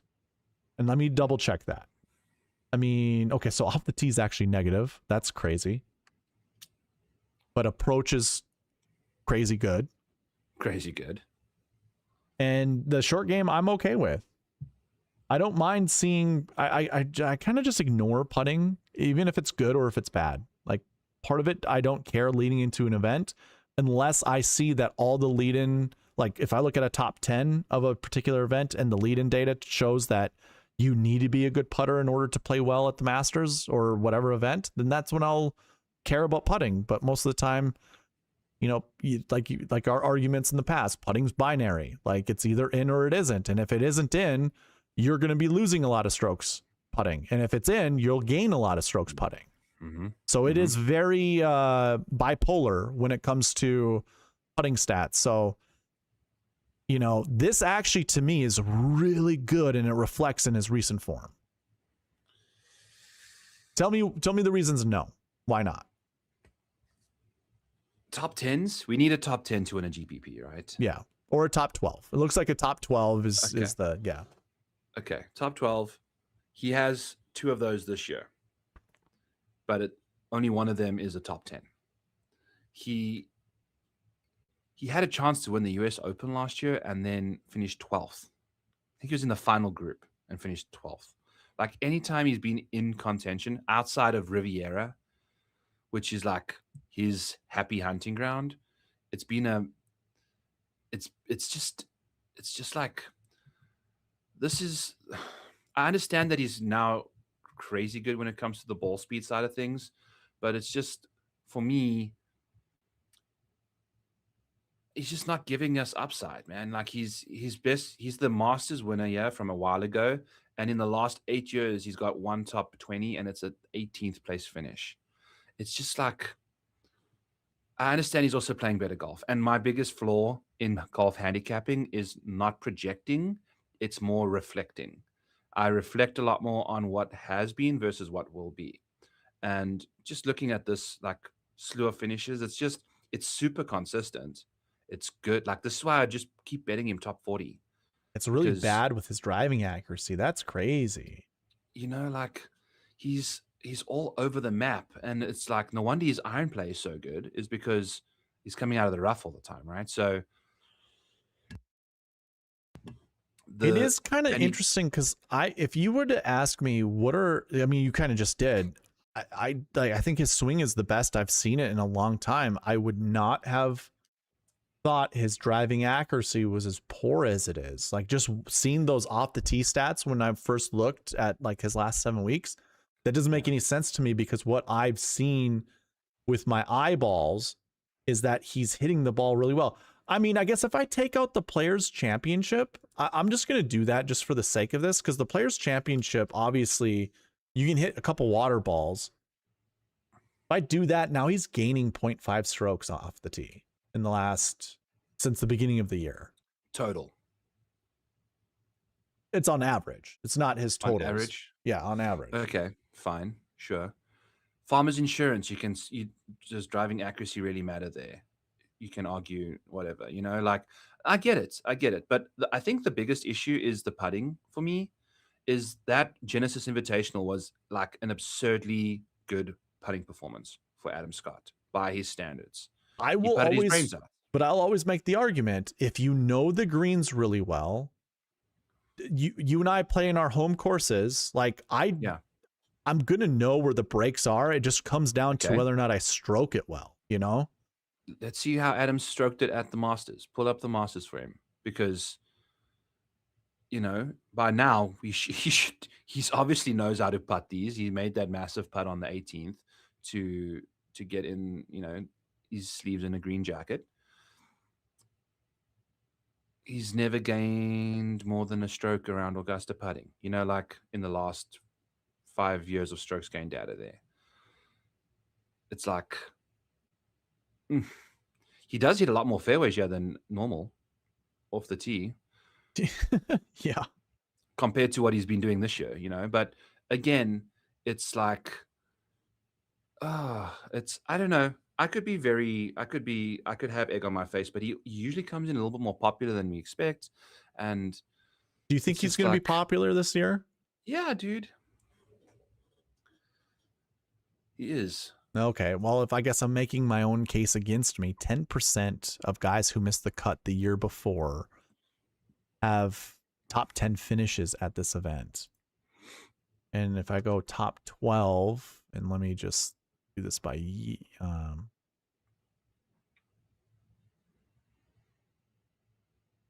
again, it's Rose. He's like the I do this comparison. It's not correct all the time. It's not even correct most of the time. Where it's like, who can I see as Adam Scott from past years? And it's like it's so easy to go Justin Rose because they're lanky white boys that are good ball strikers, that played the Masters well. You know, they've played the Masters well in the past. But Justin Rose since 2018 leads this field in putting in majors. Justin Rose. But that's putting, man. Like that could also mean that his ball striking isn't as sharp as other people's, you know, and that's why his putting is as good as it is. Yeah, he's just also he like dials it in. Like Justin Rose. Here's what I'll do is, okay, so look at his course history. This was Justin Rose's course history heading into this event, 30.5. That means of all the years dating back to 2013, this is what his average finishing position is. And I know you said since 2018. Unfortunately, I can't make that change. But 30.5, he had missed the cut the year before, and his recent form was 46.67, and he was coming in with a 47th place finish the week before, which doesn't apply to Adam Scott, but just the recent form, 46.67, course history 30.5. If I go back to the cheat sheet and we take a look at Adam Scott, 33.54 is his course history, and 23.67 is his recent form. He's coming in with better recent form than Justin Rose was last year, and his course history is better than Justin Rose. So like when I make these like, oh no, his course history isn't better than Justin Rose. It's just slightly worse by three points. Yeah. 3 finishes, like on average, just a little worse than Rose, but they would be in that same course history bucket.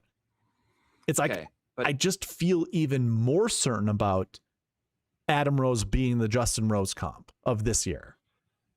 But Rosie has a 2nd, a 16th, a 7th, and a 12th. That's like half of his starts are inside the top 16 at the Masters, and the same can be said for like half of his last 20 starts in all majors are inside the top 16. Whereas Adam, his consistency is going to have you with it, because Rosie's going to miss way more cuts than Adam Scott. Like that's a fact, like a bona fide fact. But if you take a look at what Adam gets up to, his best finish in the last 8 Masters is an 18th, a 22nd, a 32nd, and a 34th. You know, that's his half. That's like his median is a 34th, where Justin Rose's is a 16th. It's just like, if you take a look at lead-in form, like Justin Rose has a win this year, and it's been cheeks everywhere else. Like he's not consistent. He's as volatile as it comes. Whereas like Adam is just, it's like, it's tough. It's tough, dude. You know, like it's way more consistent. Look at that. 22nd, 39th, 48th, 54th MC. Whereas Rosie's got like 2 MCs in there. It's like, that's not what I want for DFS purposes for Adam. I know. I'll bet him top 40, call it a day, take Rose instead. You know, half the time he's going to likely be in a GPP winning lineup of some sorts somehow. But now Rose is like $1 million more than Adam, which is the problem. Yeah. You know, we can get to Rosie because I have thoughts about Rosie. Well, yeah, at this price, if he's popular and shit, like $9,100, pass. It's not pass, but it's limits. You know, like I don't see him being. I'm gonna put him not consistent. Yeah, you can nuke your lineups like quickly. I'll put Rosie in maybe. I might even start my lineup building process getting Rose out of the way and then crossing him out, so I don't have to deal with building lineups with Rosie in it. And in that way, and this is also a tip on using my optimizer, Byron, because if you think about it, if you don't want overlaps, you would do it this way, where you would just lock in Rose, build a lineup, then the absolute next lineup will be completely different than the previous lineup you just built, because obviously exposures get put in there with max ownerships. And then depending on whatever exposures you set for other golfers, if you put them to 50%, then you have the chance of building another lineup with an overlapping golfer that you had in a previous one. But if you wanted to build 5 unique lineups, make sure all exposures are set to like 20%. And put Rose in there, and you'll get 5 unique Rose lineups. And maybe you want to anchor them with one of the top dudes. You could just go ahead, lock them in, and go that route. I don't know what I'll do now, but yeah, that's kind of the feeling I have with Rosie. And again, we're skipping price ranges, but okay. that's a big long discussion about Adam Scott. It's important though. I It's going to agree. be because he is a Masters dinner participant. Yeah. He's a green jacket holder. He was just in everybody's brain at the US Open because they, everyone thinks that he played well there. He fucking finished 12th, bro. Like he was in the final 12th is group. still good for DFS purposes. And actually, Yes, he it was in is. the GPP winning lineup. That's it. It's like that's what people are clinging on to. Yeah, right is- here. is Yeah, that. we just went over it. Yeah. Like that is. I think that's what everyone is hoping can happen again. He's had two top 12s this year. You know, I hear you. and it is, maybe, buddy. I just said JJ Spahn was the stat fish of the week last week, and he just won the Valero, bro. Like, so my opinion is almost as good as going the other way. Like, if I just yeah, and if I'm building a case again, so I'm gonna just do this really quick. So I this is by the course history 5, or not course history, the last year 5 bucket, just missed cuts from the year before. I'll just say it that way. It's an easier way to say it. Yeah. You can see these are all missed cuts. If we look, this is all sorted by years going down. So there were 3. Yeah, I like this. There were 3 last year, 72, 73, 62. Then it was only Bryson in 2024. That was 8,200. And then we had 1, 2, 3, 4 golfers in 2023. $7,600 kind of works with us because that's we're trying to find an Adam Scott comp, and so 72, 76 or whatever. Brooks had finished second in 2023, 2022. Shit, Danny Willett up there, 12th place, 6,300. Let's see, it's 1, 2, 3, 4 golfers in 2022, 10Ks and 8K, 1 in 2019. 3 in 2018, 3 in 2017, 2 in 2016, a ton in 2015. Okay, I'm not going to go that far back, but it's like it wavers on 2 to 3 with ones in there every once in a while. 2024 and 2019, there were only one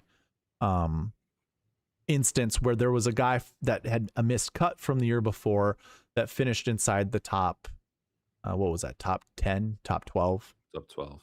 Yeah. Okay.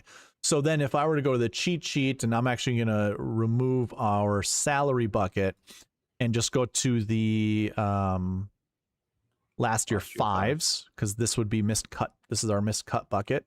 Look at how many golfers there are in total. 1, 2, 3, 4, 5, 6, 7, 8, 9. Well, it's up there. Never mind. 15. Jesus. So I forget what I've included sometimes. So here's what I would say. Is this a year where only one golfer finishes inside the top 12 out of this grouping? Could there be 2? And here's the argument this is the conversation you have to have with yourself. Look at Cam Young, $9,200. If you're building a Cam Young lineup, you have to make the argument to yourself, which of the following golfers would you only put only one of them in your lineup? Because you could guess 3. I will say when we went through all of that, a lot of these golfers were 8K and above. There were a lot of 10K golfers if I recall. But then we also have our 7K golfers. So out of our 7K range, which we're currently on, Keegan, DJ, Garcia, Scott, Cam Smith, and Russell Henley. You obviously like Russell Henley more than Adam Scott, right? Yes. So then it's like, okay, then you do a Cam Young, Russell Henley lineup, and then maybe you add one more person, but feel better with 2 rather than 3. Obviously don't play 4, but I mean, who's playing 4 with the goobers that you see on the screen? Yeah. And when you look back at that stuff that we just came through when you filtered on the previous screen, it was all course history guys. Like Danny Willett. Oh, for real? Dude, if you take a look I didn't even pay the course, attention. look at these names. They all good. Like they've played the course history is built in. You can look at but yeah, ZJ had 1. Whatever. Yep. Whatever. But he came in with bad, whatever. Yeah. But you're absolutely right. Cam Young, that was his only, he finished 7th the year after he missed the cut, and that was his debutante year. Debutants, Yeah. But yeah, Jordan oh my God, Spieth, Jordo. Xander. Danny Willett passed. He must have missed the cut after his win. He did have a win. Oh, yeah. Good call. Been which I a don't even win have in and here, maybe a but 23rd place, and then he didn't win in his debutant. He No. he had a 22nd place finish, I think, right?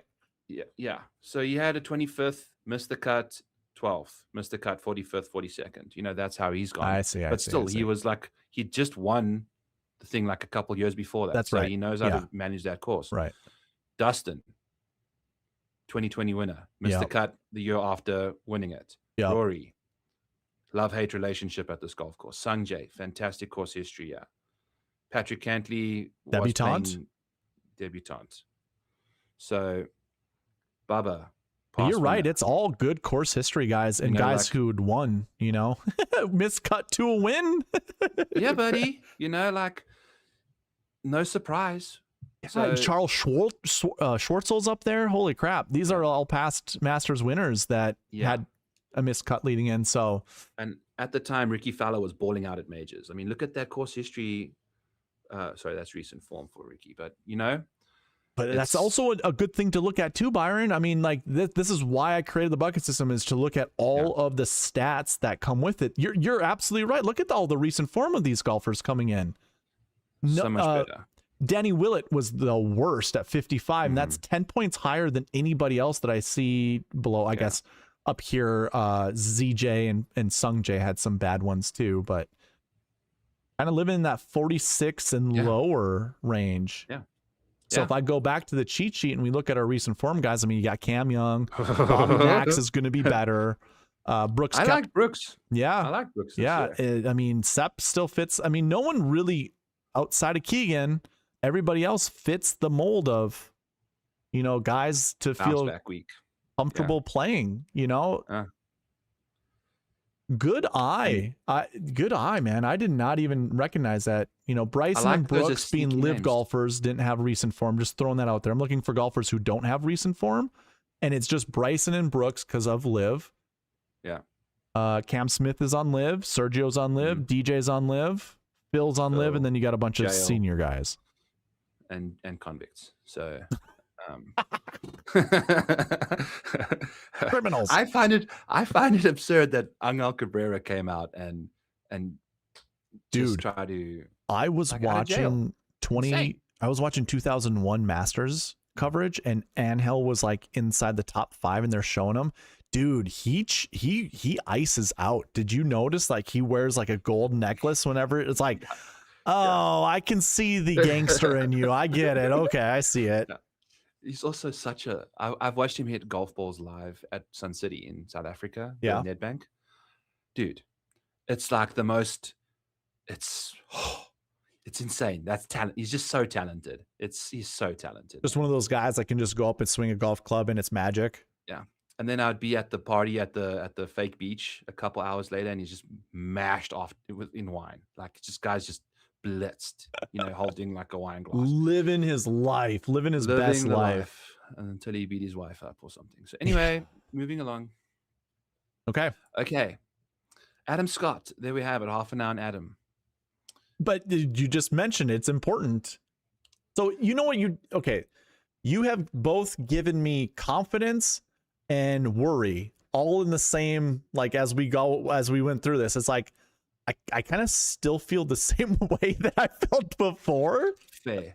I mean, if he finishes top 10 at the Masters or top 12 at the Masters this week, yeah, I would not be surprised. Neither would I. Yeah. I expect him though to finish like 27th.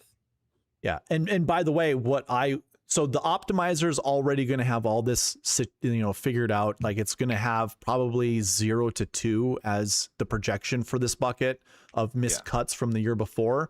So it's not going to allow you to select more than 2 of those golfers regardless. And if you want to anchor around, you know, those golfers, it will make sure you don't select more than what you've anchored. So yeah, good to know. Like, and it's good to know Cam Young is in that, because I do like Cam Young. When we get up there, like I do like Cam Young. Dude, his shot, he just seems like a good course fit, you know, like it's gonna be hard just to have maybe it's not. Maybe it's a good reason to anchor around, you know, Cam Young, Adam Scott. Anyways, let's move on. Let's I don't want to spend too much more time on Adam Scott from the 30 minutes we already did. We found other answers at the same time. Though. That's right. You know, that's typically what we've done when we've gone down rabbit holes. Is we've like opened up other avenues. Yeah. Which we just saw now with that miscut and then good play. That's Marco correct. Penge is, call him young pup. Look at that off the tee stuff, dude. That's just like it's too good to pass up. And playing well now. Between him and Bridgman, I'm like, I kind of have this either or statement in my head as to play Bridgman or Penge. And a big reason is because of debutants. You know, if we look at debutants going back, and this to me is important too, Byron, because I want to know, you know, all the debutants that have played well in the past. So we have this sorted 1st to 14th. Should I just get rid of this, or should we keep it filtered just to see? Let's see okay. Whatever you want to do. So, okay. So last year, Matt McCarty, $6,300 debutant, finished 14th. You know what? Actually unfilter the, get all the debutants in there. Let's see what helps us paint a bigger picture. Okay. So here are all your debutants from last year. So like a decent make the cut kind of thing. Yeah, 21 total golfers, and it looks like half of them missed the cut, if not more. One top 20. Yeah, one top 20, and that's the big thing. Obviously, 14th is probably good enough to, you know, make some good money if that's 6,300. If that's your last golfer in, yeah. Especially this year, there would be a good Scottie Scheffler person to put in your lineup. 2024, you had Ludwig, $9,100, and priced. Okay, let me. I like how this looks. This is good. I was gonna say that's $10,000 Wyndham Clark down here. Go figure. Overrated. Shocker. Yeah. Was that post US Open win? Right? It was post US Open. So yeah. But yeah, okay. So we got Ludwig at 91, then it drops into the 6K range. So Ludwig is 6Ks. But like Ludwig's a stud, you know. Is that this year's got her up? You never know. Right. Good point out. You know, very similar shot shapes too, except for Goddard just hits even a wipe your cut off. He can hit a high power draw though. He actually hits a straight ball. When he tries to hit a draw, he hits a straight ball. Yeah. I've noticed that. He's aiming still 50 feet to the left, but it just goes straight when he pushes it. Just a push straight ball. Yeah. Okay. 2023. Yeah, I was kind of trying to look at 7K because like we're looking at Marco Penge at 7,300, so I'm kind of paying attention to 7K golfers that still make the cut and are okay. So like Batia, whatever. Sahith, Kim, Sam Bennett, bunch of 7K golfers down here and 6s. Sahith's the only one that's worthwhile. Good recent form. Have you been paying attention to that? I have not. Very good recent form. They were just good players. 39.80. Okay. Yeah. And you're right. Yeah, good players. 2022, the Gooch. The Gooch, 8,700. None of these guys, Minwoo scored 73 DraftKings points. Otherwise, Harry Higgs was close, but nobody, I wouldn't even, and no one really that I care about. Minwoo makes eagles on par 5. That's right. That's why I like those Eagle guys. Absolutely. 2021, you got Zalatoris there. Will Zalatoris and Bobby Mack. 7,300. Is this Marco Penge? I don't know if Marco's hitting his irons as well as Will Zalatoris was coming in. You know, like. Yeah, one stroke on average. On average. Yeah. Like. Yep. Okay. 2020, we get our Sungjae. This is the fall event. NCT Pan. Yeah, this is all just messed up from 2020. Yeah. Mm-hmm. 2019, a 12th and a 17th in the 6K range. We do have some 7Ks. You want to make a European comp? Got your Eddie Pepperell down there. 2018, Finau, 10th place. It's after he rolled his ankle, I think. How Tom, by the way, 7,200. Yeah. nobody, I mean, it's none of these debutants. Ooh, Thomas Peters. But I will say this. This is also the year that Thomas Peters finished 4th. Or was it 2nd? Or was it 5th at Genesis? I don't even remember. Checks out. Here, I can show this. This is 2019? Or what year were we on? 17. 2017.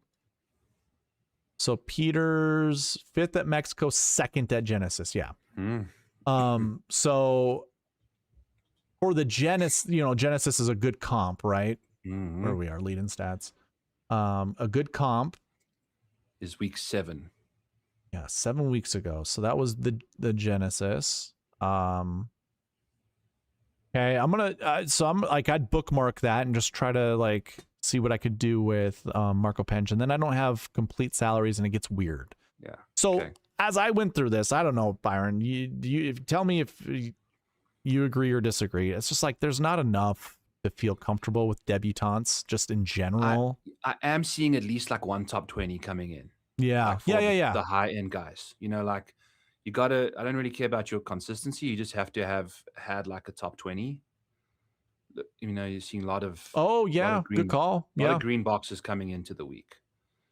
Okay, so if we use the cheat sheet and we go to recent form and we come down to Marco Penge, here, let me go to a different, let me go here and shoot, never mind, that's not gonna work. We'll stay here.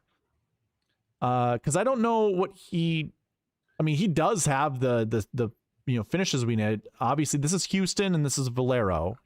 What did he just do? T21 at Valero, and I'm happy with the 16th at Genesis Invitational. I'm happy with the 4th at the Valspar. Was that 7 weeks ago, though? Let me double check, Byron. But yeah, it was. If it's 8 weeks or 7 weeks ago, it doesn't really matter, in my opinion. No, I'm just looking at the right tournament, because like 7 weeks doesn't mean the same thing. But you're right. No, I've been betting Marco and playing him a lot lately, so I know exactly what he shits. Yeah, you know exactly. So miscut at Houston, and he just finished what at Valero? 21st. 21st. So that will average out to be 20 plus 80, Jesus Christ, 50. So it actually worsens his recent form, but the top 20s coming into the event. Yeah, he spiked enough. He's a little inconsistent, but you're seeing all of these guys don't have necessarily the same as Thomas Peters. Yeah, solid recent form, but they've got like, especially like Mexico, Riv, don't mind those as like solid, Yeah. No. Jacob Bridgman is like the poster child. I mean, look at that. Oh, I know, dude. I know. So, but yeah, Penge, I mean, that's kind of the same. I mean, unfortunately, I just have playing in here instead of the results. That will be updated tomorrow, just so everyone knows. Yeah. But we can see right here, I mean, this finish, getting that 20th. What did you say again? I'm sorry. Valero Texas Open? 21st. This will bump this down a little bit. But if you look at this, oh my God. So it's a 4th, a 16th, 2 missed cuts, and a 21st. We go back to the lead-in stats. 2 missed cuts. I mean, 2 top 5s for Thomas, but then a 30th. It's the same coloring. Like you will see the same colors next to Marco Penge's name for $7,300. And hey, you want to make a comp to anybody? I mean, that's a pretty good comp with Thomas Peters. Thomas Peters is the same kind of a golfer as well. Yes. Like I'm there for it, man. I'm now sold a little bit more on Marco Penge. Like, do I need Adam Scott in my lineups? Not all the time. Do I need Harris English in all my lineups? No. If I'm building all these lineups and let's say Harris English I have at 16% and I have Adam Scott at 16%, that means obviously 68% of my lineups aren't going to have either Scott or English. The pivot would be to Penge, and I'd be absolutely fine with that. Like that. Amen. Yeah. Cool. Kenny seems to think he doesn't like hard golf courses, but he finished 4th at the Valspar. Like, that thing's like literal paint can that they play. Oh, for sure. Absolutely. Like, 4th at 4th at Valspar and a 16th at Genesis are just like, to me, it's like the rain clouds are parting and the sunshine's coming through. And it's like, this is your answer to Augusta right there. And he hits it so far. Yeah. Hits it so far. And he hits a draw most of the time. So it's like, I feel really good about that. Yeah. Mm-hmm. Max Homa. I'm kind of, I don't know, man. I feel the same way about JJ Spawn, so that obviously is going to not fare well for me. Max Homa's the only reason I'm going to play him is because I know he can play well. Yeah, he's got a 3rd and a 12th in his last 2 starts. He's been consistent-ish. He's in decent form. Decent, not bad. He's in fine form. He's not top 20ing nearly as much as I'd like him to be doing, but he's still 13th, 32nd, 37th. This week, I think he was somewhere again in the middle of the pack. You know, like he's not like sucking. He's just like playing fine. Right? Right. Yeah. I just don't. I don't know. He does have a top 20 the year before. That's a good indicator. I mean, Byron, look at this. Hey, let me deselect this. Look at the cut at Valero on the number. Top 20s from the year before. We've seen at least 2 every single year. And obviously that's because, you know, golfers who top 20 at the Masters just end up being the same dudes all the time and being good. But it's like 22.69% success rate, 100% frequency rate. We've seen up to 3 inside the optimal lineup. Almost every year we have one in the optimal lineup. Top 5s. We've seen up to 5 inside the top 5 for this bucket. So if I were to go into the cheat sheet, and let's clear out all of the filters, go back to the Masters and just look at this last year 1 bucket. There's 18 total golfers. Max Homa is one of them. You know, obviously there's some good golfers up here that are probably going to take the cake for like what represents this bucket inside the top 10. But if for whatever reason you can make the argument or just whatever, you could pair up 1 or 2 of these guys to go with one of these cheaper guys down here, and Max Homa is one of them. You know, yeah, and you can scratch off Rory's name. He's not top 5ing this week. Well, okay, you heard it here first. I'm just telling you that right now. You heard it here first. Like Colin, I'd be shocked if he top 5s this thing, given his situation with the back. Yep, I agree. And I'm gonna say Rose won't top 5 either. Yeah, I will say Rosie the top 16s or doesn't make the cut kind of thing. So, and we can also do the same thing with lead-in data from debutants to, you know, having last year 1 finishes and just look at, you know, all the golfers that head into the event and, you know, their performances. What I would actually look at is probably price tag. I mean, there you go. Patrick Reed, 7,300. That's what we have with Max Homa, but obviously Patrick Reed is a past champion. Max Homa is not. But then you see Max Homa. Oh my God, he's got a string. That's what I'm saying. Like, he's found his groove. At one point, he had 3 top 15s in the space of 13 months. It was 2 at the Masters, and the other one was at Quail Hollow. Like the 2 places that he's played the best golf he's ever. Like, the Masters is becoming like a place for him, dude. He's like find happiness here. He has such a manufactured golf swing for shot shaping that is, I think, absolutely prime for Augusta. Yeah. Like I do think if I was, you know, I'd give him knocks on that because his swing to me, it just looks ugly. Some people like his golf swing, but it just looks so manufactured. But if you were to be in simulator golf, everyone knows Augusta. You know the shot shapes you're trying to hit at Augusta, and I think that's where Max Homa I think would shine. Yeah, dude. You know, everyone knows this golf course. Everybody plays it on a simulator. If you got the option to do it, like, you know what you need to do at Augusta. So yeah, I mean, yeah, I'd make my arguments for Max. Mm-hmm. Okay. By the way, Byron, I just looked at how long we've been live. Mm-hmm. I just told my chat we probably have another hour to go. We can do 5 hours, buddy. I know we can. It's gonna be like, we're gonna post it on there. It's like, anyone want a 5-hour podcast on the Masters? Yeah, we go. I mean, and it's not dull. Never, and we're deep diving like everybody. This is as nerdy as fuck. It's gonna be your one-stop shop for golf content this week. Yeah, you just have to be paying attention hard because for 5 hours straight. Otherwise, I'm joking. You know, we'll have to share some timestamps, and feel free in the comments, people, if you got like an important timestamp that you think is relevant to help the community, you know, like if someone needs to share, like you just put it's 01:15 is like 1 minute 15 seconds. That's 1 minute. So it's hours is the 3 zeros. Good. Yes, that's correct. 000000 for hours. That's correct. Yep. Okay, there we go. So it doesn't have to be by seconds. It can just be by an hour and a minutes. Yep. I doubt you'll see any timestamps in the comments. Yeah, go ahead and post them in the comments, because people then can see it too and click on those that time code that you put on there and jump right to the point that you find interesting. I will also try my best to, like, I know that at 3 hours 50 we stopped doing the 7. We get into the 7. Yeah, I mean, I'm gonna do mine tiered by the price range. It's like 6K, 7K, 8K, or whatever. I think that's just gonna be the easiest way to do it for me, because I'm not gonna go back and look at every single golfer, because like, oh my god, no thanks. No. Okay, moving on for Max Homa. I mean, actually, Max Homa exposure for me is gonna be probably 10%, because I can't get behind. He will make me pull my hair out if I play him more than 10%. Okay, that still seems kind of high.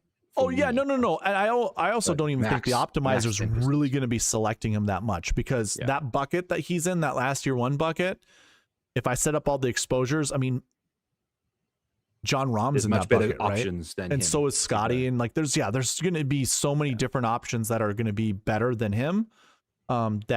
He's probably going to sit in that 6 to 8% range, and I'm going to be just fine. I might even have to force the optimizer to pick him a couple times, you know. So yeah, which is cool. It makes a lot of sense. There's not a lot to like about Max apart from what we've seen. Yeah. So. All right, Harris English. We've talked about him in depth throughout this entire. You know, he's our first click in the 7K range. You know, we both like him. I've got nothing. I mean, the only thing that I would say maybe I don't like is the lack of top 20s, but he lives in that 20 to 30 range. Yeah. Coming into the tournament, right? Like, yeah, I guess I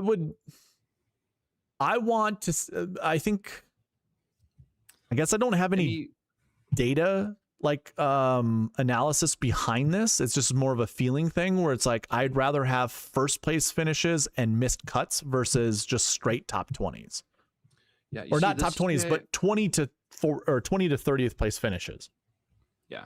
If you just ignore the fact that we've played any golf at normal PGA events and just take a look at his majors, you're getting exactly that. 12th year last year, that was his best finish. By the way, he had like 6 years in between this 2021 start and before that. Like, it was crazy. He had 2 starts and then 6-year hiatus. Knee injury, right? So, or what was it? Hip injury, knee injury? Hip injury. And you can see where the hip injury comes into play. Yeah. It's like, this is like the hip injury range, 2022, 2023. Mm-hmm. He had 1 top 10 there. If we ignore this, now start looking at what you're seeing with Harris English's performances. Yeah. We are looking at non-stop made cuts. He hasn't missed a cut outside of that range. At a major, he's $7,300. We're getting a second, a 12th, a 18th, a 22nd, a 3rd, a 21st in that 4-year span. A 4th, a 19th.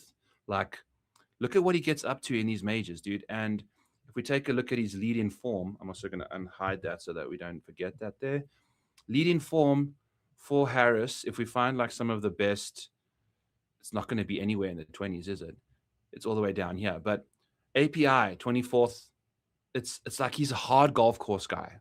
He drives the ball so well. He just doesn't make birdie putts much. He grinds his ass off for a par. He won the Farmers. You know, that's a grind fest. Like, I imagine if we go back and we look at specific shots, we could probably make the argument that he's like a 6-foot putt away from being inside the top 20, or he's a water ball away from being inside the top 14, like just maybe random occurrences that he could have played a little bit better and just ended up, sitting in that 24th to 28th place finish range or whatever.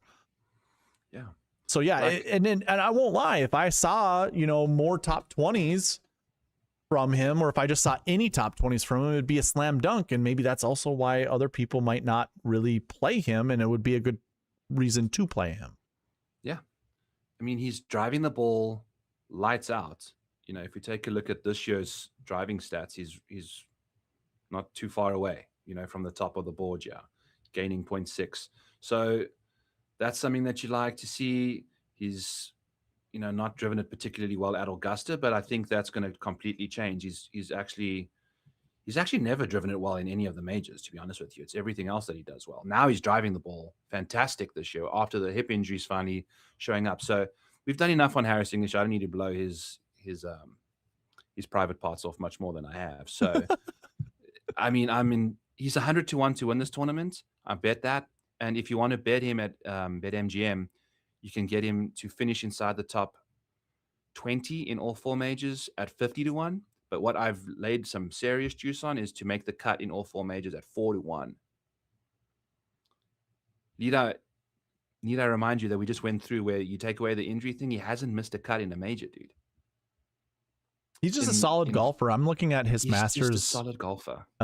Just strokes and stats from 2021 on to 2025, and it's like he does lose here and there, different stats, but he makes up for it in the other stats. Like he's a total golfer. That's the argument that I'll make for Harris English is, you know, a lot of times I come on to these streams and I just remind you that this is golf, and it doesn't matter if someone's really good on approach or really good off the tee heading into this event.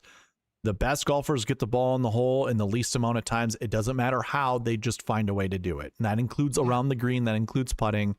Harris English is that dude. He's a gamer. Like, yeah. Dude, AJ's been here the entire stream. Yeah, he just told me that his girlfriend asked if he was going to come to bed, and he's like, I'm watching my golf show. And she said, didn't that start yesterday? Or wasn't that on yesterday? AJ, you are awesome, my man. Thank you so much. Thank you so much. By the way, just Harris English, top 30, plus 120. All he does is top 30. You know, like, why not do it here again? So I'll be betting that for sure. What a hilarious AJ. That's like, we got to clip this at 420. So hilariously, 421. He actually came to my chat and he goes, I'm back here from Byron's chat. And then I was like, oh, did he not post one of your comments on there? He's like, no. I think Lauren's a baller. Keegan sucks. He has a chart for all the majors. I'm back to this channel. He's back. He's back. All right. So let's keep going. Yeah. Sammy Burns, Sammy Biscuits. I already mentioned the fact that he has bad course history, bad recent form. These numbers here, just to make it simple for everybody watching, if it's pink, it's usually bad. You know, I mean, I know some people like to eat their steaks raw. I'm just not going to eat this raw steak. Like, this is a mistake, not a steak. So that is so good, dude. Yeah. Okay. This pink is a mistake. Yeah, moving on. Yeah. Well, here, hold on. Let me make the argument for. So he does have a 13th place finish. That's usually a good sign. But outside of that, actually, I don't even remember what he did here. Did he miss the cut? At the Houston, he finished 21st. Okay, so this will actually get better. This will get better. Like, I think he was first round leader or second round leader at the Houston, and then almost missed the cut, and then had like a surge up the leaderboard on a Sunday. Like, meaningless. I'm going to have to correct something I said before. Double pinks. Like, this won't be a double pink. This is going to be a pink and an orange. But the fact of the matter is this course history is not great. It's a 5%, 5% of all golfers in this bucket between 60 and 80 have finished inside the top 10. Is that going to be Sam Burns? It could, but it's a very small likelihood. So there, that's all I had to say. I just wanted to mention that because, one, to correct a mistake, and two, the guy's good enough to be, have a decent finish here. Is it likely? Probably not this year. No. Jacob Bridgman, love him. Love the Bridgeman. $7,400. The guy's a baller, straight on, straight through. This is the easiest way to save some time as we move up this leaderboard. Like, if you are not playing Jacob Bridgman in any of in a large, at least 10% plus of your lineups, you don't like making money, in my opinion. Yeah, he's just solid, man. Solid. He's And arguably I'm the also best a big golfer fan of on the PGA basketball Tour. players, and Jacob Bridgman apparently is a big basketball player. All of it kind of comes through and through, guys. If it's a weird combination of things. A lot of good, let's put it this way.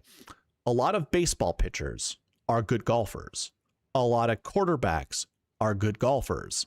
A lot of shooting guards, Steph Curry, are good golfers. They all have one thing in common. It is finding a target and hitting the target. It's accuracy, pinpoint accuracy. Listen, this isn't the full reason as to why I like Bridgman. Bridgman just has really good stats coming into this. But, I mean, geez, man, a lot of the basketball players on tour, Gary Woodland, Denny McCarthy, Scottie, Scheffler, they're all basketball players. They're all good golfers. But they're athletes. At the end of the day, they're athletes. Dude, well, that's another good reason. They're just not golf nerds. They're athletes, So, yes. For me personally, that's also why I'm going to be playing more Bridgman. It's just like, guy's a stud. And if he's on Scottie Scheffler's starting 5 for PGA Tour basketball players, sign me up, man. Sign me up. Yep. Sung JM. I don't mind playing him. He's in that last year 1 bucket, and that projection, I do have the bucket projections up, and it's also on the Google Sheets that I have for the bucket system. 2 to 5, Byron. We want to play 2 to 5. Well, we don't want to, but it's projected that 2 to 5 of these golfers are going to finish inside the top 10. There are 18 total this year that are in that bucket, and Sung Jaeim's one of them. One of them. And that course history 2 bucket is also probably a good. Yeah, okay. I was looking at this earlier when we were kind of thumbing through this. Let me zoom up just a little bit. So course history, we've seen a min of 2 to 5. So it goes 0 to 7 and then 1 to 4. But look at the success is 17.67% and the frequency is 91.67. So 1 year it didn't have a top 10 finisher. Yeah. But every year, Byron, a golfer's been in the optimal lineup. This is how weirdness happens with an earlier version of SweetSpot DFS only looked at top 10s, and that was it. Only looked at top 10s. And I'd get frustrated and disappointed that I didn't get it accurate. I didn't figure it out perfectly. Yeah. I realized that DraftKings points matter more so than top 10 finishes. And a lot of times you will have a guy just like, oh my God, who was it this week? Was it Tony Finau? Yeah, Tony Finau got a 78 in round 4. I think he was top 20 in DK points, but he finished 40th place. Yeah. Things Bronson like that can happen. Yeah. Golfer that, tin cups it could have absolutely a tremendous amount of DraftKings points and then just on one hole loses all of his placement, points basically. Yeah. And I want to point out, like Sungjae, dude, he's got 2 missed cuts in there, but everything else is 2nd, 8th, 16th, and 5th. Yeah. Plays this course well. Course history 1 kind of profile, But and it's okay though. Anybody that's in that course history 1, 2, or 3 bucket is fair game. It's just course history 4 is bad, and course history 5 is even worse. So it's like, yeah. Okay. All right. So Cameron Smith. Oh well, first of all, Sungjae. Yeah. If I was putting exposure on him, it's probably going to be like 14%. I don't know if I want to max any higher than 14, 16 maybe, but it's probably going to be 14. Yeah. I won't do more than that either. Probably it's just course history stuff that's really doing it. Like he's not playing the greatest, but good to see that 4th place finish there. At least a bit of reprieve. Yep. Cam Smith leading form on Live. Let's see. It's not very good. My chat is sad. This makes me so sad. Yeah. My chat. I just said because I have AJ in there as well as Goodnight, and they've been saying things, and I haven't really been able to respond. So all I said was, "I appreciate you guys." AJ goes, "Well, I appreciate," or no, Goodnight goes, "I appreciate both of you," and then Goodnight, or that was AJ. Or well, I'm sorry. Anyways, they're doing this appreciating you. Oh my So God. they're on this I ladder appreciate of you appreciating me. yes. Oh God. It's pretty funny. It sounds like carnage in there. It seems like it's an after midnight type of situation. This is hilarious. Okay. Cam Smith, not terrible, not great. No top fives on Live, but a couple 8th place finishes here and there. This course history for him is just so damn good, dude. Like, but again, this recent trend in majors is bad. It's 5 straight miscuts in majors. It's not good. So it's gonna have to just be like a 5% guy for me. Did you see Vicenzi talk to Pat Mayo? Did you watch that at all?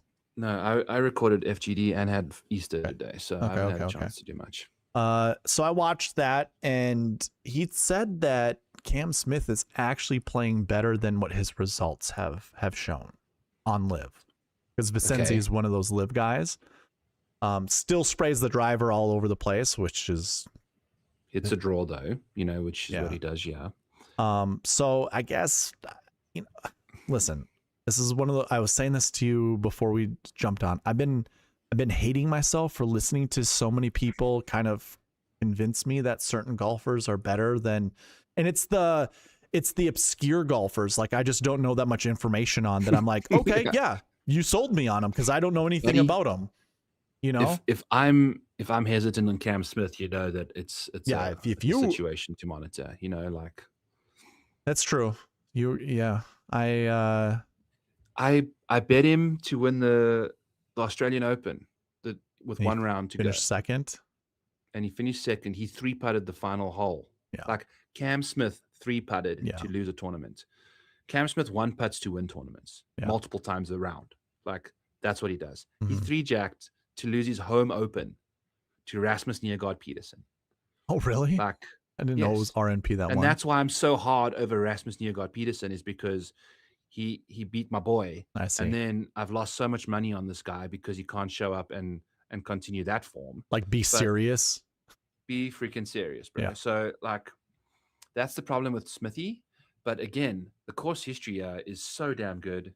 I mean, he's got 4 top 6s in his last 9 or last 8. Yeah. So it's just too good. It's too good to pass up. It could happen. You know, like, he's one of those MC guys that missed the cut last year that has the course history that we spoke about. Relatively okay form. Maybe I'll play him in 10 lineups of my 115, maybe 15. You know, yeah. We'll see, just because I think 8% is 8% is going to be my exposure level. 1 out of 12 lineups is good enough for me. Yeah. Yep. Maybe even 1 out of 14, but yeah, it'll be single-digit ownership for me on Cam Smith. I want some because of FOMO, but it's definitely not going to be a golfer I anchor my lineups around. No. J-Day, that recent form looks disgusting, but he had a good Houston Open, right? And there's context there because he changed his irons. Oh, that's right. That's right. Remember? That's right. So, yeah. Iron change can completely change that all up for him. I love what Jason Day's, you know, he's got an 8th place finish here last year. He's part of the last year Bucket 1 guys. And that's right. He's cheap. So E6. Okay. Like, yeah. And his skill set isn't Houston Open. It's Augusta, where you chip and putt your face off, as well as hit good iron play now. You know, like, he plays strategic golf. Like, so absolutely. He's very, I mean, if you ever listen to him talk about golf on his YouTube channel, it makes me even more confident in playing him on a strategic golf course like Augusta. So, like, I agree with you. And he's got the shot shape for Augusta. Yeah. Yeah. Although he's hitting more fades now, but it's still, you know, ask him to hit a draw and it's second nature for him. Okay. Ben Griffin. Yeah, terrible, right? It's no go, bro. And a debutante on top of that. Now, he had two top 10s in majors last year, and just he hasn't had a top better than a 19th place finish this year, dude. It's like, and that was in the first start he had. It's like it's like not at all. It's like not at all for me. Okay. I don't. I mean, if Corey Connors is right there instead of Ben Griffin, I'm like clicking Corey Connors' name like every single time.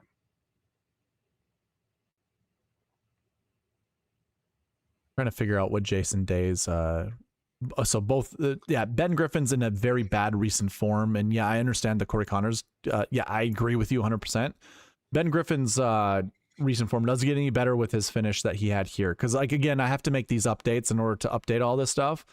J Day would give me pause, but I'm trying to do the quick math. So you just finished 6th.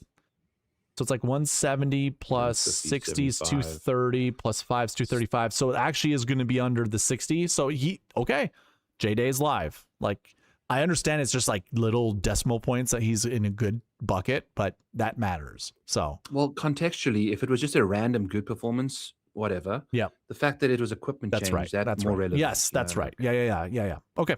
Yep. Okay.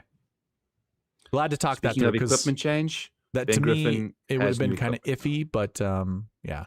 Ben Griffin's more like a lifestyle change with Bridezilla. New equipment. So, and equipment. Yeah. No, like the wife is the new equipment, and it's not functional. Yeah. Corey Connors, surprising he didn't play Valero like he should have. You know, it's actually a good omen for him to play Valero. No, it's not. What's that? It's not. It's not. No, because he doesn't play well at Augusta if he played well at Valero. It's crazy. It's I checked this out. Like when he's won both times, I don't think he's top 40'd at Augusta. Go into the bucket system. We look at his 4 performances. Oh, wait, do I have a bucket selected? I do not have a bucket. So he's played every year. Every year he's played the Masters, he's played the week before. He won it in like 2024 or 2023. Why is that not? There's a finishing position bucket over here. Oh, thank you, Byron. Thank you. Okay. Yeah. Miscut when he won it in 2023, and then 46th at the Masters. But just playing it the week before, like that's so minus the wins. I mean, you know, he had a top 20 when he finished 8th, 35th when he finished 6th, top 20 when he finished 8th. I don't think there's anything to lean into here based off of like him playing well because he played the week before. I think he's just playing really good golf right now, like coming into this week. Yeah. And I'm not even saying that he needed to as a prerequisite for me to play him. I just would have liked to have seen it because what it would have done for me, what it would have made me think of is he's playing himself into the Masters, you know, like getting himself into form. Not saying he had to play well in order to get into the Masters. It's just that it's a warm up. It's a tune up, you know, that's kind of what I would have liked to have seen. It didn't matter if he played super well. I just would have wanted him to play before heading in. If he didn't have a top 20, back-to-back top 20s in big boy events, I would have loved to have seen him, and he likely would have played. Yeah, and he did play well. If you watched him throughout those events, the ball striking was through the charts. It was good, dude, and he's so good in majors as well. Like because he just plays that on the green, miss your putt for birdie, tap it in for par. Yeah, he's not very good at making a lot of birdies like that.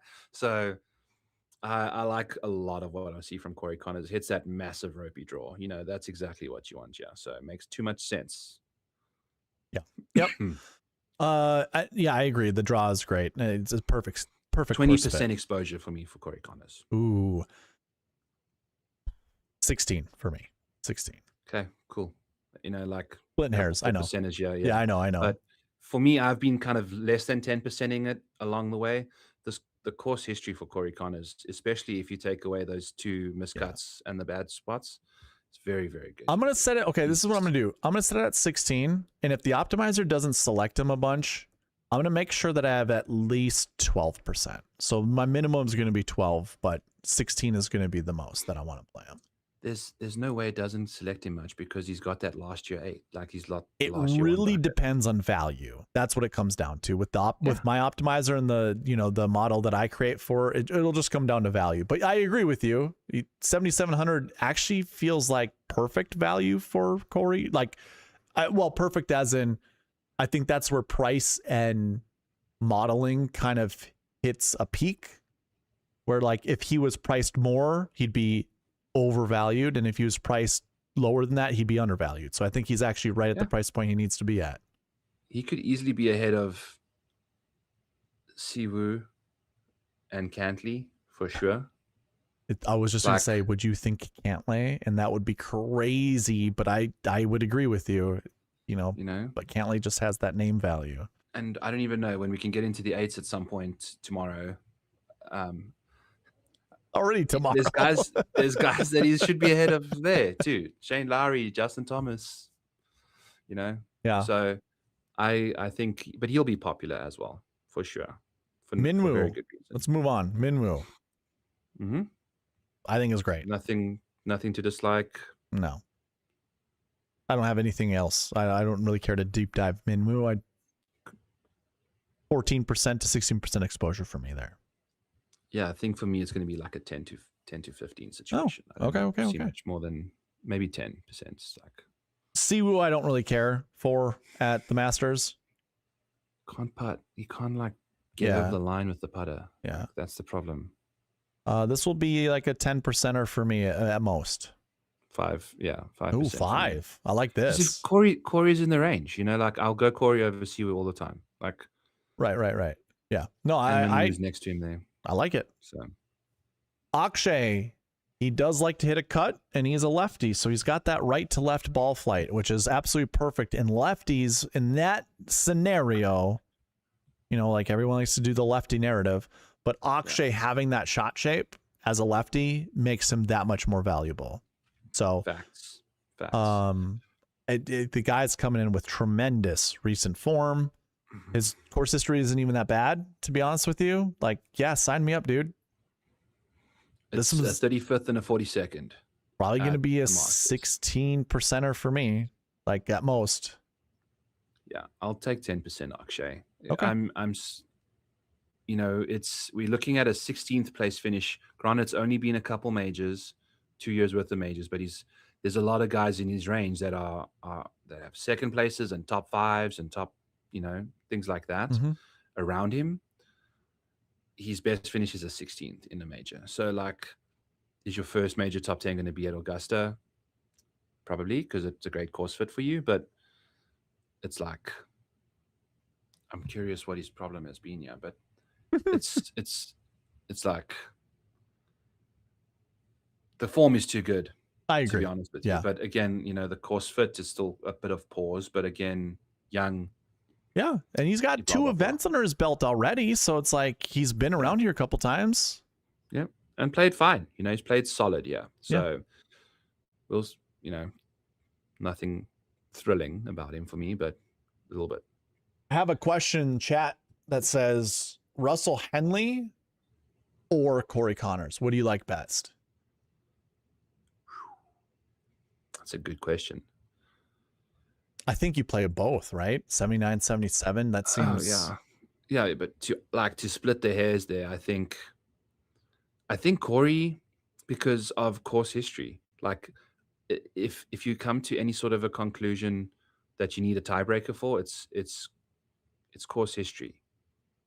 That bucket's 1 to 3, and the recent form 3 bucket is 1 to 4. So. If you pick, I looked at that as if you choose both, they're both in the same buckets except for the last year bucket and the last week bucket. So Henley is going to be in that miscut, which is interesting. I really was hoping to get bucket combos in before the Masters where you'd be able to pair up buckets together to see what the frequency is for those. That'll happen at some point in time, but yeah, I guess it's Corey Connors for me because I don't think a miss bucket is actually like super good to have. Look, the miscut was there was rain and weather and crap this whole week. Do you think Russell wanted to take his oversized feet through all of that for another 2 days? Yeah, I know. I don't know. Like, he's been playing really well as well. I mean, 6th and 13th and just nonstop top 20s until this week. But Corey at this golf course, it fits him way better. And unless it plays like absurdly hard, I don't think Russell's going to beat Corey this week. Like if you run it 100 times. So, like, I'm a Russell stan, dude. Like I played him in so many best ball teams and bet him top 20. I bet him to win last week. The length of the course is a concern to me, and the iron play, the ball striking hasn't been fantastic for Russell. It's been mainly chipping and putting, which is not as reliable as you'd like it to be for Henley. But Russell Henley, dude, if you go to his profile, like, what is he in the world rankings? He's like top 10 golfer in the world. He's 12th in the world rankings. He's Data Golf's 9th best golfer. Like, he's $7,900. Like, what is that about? He's got a 4th place finisher as well, which is better than Corey Connors' best finish. So not as consistent though. The only time a miscut finished inside the top 10 was Rory McIlroy at 2022 at $10,000. Yeah. So I think Corey, I just like what he's kind of angled his way to Augusta. Corey's my answer. Yeah. I think I'm only going to probably play Russell like 15%, maybe 20%. I don't know. I don't think I can get that high with Russell. Yeah. I think I'm going to just 10%. Cap him. For me is 14. Yeah. So how I usually cap things are just like, I usually do 1 out of how many lineups. So, 14% would be 1 out of 7 lineups. 16% would be 1 out of 6 lineups, basically. Yeah. Yeah. Actually, I might do 1 out of 8. So 12%. 1 out of 7 seems too high for whatever reason. 1 out of 8 is probably the right number. I don't love Augusta for him as a major. I like where hitting a fairway is a premium at other majors with like thick ass rough, because he can do that. Yeah. And he scrambles well, whereas the distance, the lack of here is a problem. But you've just convinced me to move his exposure down to 8%. I'm still playing him 10%. So yeah, 8 to 10 or 8 to 12 seems like the right number, somewhere in there. I don't know. We'll see. He's safe. Cantlay, oh my God, I can't do Cantlay. I just easy. Let's save some time. Move along to the 8K range. Okay, easy peasy. I don't even care to talk about this. Is the most marathonic. Yeah, I'm gonna go grab a Coke quickly as well. All right. So, moving on to the 8K range, there's only 11 golfers. How many did we have in the 7K range? 24. Oh my God. So we go from 24 golfers to 11 golfers. Guess I'll wait for Byron. Let's see the chat. I got AJ and Goodnight in there. Jason Day for US Open, Henley for Masters. Oof. You could play Day, Connors, and Henley in one lineup. You could. I don't mind that. Like, I don't know if the buckets agree or whatever, but yeah, I don't know. My knees are like seized up. I don't think I've sat for like 5 hours. I was actually just thinking about getting something to drink myself. Go get something. I'll pull up my screen, mess around there for a little bit, and see what's going on. Kind of start taking a peek at some guys. Peekaboo. But I mean, just here's our boy Russell. I mean, look at this handsome dog. Just doing his thing. 36 years old. 37. That's like, I don't know where I'm going with that. Back to, summary major finishes. We're in the 8K range. I heard Darbo saying like we are starting to get to the points now where it's just 11 guys. And this is where you got to decide, okay, is this guy worth his price tag or not? Fitzy. Now, when I wrote up Harris English's thing in this Model Maniac article, when Scottie I'm taking a look here. 2 seconds. We are looking at, here we go. So Scheffler won his first Masters with only an 18th place finish as his best. Well, he was world number one though, but he was an 18th place was his best finish at the Masters. When Patrick Reed won, 22nd was his best finish at the Masters. Danny Willett, 38th. Bubba, 20th. Scholl, 30th. Rahm, Hideki, and Sergio had nothing better than a 4th. You know, so you don't need a 3rd, a 2nd to win the Masters. You got to just have solid finishes. You got to have played the Masters. You have to have like played okay. And Fitzy he's never missed the cut at the Masters, I don't think, which is kind of crazy to think about. Right? He's never missed the cut at the Masters. He missed the cut in his debut. Other than that, he's like been very consistent, yeah. His iron play has been he's never played good irons at this golf course, which I don't really care about. I mean, look, if this doesn't translate this week, it'll never will. So, right? Like, what's his off the tee stats at the Masters, though? That's the thing I want to look at. It's so good. Solid. Wow. Solid. But as you know, it kind of gets worse as, yeah, it's just solid. It's distance, accuracy. It's good. It's interesting. You know, like this year it's if it doesn't translate this year, it probably never will. I don't know what his deal is. His best finish is actually that 7th, right? He's got a 7th back in the day, second time round. So, and he wasn't nearly as long as he is now either. It was all accuracy for him at that point. I would actually say I think he's figured out his driving for sure. Mm-hmm. He's just he seems like a very polished golfer now. Yeah. He's the US Open champ. He's got the win under his belt. You know, he's got that first place finish. Yeah, and he's going to be really popular. So, Byron, if he was, say, 28% owned this week in the Millie Maker, what would your exposure level be for Matt Fitzpatrick? I would probably play him in 25% of my lineups. Like, yeah. 24. Again, I've got these weird numbers. I always do like, if I like someone more than 1 out of 5 lineups, I'll do 20.1. If I don't want someone to be exactly 1 out of 4 lineups, I'll do 24%. And I feel like Matt Fitzpatrick for me would be a 24% regardless of exposure for total or ownership from other people, whatever the ownership is in the Millie Maker. Yeah. I don't need to be overweight on Matt Fitzpatrick. I'll be right at the same level everyone else plays him at. It helps. I mean, he's won. You know, in this 8K range, there's not a lot of winners. You know, like really not a lot of good finishes from a lot of guys in this range, to be honest with you. Yeah. And we've kind of jumped all the way up to Fitz, but you know, the course history is important, but he's still going to have like good major course history, Masters course history anyway, because he's consistently good out here. It's not like he's bad, but you got to scroll a smidgen. Jesus, where is he? There he is. Yeah.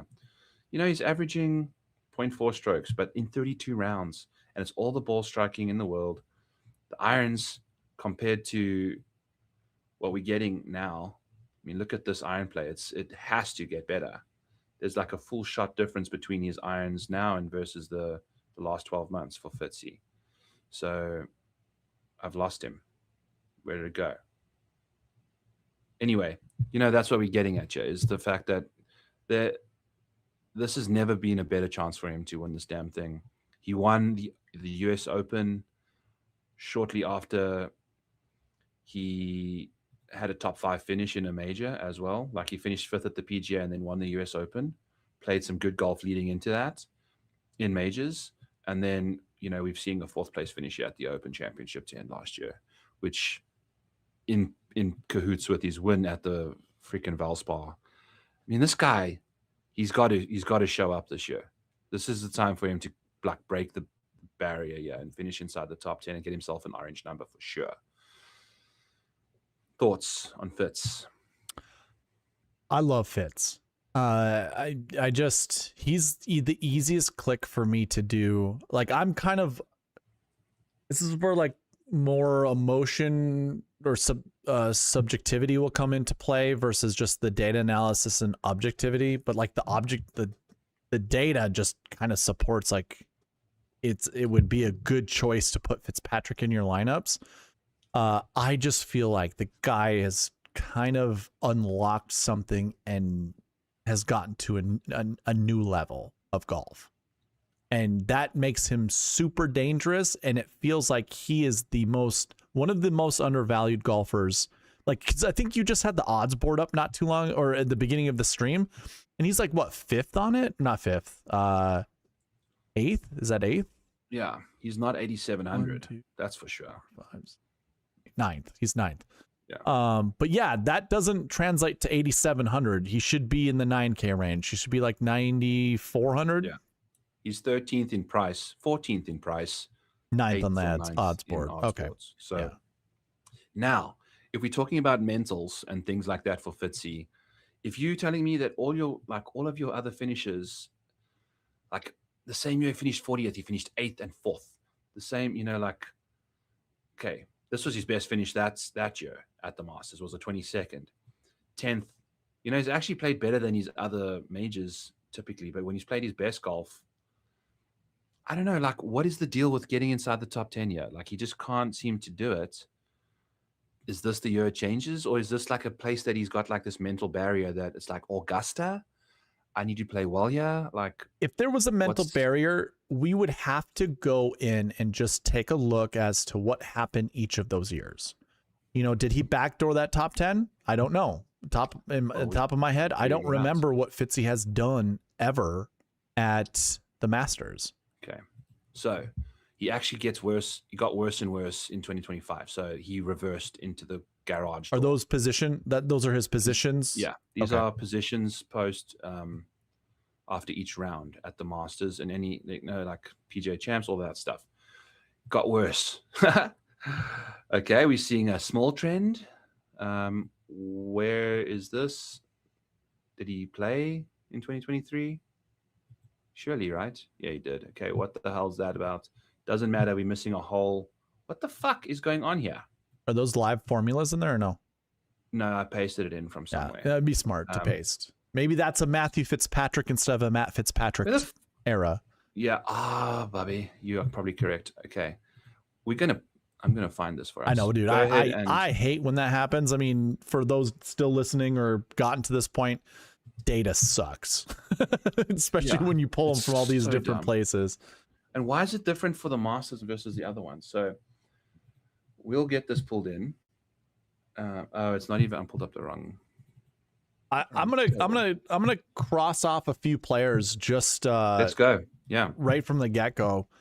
Sepp Straka is a miscut last week. We just covered that with what's his face. I already forgot. Russell. Yeah, with Russell. So miscut, but it's not just a miscut. So Bobby Mack went miscut second place. I went to the bucket system while Byron was kind of covering everything. And unfortunately, this is a text field, so we can't really go by order, by number. But if I look from a miscut to a 7th, we get a 31st place, miscut, 6th. Okay, there's a top 5 with Henrik. That's great, but Henrik, he's a wily veteran, where I wouldn't really say Sepp Straka is a wily veteran just yet. Not saying that has to be a prerequisite in order to play well, but, you're going to see some of these golfers like Justin Rose, a wily veteran, people with enough finishes at the Masters to feel good about their finishes. Ricky Fowler in 2017 finished 11th after a 3rd place finish the week before.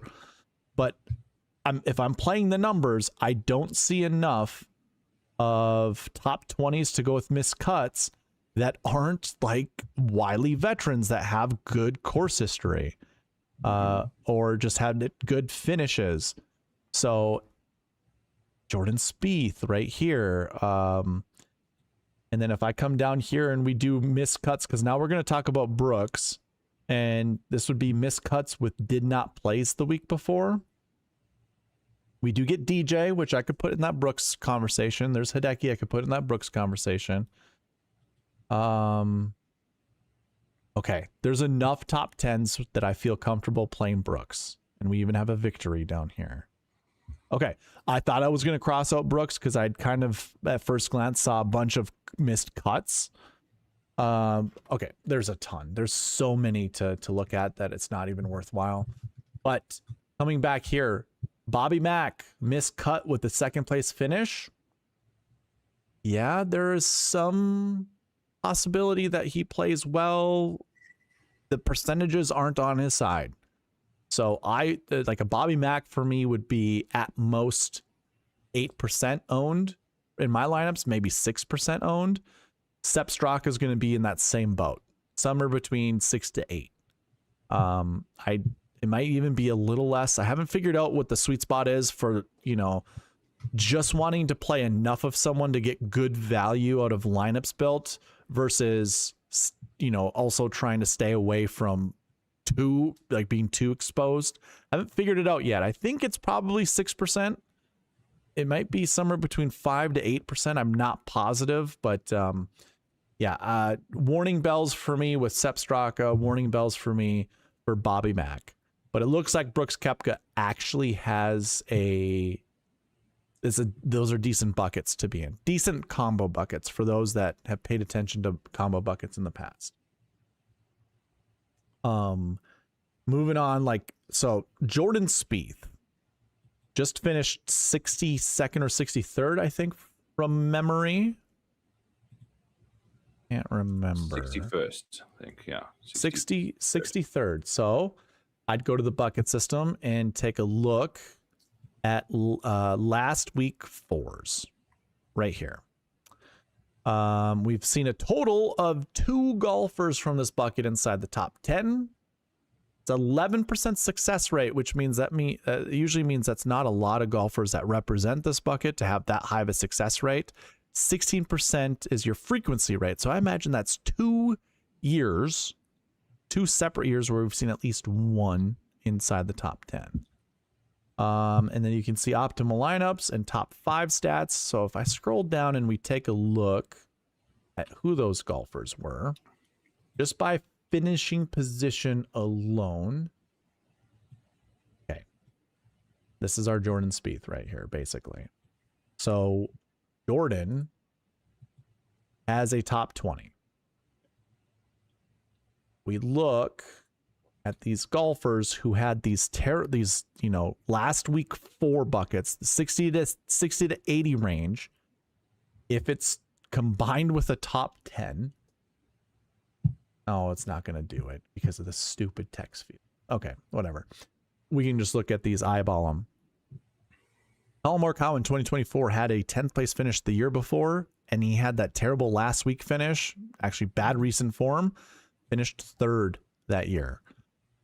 Tony Finau had a 10th place finish from the year before with the 61st place finish the week before and finished 5th. We can kind of skip John Huh. I don't really care. Ricky Fowler finished 12th after a 5th place finish from the year before. I just really care about these top 20s. So Tommy Fleetwood, 21st place finish after finishing 3rd the year before, 67th the week or 62nd the week before. Sergio finished 34th. That's a 17th with the 72nd, and then 5th a year before for Kuchar, and he finished 46th. A lot of this is just telling me like Jordan is safe to play this week. Not sure what kind of finish you want or what kind of finish he's going to have, but you would want him in this 12th place or better finish. And at least we've got the top golfers and really the only 8K representatives finished 3rd and 5th.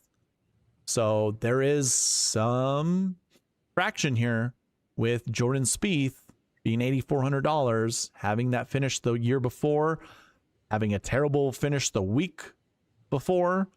And terrible, I mean, made the cut, but almost dead last.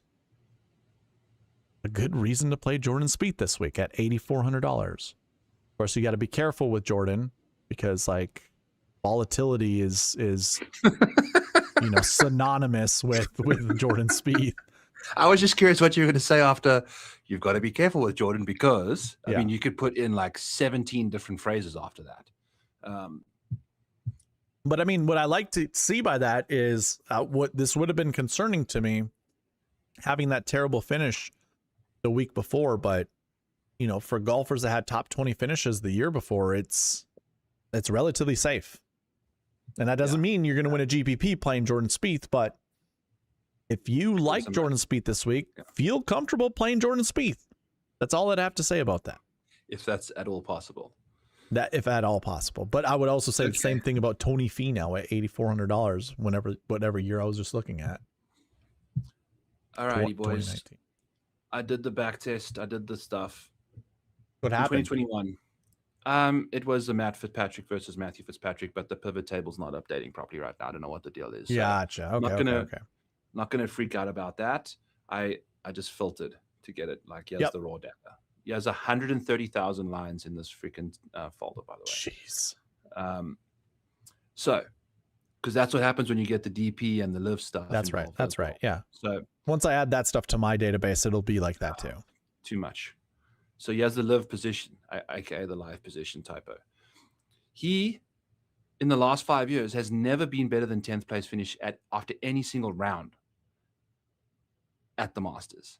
Literally freakishly scared of finishing 9th or better at the Masters after any point in time. It got better, then it got worse after round 2. You know, round 2 went from 21st, 29th to 34th. That was in 2021. You're kind of just showing like showdown round 1 seems like a good choice for Matt Fitzpatrick. It's going to be one of his best situations because he comes out hot to trot. It's been his best finish, basically.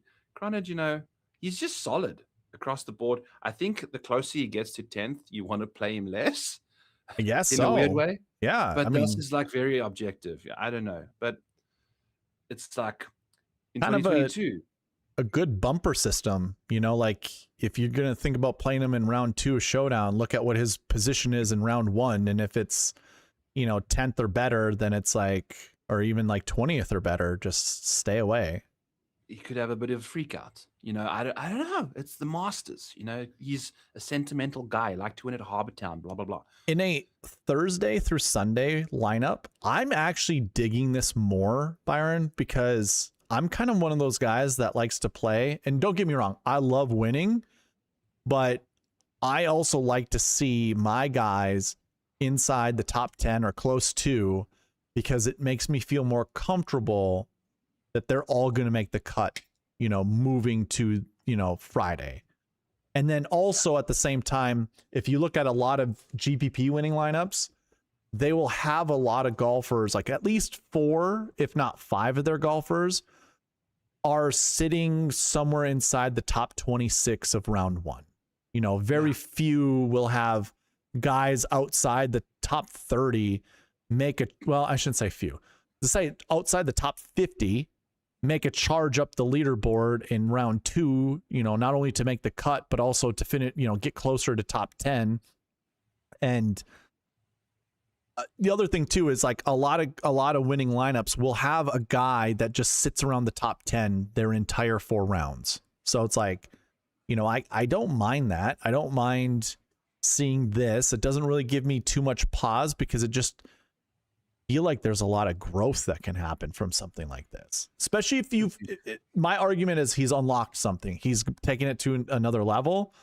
So yes, you're right. There seems to be an allergy here to get inside the top 10, but maybe he finally found the right medication, or he's doing the right things, like, you know, swinging with his shirt off, you know, like those are probably things that help.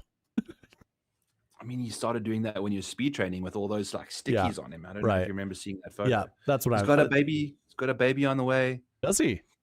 Yeah. Good for him. Good for him. So, I mean, but the last 2 years, he's literally finished a worse position every single time he's teed it up that week for the last 2 years, you know, like, and it was intense in 2025. Yep. It's a reason not to play him potentially. But I mean, what is this even? It's like, this was a bad finish year last year. Who gives a shit? Every this is just solid green, dude.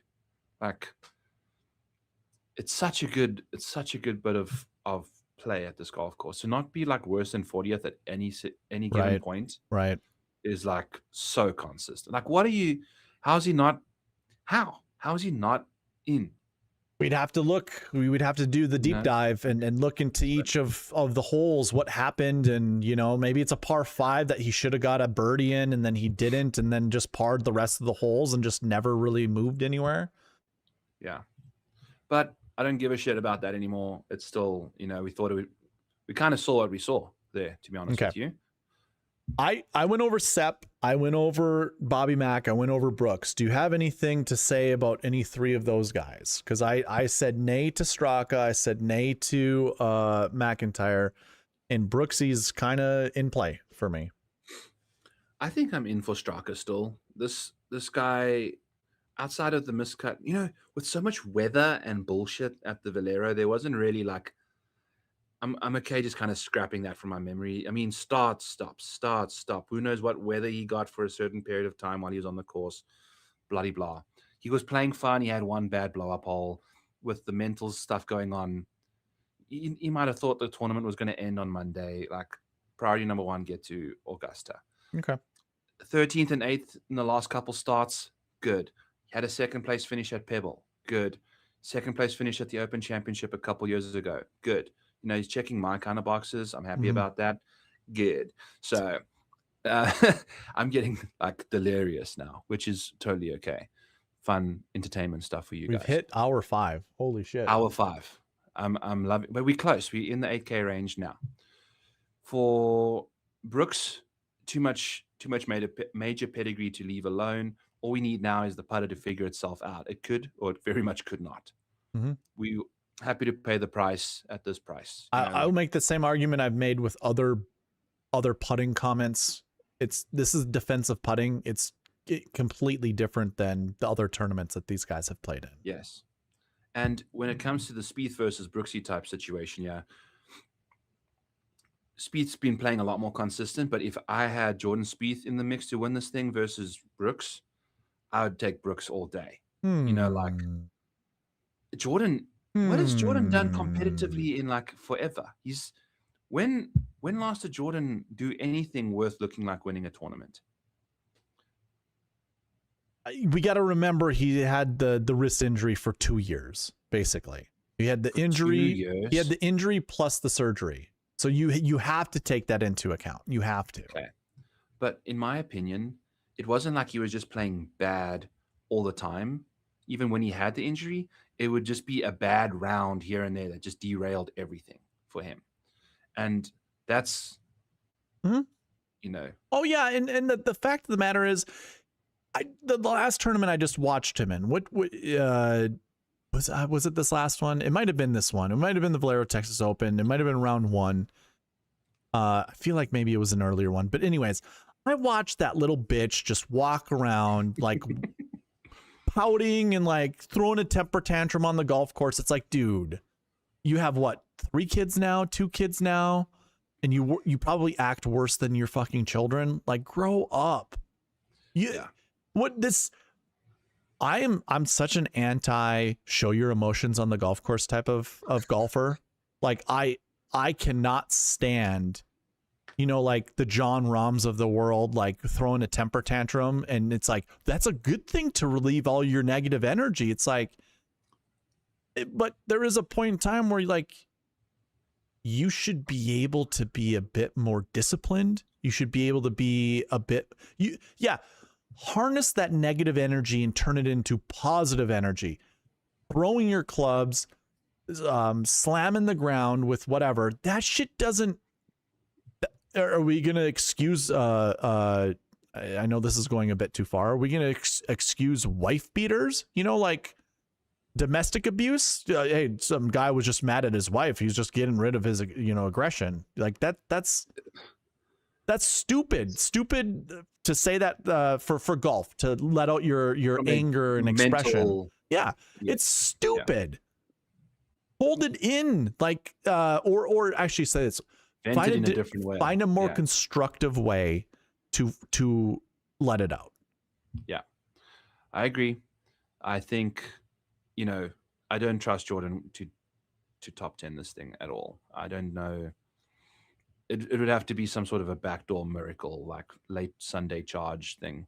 And In I my say what I opinion. say to agree with you. Do you trust Jordan on, coming down? It's like, well, the only way I do is when the stars align for him, and the magic leprechauns of the world come out Yeah. and try to, give him all the luck in the world. Like, that's it. Because especially, and if they've done that and he's just walked off hole 11 and they've used all their magic, there's no way he's making par on 12. Okay. there's a ball floating in the water immediately after that. You're right. I think he still has issues with hole 12. It is certain, nightmares. You're right. And we just saw Astrid Tali do the same thing, which is going to happen. You're going to see that stuff, but whatever, I think you can play a little bit of Jordan.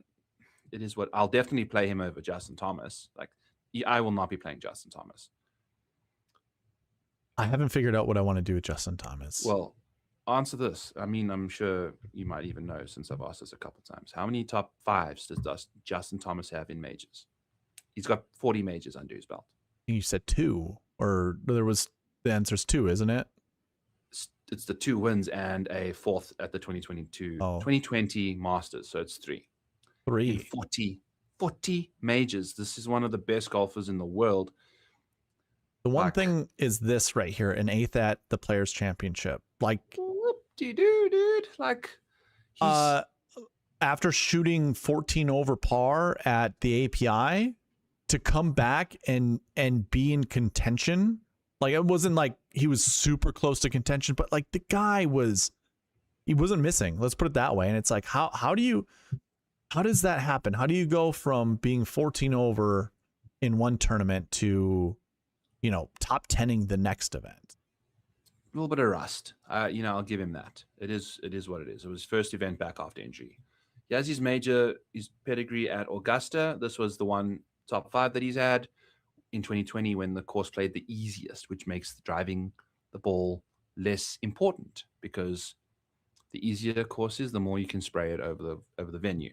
That's then an 8th place finish. He's now had 2 miscuts and a 36th in his last 3 appearances. Yeah.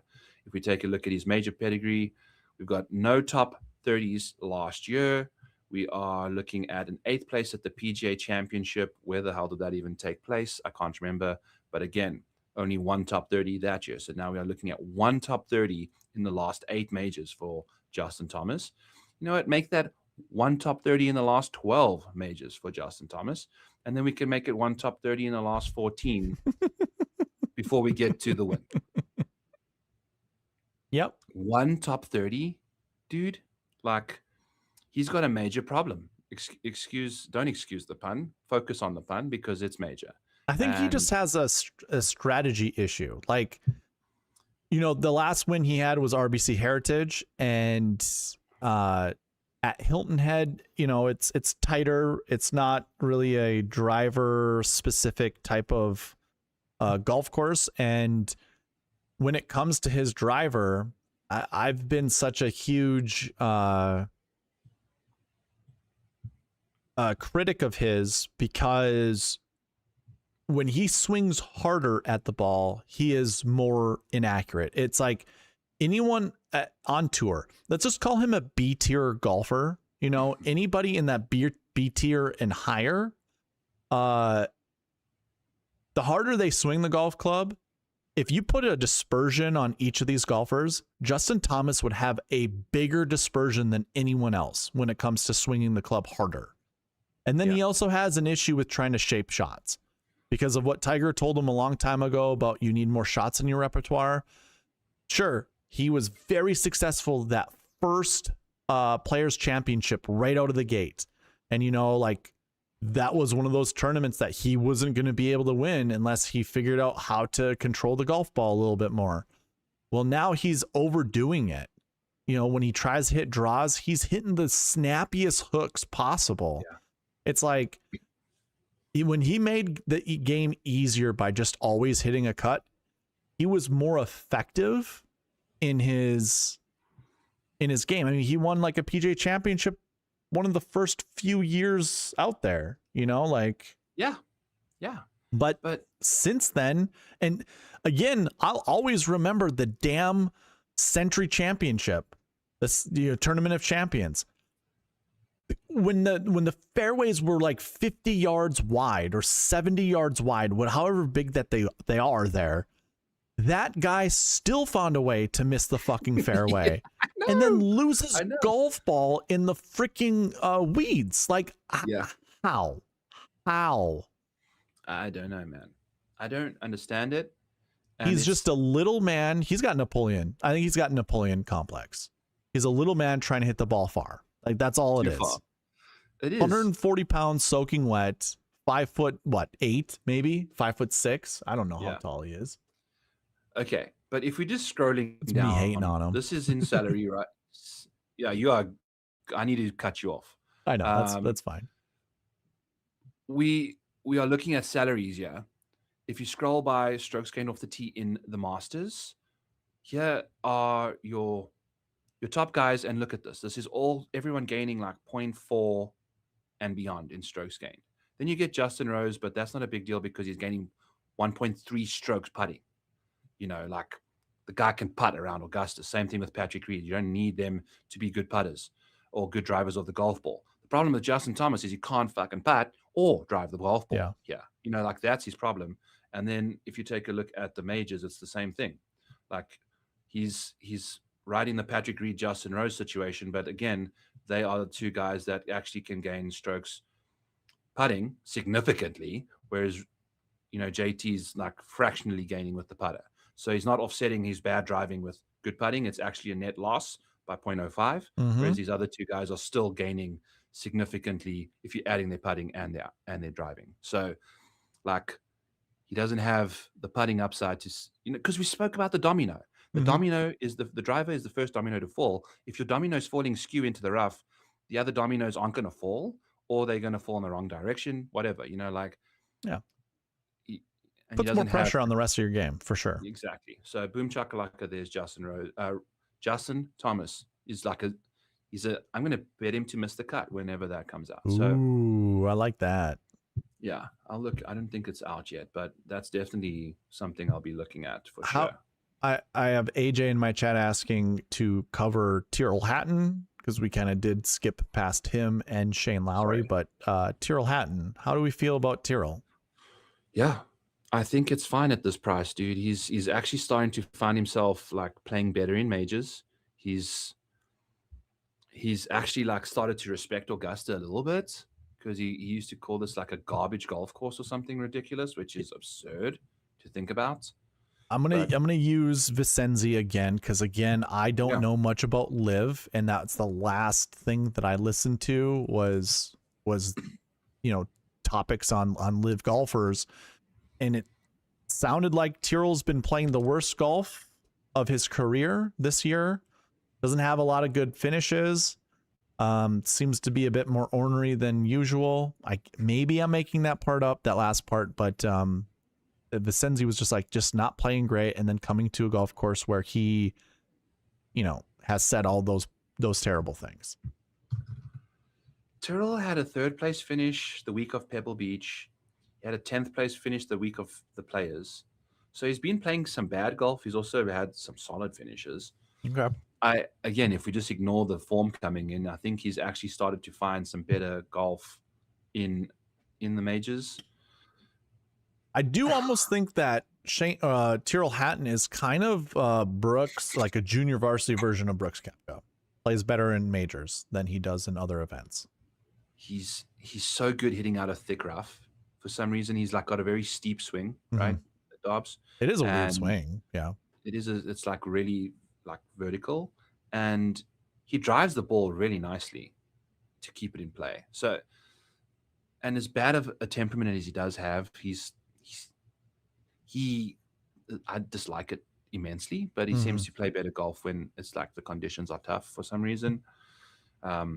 His last 2 Masters appearances have been the best 2 he's ever had in his career. I'll take a guess. I'm not going to play more than 10% of Tyrrell, but I think I will play him. And then Shane Lowry, is he broken? That's the question, because if we take a look at, like, it's an obvious situation. I find it so odd that Shane Lowry is good at golf. Like, and it might just be the guy looks like a freaking blueberry with like little twigs of legs and arms, basically.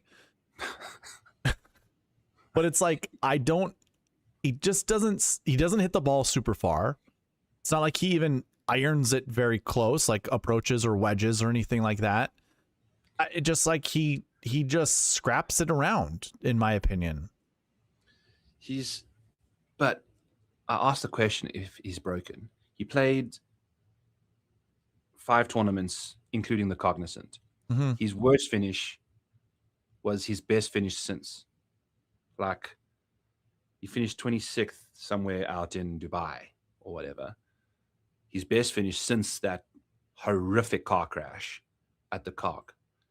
I wish it was still called the Honda, because we just call it like a Civic meltdown type situation. But back-to-back miscuts after that, and then a 28th at Houston. You know, like, he's with an ace in the final round.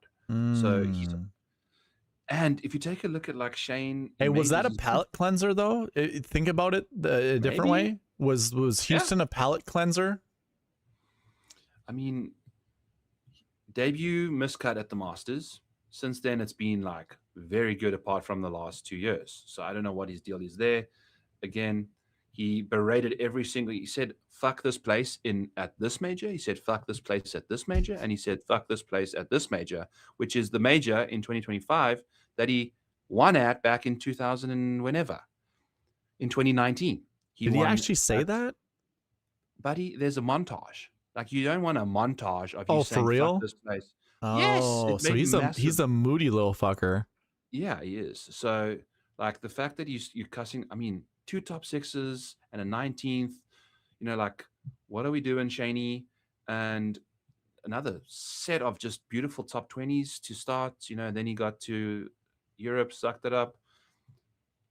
Top 23s. Like, the guy has been very consistent in majors over his career, like, lately.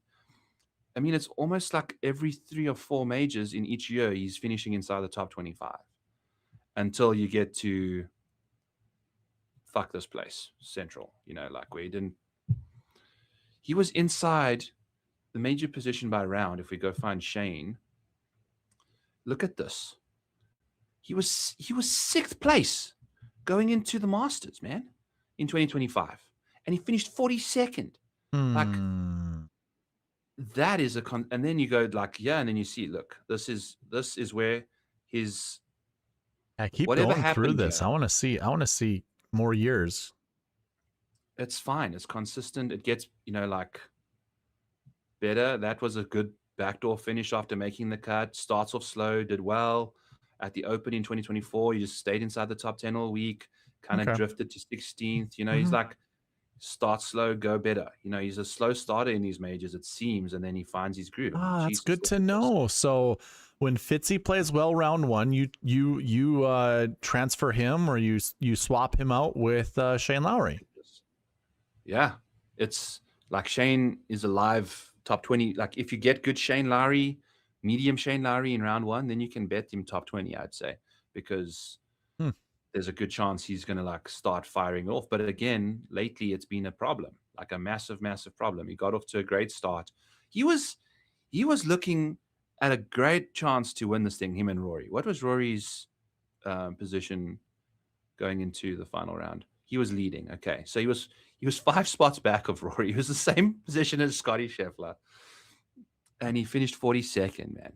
He didn't cash a single bet apart from the made cut bet that week. And he was inside the top 11 the entire week until Sunday. So big issues, mental issues. It's obviously mental. You know, like, this is just, it just derailed him. And you know what's crazy? Shane Lowry, the last 2 years, he finished 42nd, 43rd. His recent form heading into both of those events, 11.5 in 2025 and 8.67 in 2024, coming in with really good recent form. I mean, it's got to be close to that now. I mean, he's had 3 bad starts, but leading up to that, it was very good. 15.5. So his T3, this is what I was really interested in. I wanted to see what his, top three, like, was it any different than any of the other years that he had played? And it's like he kind of lives in that like really good recent form. It's very bad. Yeah. And well, when it's really bad, it's actually a great indicator to not play him. But when it's really good, it's a pretty decent indicator to play him, except for the last 2 years, which was bad. Anyways, What is his form now?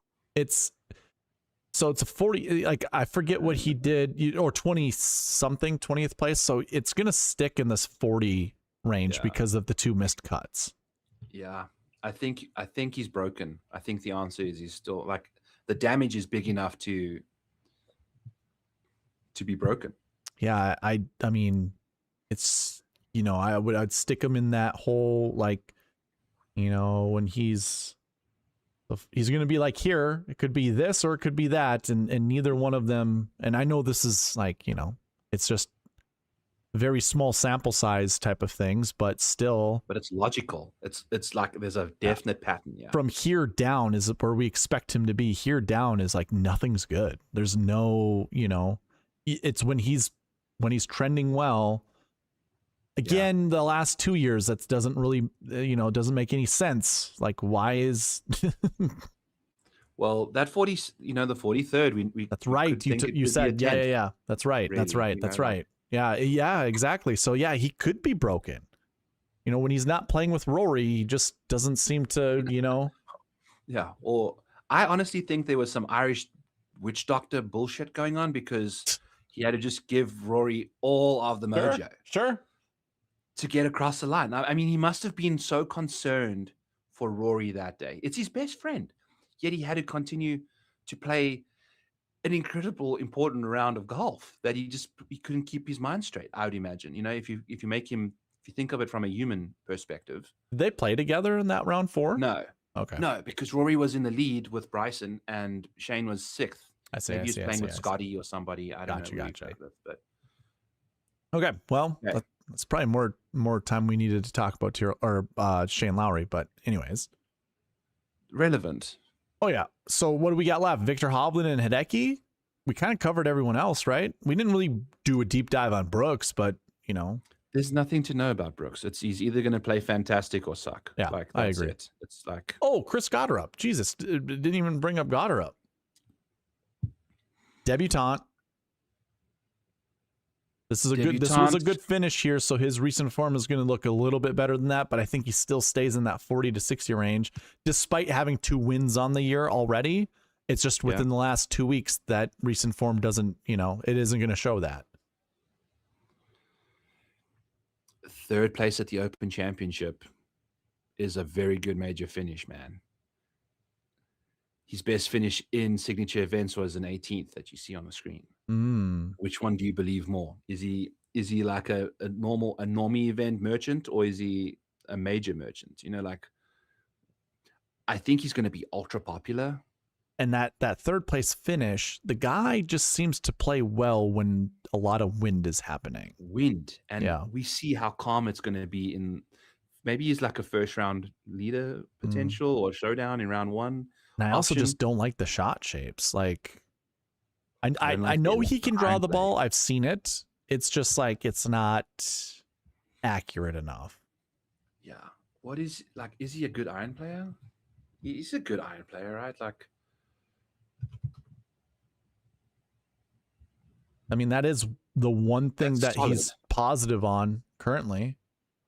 Yeah. Around the green in your debut is, like, are you going to... And I will say this. Augusta chipping it that bad? Yeah.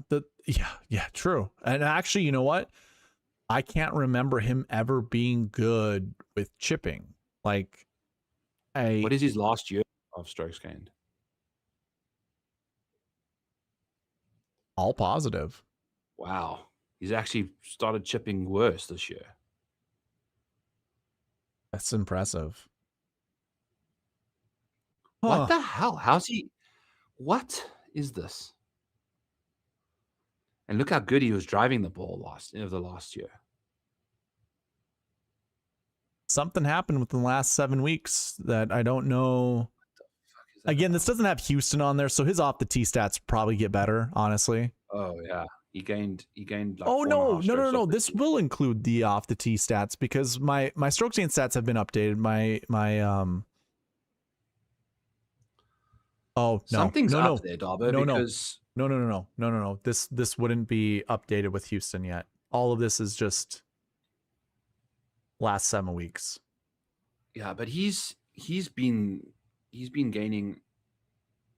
positive every single week this year in strokes gained off the tee. So I don't know what the hell that's telling us there. Let me look.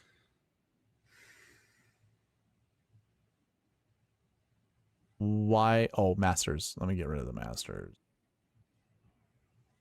But Pebble Beach, 37th, Genesis Invitational, miscut. Yes, it was after his second win of the year, but Arnold Palmer Invitational, 18th. Players, 56th. Well, let's go back to, okay, hold on. So it goes back to the Genesis, right? My 7 weeks go back to the Genesis. Mm-hmm. So it does not include Houston Open, which obviously that's 4.40, 0.66, 0.27, 0.39. So it's going to be negative. It will be negative with those Those three. are raw, right? Those are raw. I'm looking at adjusted or true or whatever over here. This is adjusted by round, by the way. So it's or no, this would be the totals. These would be strokes gained totals, I think. Yeah. Whatever. You know, he's obviously driving it well. It's just around the green, dude. He's been very hit and miss, it looks like, this year. He's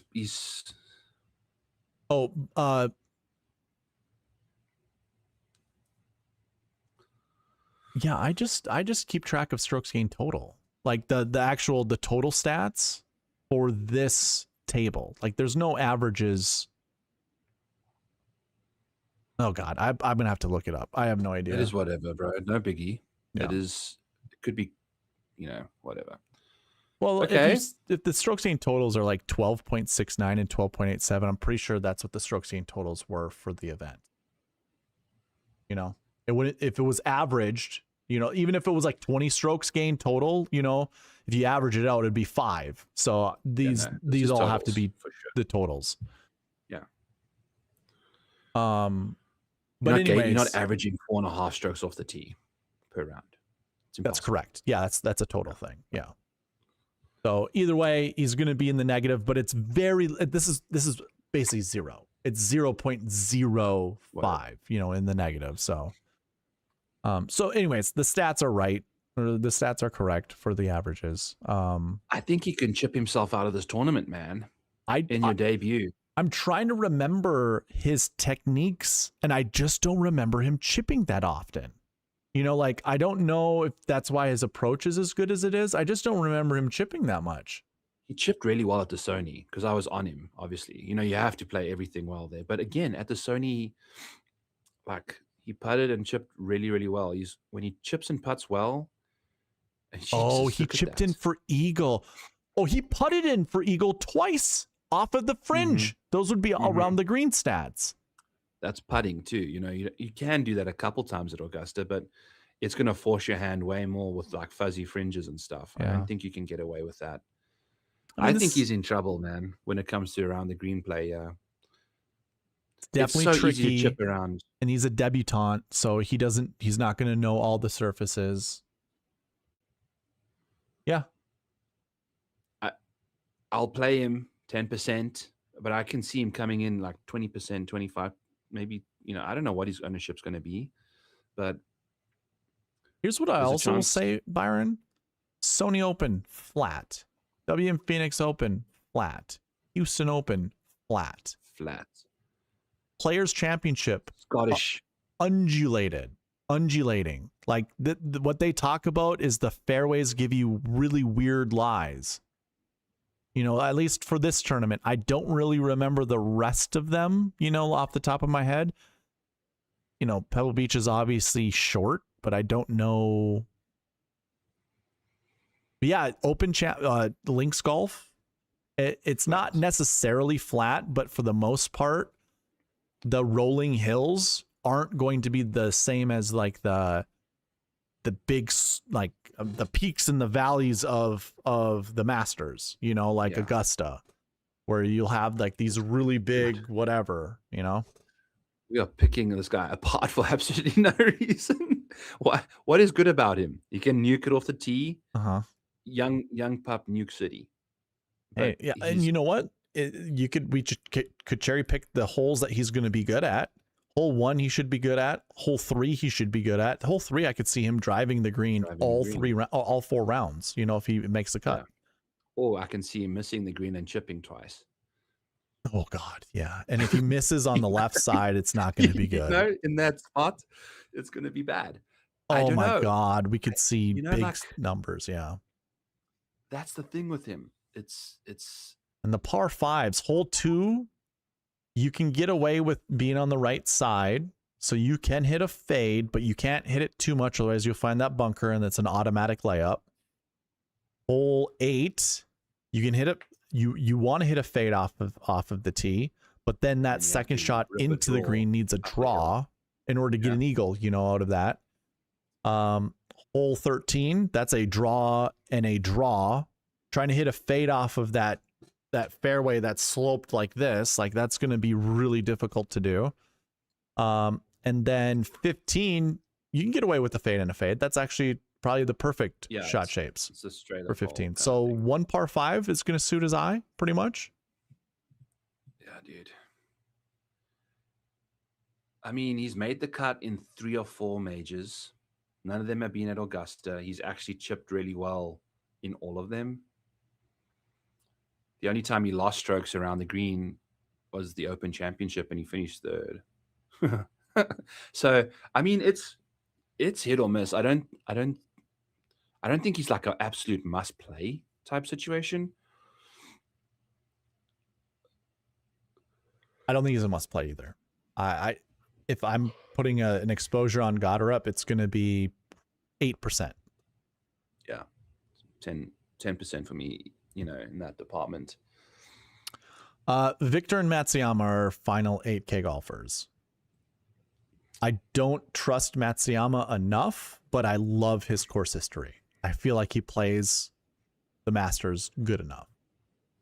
This is fun because this Matsuyama course history is also, it's fake news. Like fake news. If you take a look at Hideki Matsuyama, what's Hideki outside of Hideki's win in the last 8 years? What is his best finish at Augusta? 21st on the screen. Close. It's 13th. Okay. I guess it can't be 21st because this course history is 21.83. So yeah, there has to be another good finish in there somewhere. Look at this.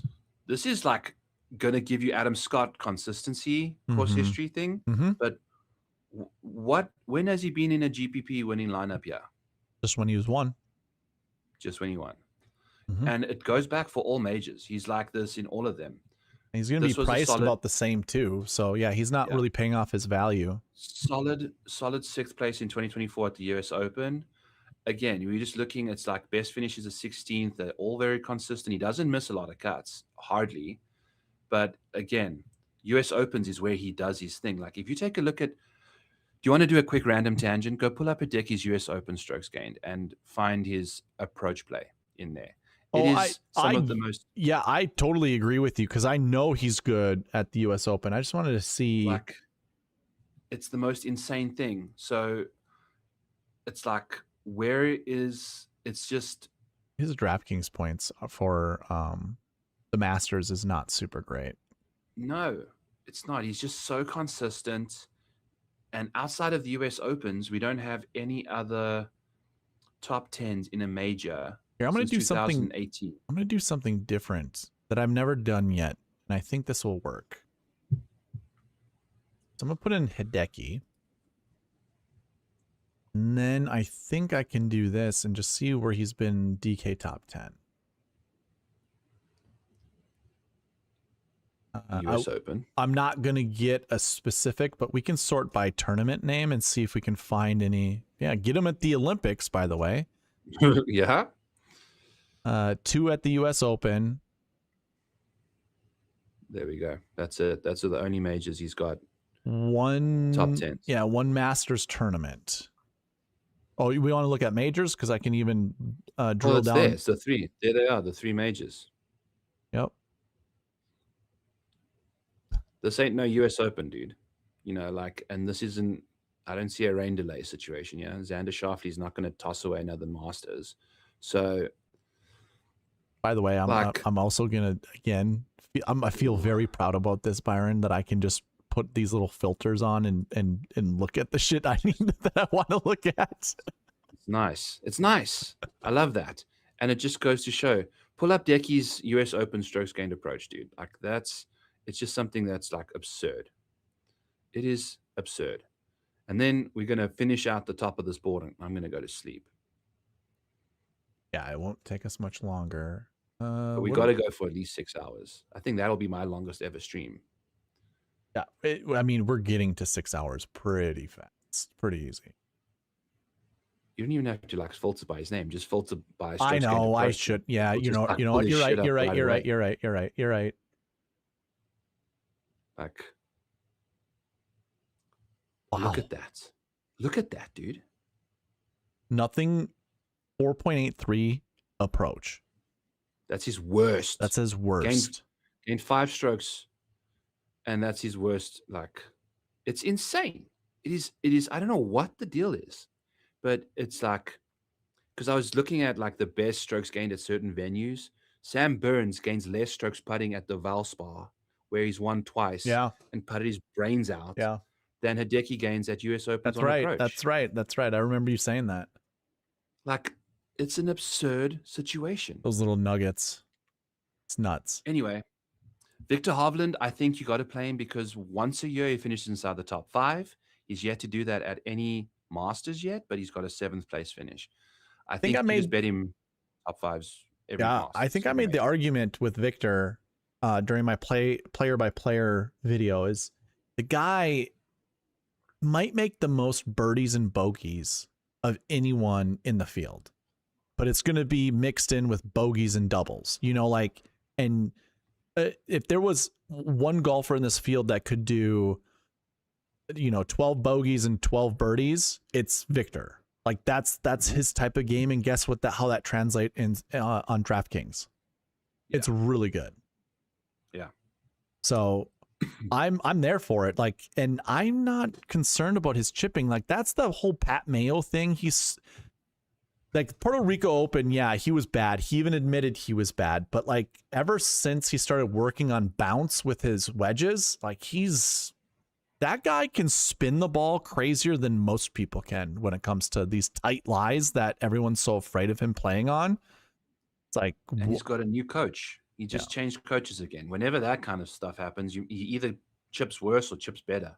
So, and his around the green stats have been positive, although it was like break even here for the last year, but the last 7 weeks, it's in the positive. Yeah, dude.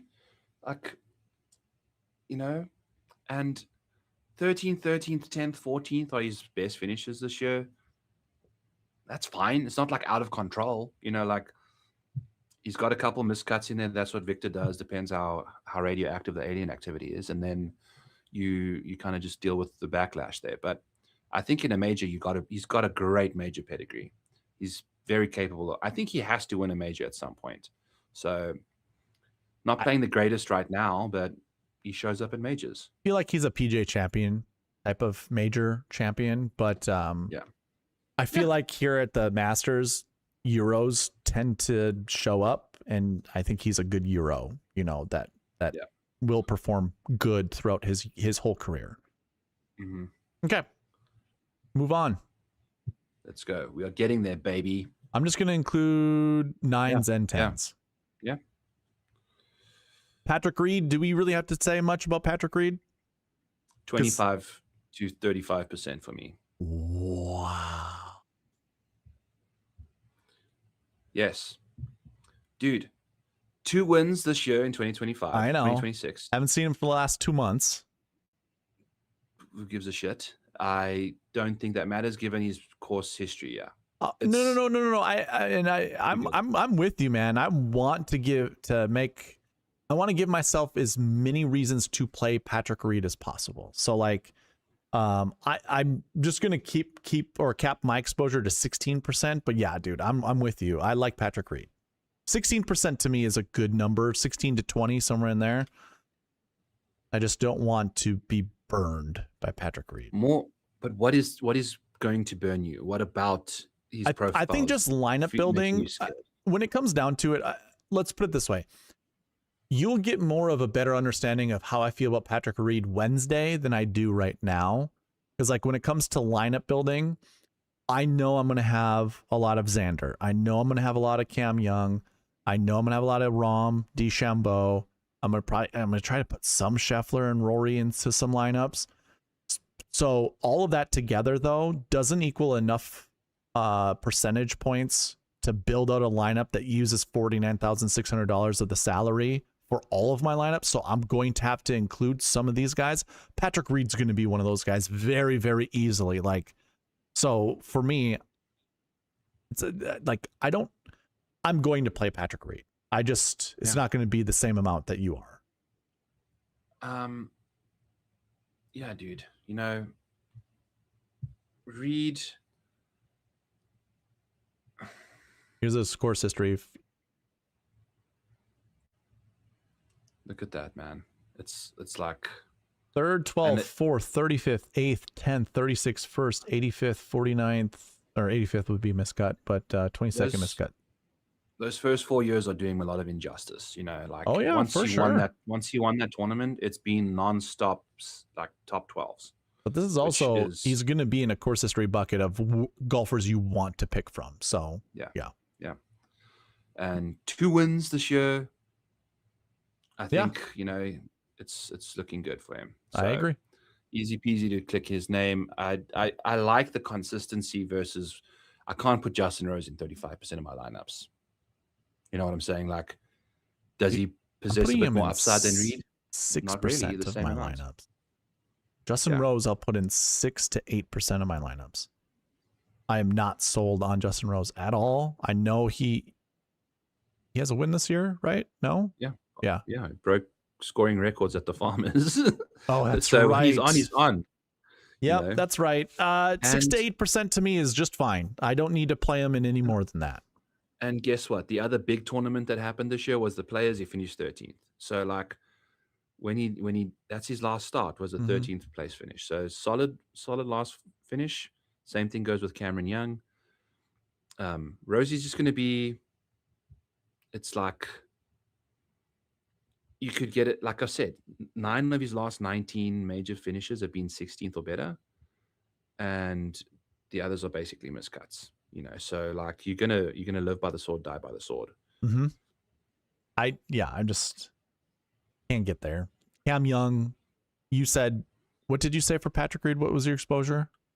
25 to 35%, like 30. Let's go with 30% for Patrick. Cam Young will probably be 24 to 27% for me. Wow.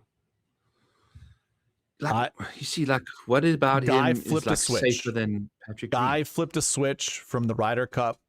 If we want to talk about Fitzy unlocking a new level, Cam Young, if you play video games and you get to a point in the game that you found that can level you up 5 levels, that's where I feel like Cam Young did at the Ryder Cup.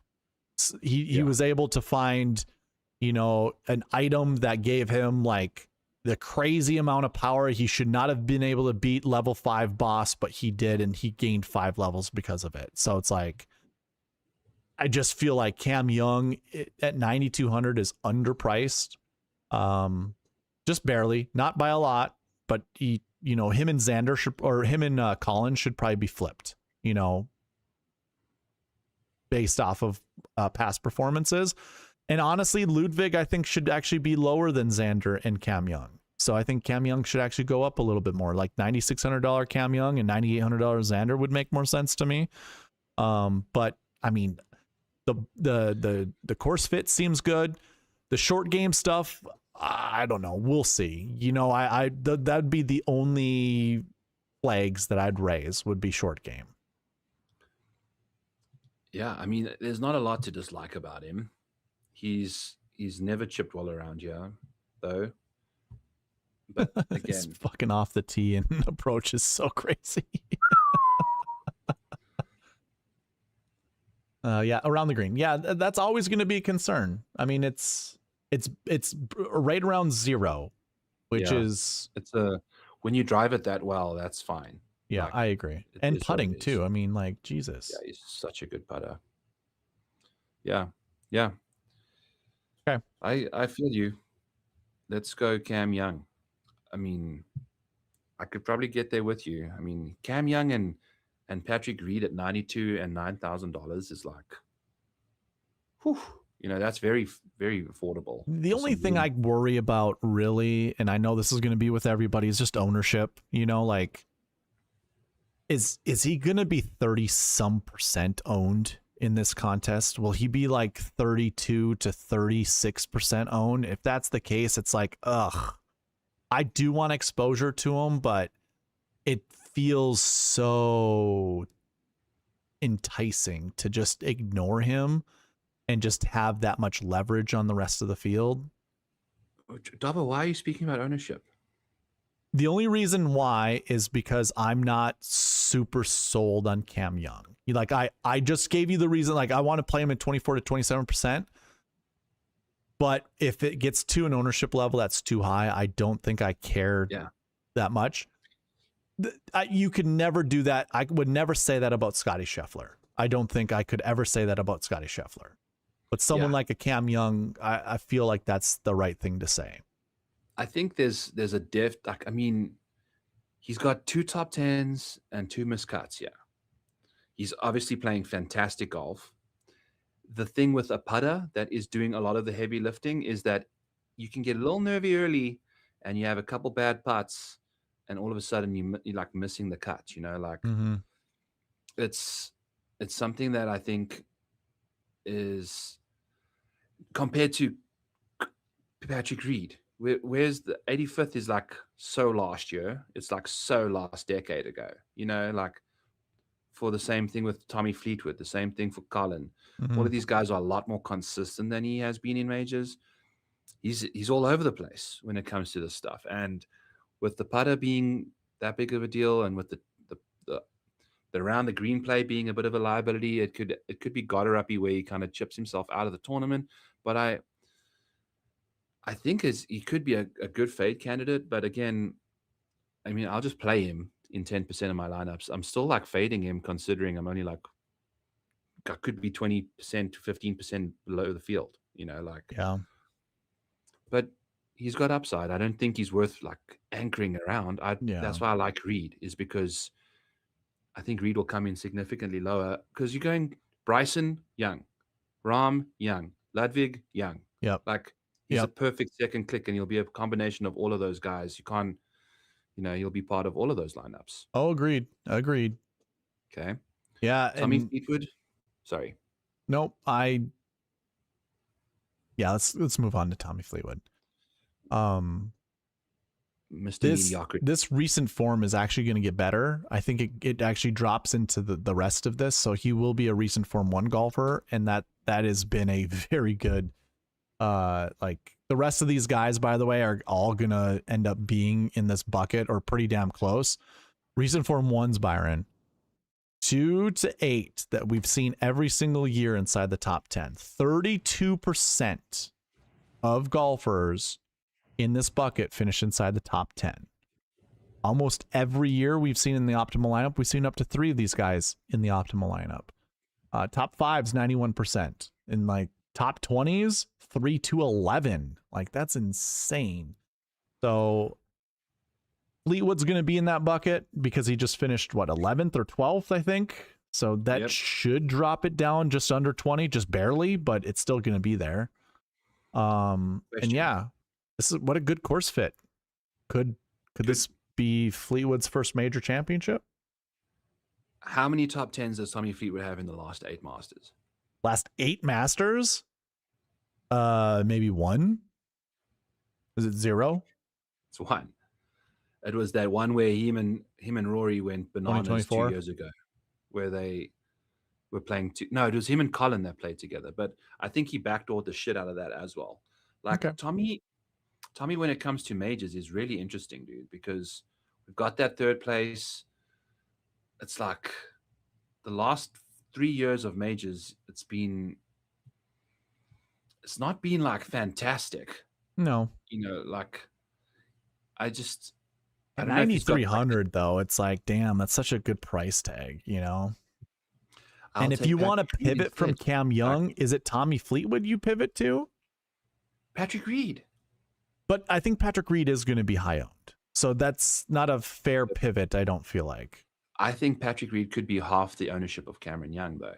Like Patrick Reed is Really? $9,000, man. You know, like that's not what people are used to paying for this guy. I think you might see 3 9Ks in a lineup. And I think it's those, I think your top picks are going to be, well, obviously Cam Young, but I also think Xander's going to be number 2. But number 3, I think, is going to be Patrick Reed. Yes, but that's 2 more other guys that you can still pivot off of, in my opinion. Right, but what I'm saying is like you go to then the lower owned guys that are in between. So like your pivot points would be Rose. I think Rose would be the lowest owned of all the 9Ks. Would you agree? I think Colin might come in. Oh yeah, Colin with the injury issues. Yeah. Okay. But is that the best? Would that be the best pivot value? We wouldn't have to play lots of him to get over the field either, because right. It depends how ballsy you are. But I don't know if that's getting too cute, dude. Like, oh yeah, no. I'm just making arguments, you know, like because I honestly think this 9K range is going to determine the GPP winner. Like you got to get the right 9K golfer, right? You got to get the right one in your lineup, and there are only 7 of them. So it's like, you know, which one is it?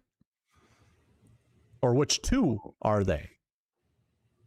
Or 3. Or 3, you know, like, yeah, right. Ludwig, Reed, Rose, Ludwig, Cam, Rose.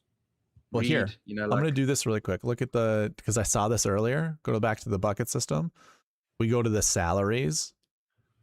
50% of all 10K golfers have finished inside the top 10. Almost every year you see one optimal lineup golfer, and you've seen up to 2 be inside the optimal lineup. Almost the same amount of percentage for top 5s, and we don't care about top 20s for them. But the 9K range, 1 inside the top 10 every single year, 36% success rate. Here, let me scroll up a little bit so you guys can see. But then when it comes to the optimal lineup, not as much, and only 1. Now, listen, I've always said this before. There can be mold breakers, you know, like every year there can be mold breakers, but it is kind of, and like 3, we've seen up to 3 top 5s in one year. I guess, let me look here. This is one of the best things I like to do is look at the total counts. But if I were to go to top 5s, where's the year we see 3? 2018. So how many were actually in 2018? There were 6. So it's like, even if the number's low, I mean, 2019, what did we see? Who are the golfers that represented that in 2019? Fun thing to do with the tool that you have here as well. Yeah. Click the 10K and 9K buckets, and I want to see the leading form for each year. You want to see the leading form? Because I think this year, because usually the best golfer in the field is coming in with like a 10K price tag. And so here you go. Here are the finishes. Do you want me just to sort by recent form? Or should I keep it by finish? Because it's sorted by finish right now. I mean, sort it by year. I want to see by year, like so we can see like how they compare up to each other in that, like that. Here, let's do year and then by salary. There we go. That's exactly what I was thinking in my brain. So recent form this year. Well, this was last year. This was, yeah. These are just the results of the last few years. If we want to look at the lead-in data this year, we go to the cheat sheet. So do you want me to flick between the two and just see if we can find commonalities, or Like look at Rory and Colin.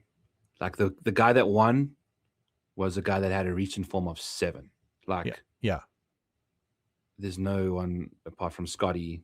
But that was 2024 that I'm looking at. So Scottie was outside the 10 for recent form last year. The best guy, one of the best guys, won in 2025. Then if we scroll down to 2024, the Scottie won. He was unanimously the best golfer, like by a million fucking miles. Obviously, yeah, he won. And that was another 10K option. Then if you go to 2023, yeah, Ludwig, look at that. That was the next, close to good recent form. Like it's the top. It's the top of recent form. Is that what you've been looking at? Is like just seeing the best recent form golfers? Because like if I go just back to 24, I guess I missed that in 2025. But Scottie at 1.33. Then if we look at the next best guy in 2024, it's Ludwig. We finished second. Oh, sorry, there's Xander. Ludwig so Hideki was 8.33. That's okay. I saw something different. I mean, Ludwig's finished second, 15.67 for recent form, which is super good. Good. Xander had the next best finish, and that was 10.67, which is also really good. Willie Zalatoris is the only guy that had funky recent form that finished well. But he had good course history. And it's not to say everybody who had good recent form played well, because obviously Wyndham Clark missed the cut, and then Rory finished 22nd. Anyways. But the best, the cream of the crop came through. Yep. This year in 2023, Scottie was the cream of the crop. I guess this was one of the years that it really didn't. Like Rahm, his recent form was rough, but I'm sure he had a lot of good finishes leading up to. He might have had like 1 or 2 bad ones that really nuked that number, but I remember him playing like really good, right, in 2023. Rombo. He had the WD doesn't actually count, but he did have a win. So it was a 31st, a 39th, and a win. I don't know what 7 weeks prior Before that, it was like really good too. I think he won multiple times. I think he won that's the year he won 3 times, I think. Yeah. So like he was not so much recent form, but like very recent, like medium term form. If we went back last 12 weeks, it would be insane. Century, Amex, Genesis. He won those 3. So this is the Genesis. This is the Genesis. Like, so, that was easily, I think he was one of the best golfers that year for sure. Yep. And then Scottie won. He was world number 1 in 2022, and I think he had like a really good situation there as well. It gets a little bit more cloudy as we get down the following years, where it's not as, like looking at the best recent form doesn't really give us the best finishes. Some of our best finishes had, weird recent forms. Mm-hmm. Again, there's some context, like this is 7 weeks of golf, and sometimes there's only 3 tournaments in that recent form bucket. Like if we're taking a bit of like 2020, the year leading up to the Masters, it's probably going to paint a bit of a better picture for us. Yeah. But, that's kind of what. So who's the guy this week that it's like?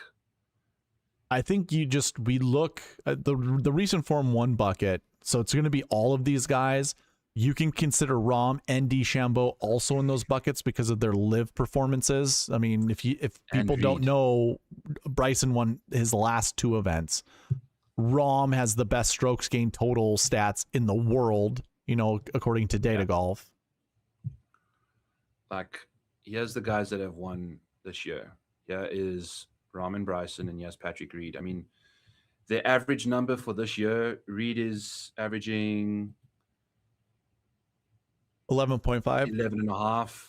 Rahm's going to have a bananas number. He's averaging 2.4. 2.4. Bryson's averaging 9.2. 9.2. Like this Rahm number is bananas, but again, it's only one win, which is also crazy to think about. You know, like he just keeps being a little bitch. Like, so is that going to like, you know, like so many second places where Reed won twice, Bryson's won twice, and you know that's the interesting part between those three. I think those are easily the three most informed golfers this year, and Jacob Bridgman, non-debutant though, you know. So, dude, starting to get like this weird feeling about Colin Morikawa, only for the main fact that if I was to sell you on pick 1 out of 4 golfers and it's between Morikawa, Ludwig, Rahm, and Scheffler because of the course history being as good as it is, I mean, I think that's also what the bucket system is going to tell us anyways when it comes to the course history ones. Actually, let me go here and go to the projections for course history ones. Like it's a 0 to 2 bucket because there's only 4 golfers in it. There are only 4 golfers in it. And yeah, there's a lot of strength of field points that go towards it. But if it's a 0 to 2,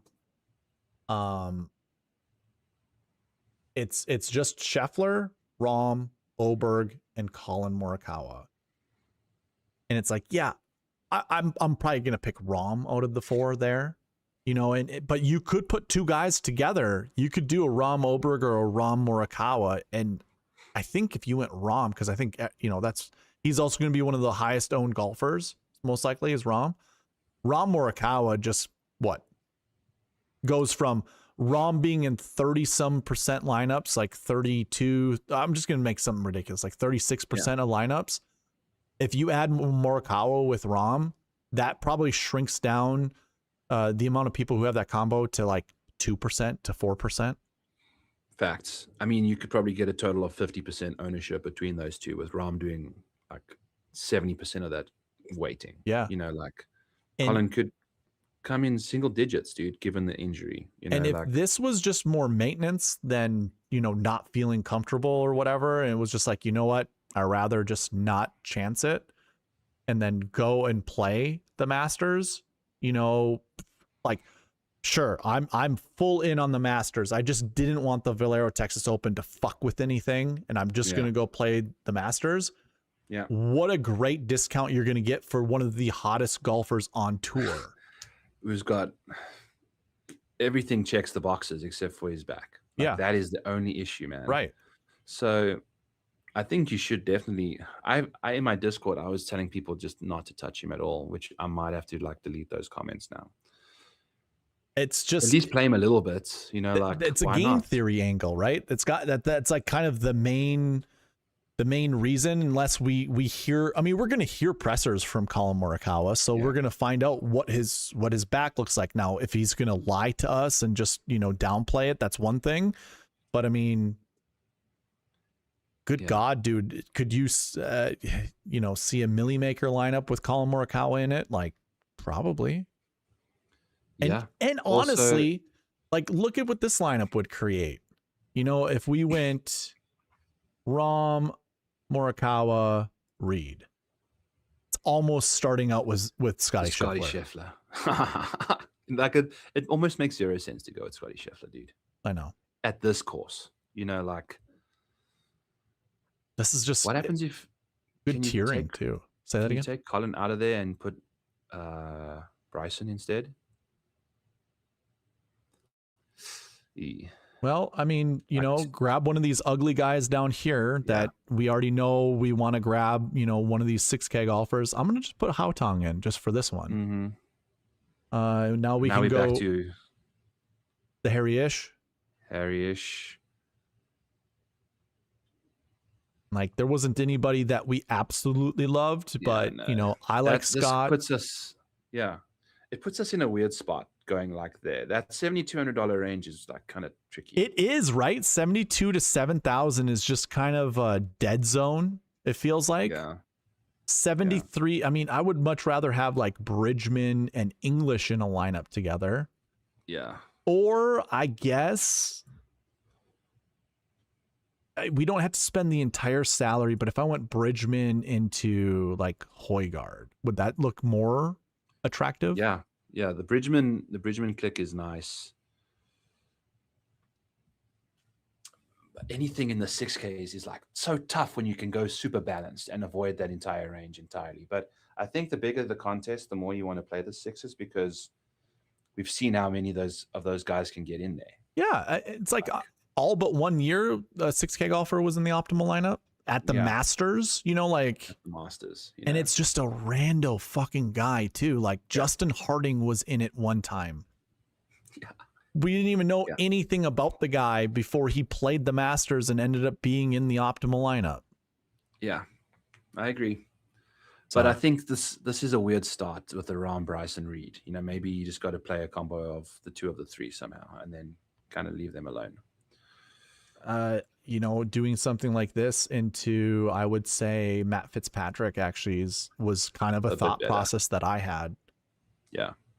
You know, you might not be able to get another 8K golfer, but I always, you know, the jingle that I always go by is start with the 10-9-8-7-7-6 and make a couple substitutions. Well, we can skip the 9K range entirely and probably skip out on really high owned golfers, you know, in the 9K range.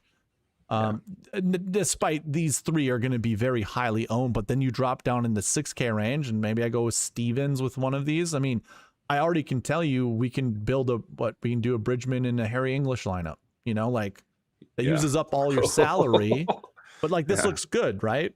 Yeah. It's significantly more palatable than a Scottie lineup. Like, and this is a 10-9-8. It's a 10-10-8-7-7-6. But like I say, 10, you always, for me, I like to start 10-9-8-7-7-6 and make up to 2 substitutions. And this one, I'm subbing a 9 up to a 10. So that's only 1 substitution. It fits right in line with what we see a lot with common successful lineup builds. So, yeah. I wanted to say like you can go 10-10-7-7-7-7, but we already saw that we don't want that many 7s in the lineup, right? Well, 10-10-7-7-7-7 is fine. I've seen that a few times that has occurred, but our 7K range just isn't that good, right? If you go Corey, I like Corey, and then I mean you can get you know, like. So, is this good? Like, I don't know. Does this feel lackluster? Feels fantastic. I mean, we've got, but how many debutants do we want in a lineup? No more than 1. So we've got 2. Yeah. You know, that's the thing. So yeah, I mean, yeah, we did go through it already with the lead-in stats, doing the debutant, whatever, but just to kind of show this again, I am going to sort by finishing. I'm going to go 14th place because I think that's just the best, but we can just rifle through these. There's 1, there's 3, I guess. So, hey. 1, 3, 2.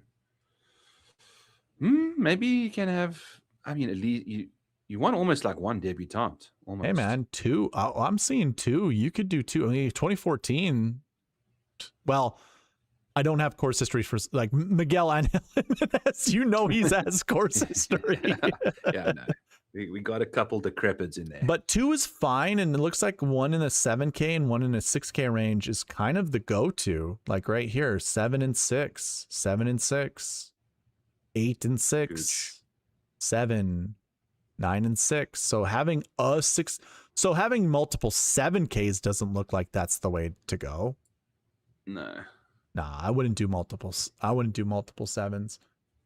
So yeah, so our debutante. So we have 2 7s. I mean, in all honesty, as much as I like Bridgman for the Masters, it feels like Penge would be the debutante.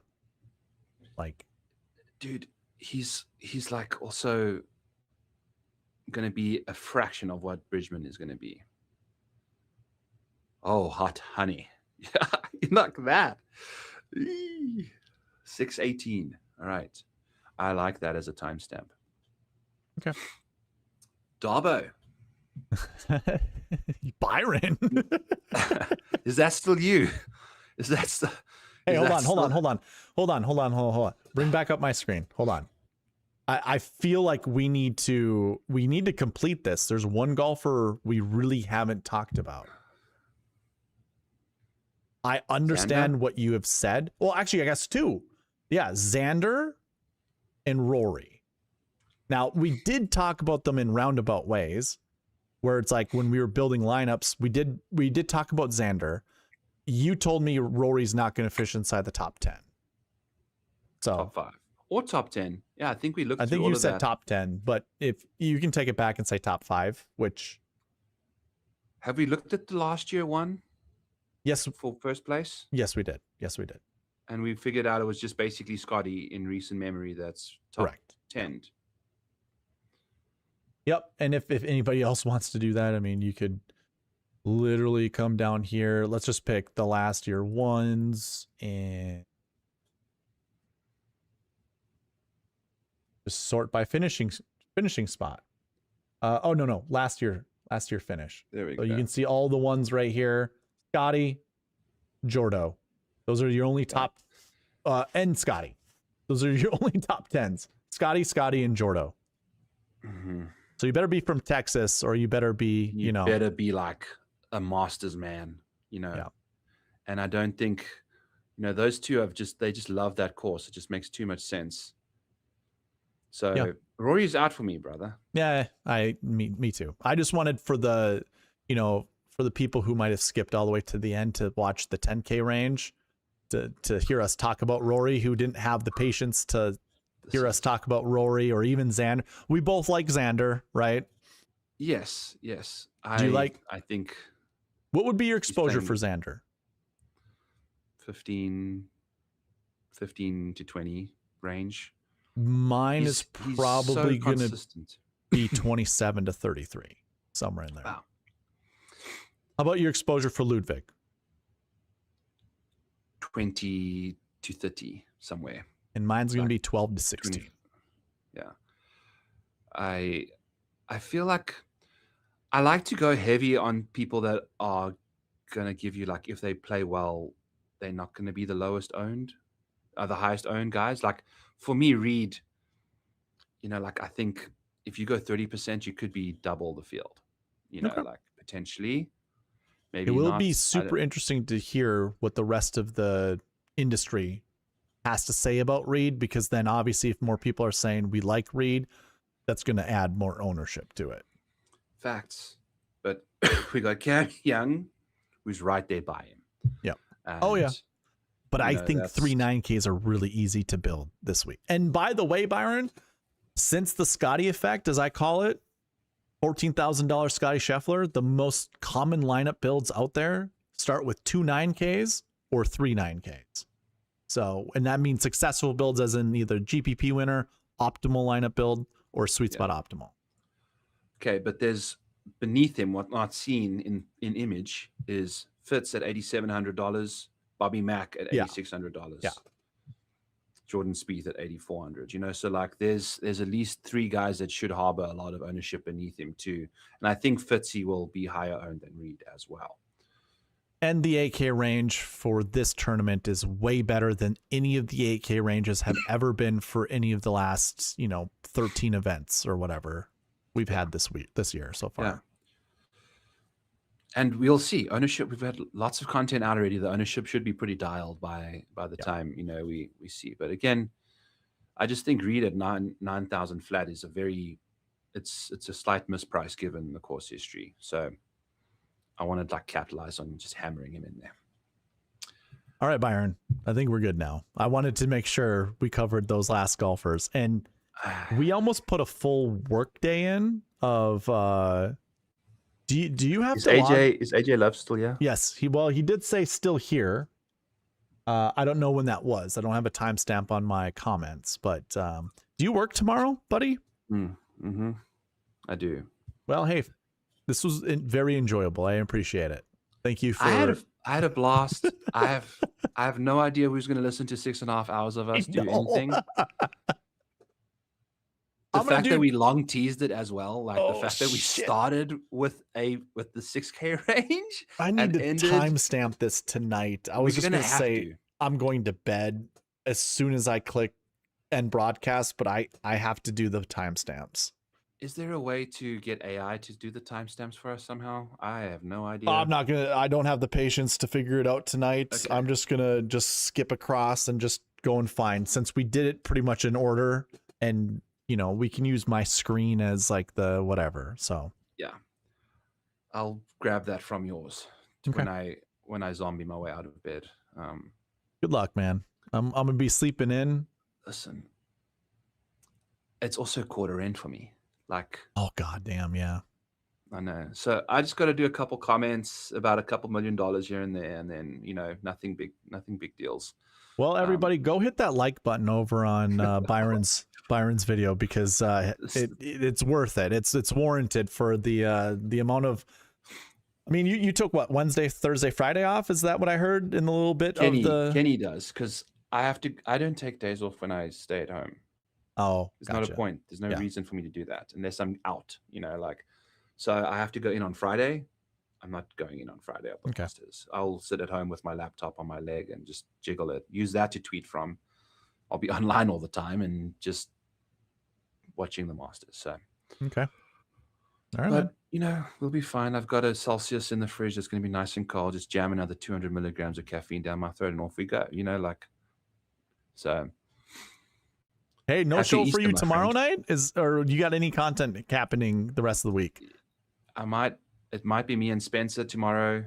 I might actually push it to Tuesday, because fuck this, dude. I did 2 hours with Kenny earlier today. Well, you put a full work day in for streaming. I've currently done 8.5 hours of. I wonder what Caitlin's gonna feel about this. She goes to work. She doesn't give a shit. She just leaves. I have to take Piper to daycare at 7:30 in 5 hours time. So you can get some quality sleep in that time. I've done that before. I'm very tired, so I'm pretty sure I'm going to fall right asleep. So yeah, that's if we ever stop talking. So I love you lots. I love you all for tuning in. 6.5 hours, friends.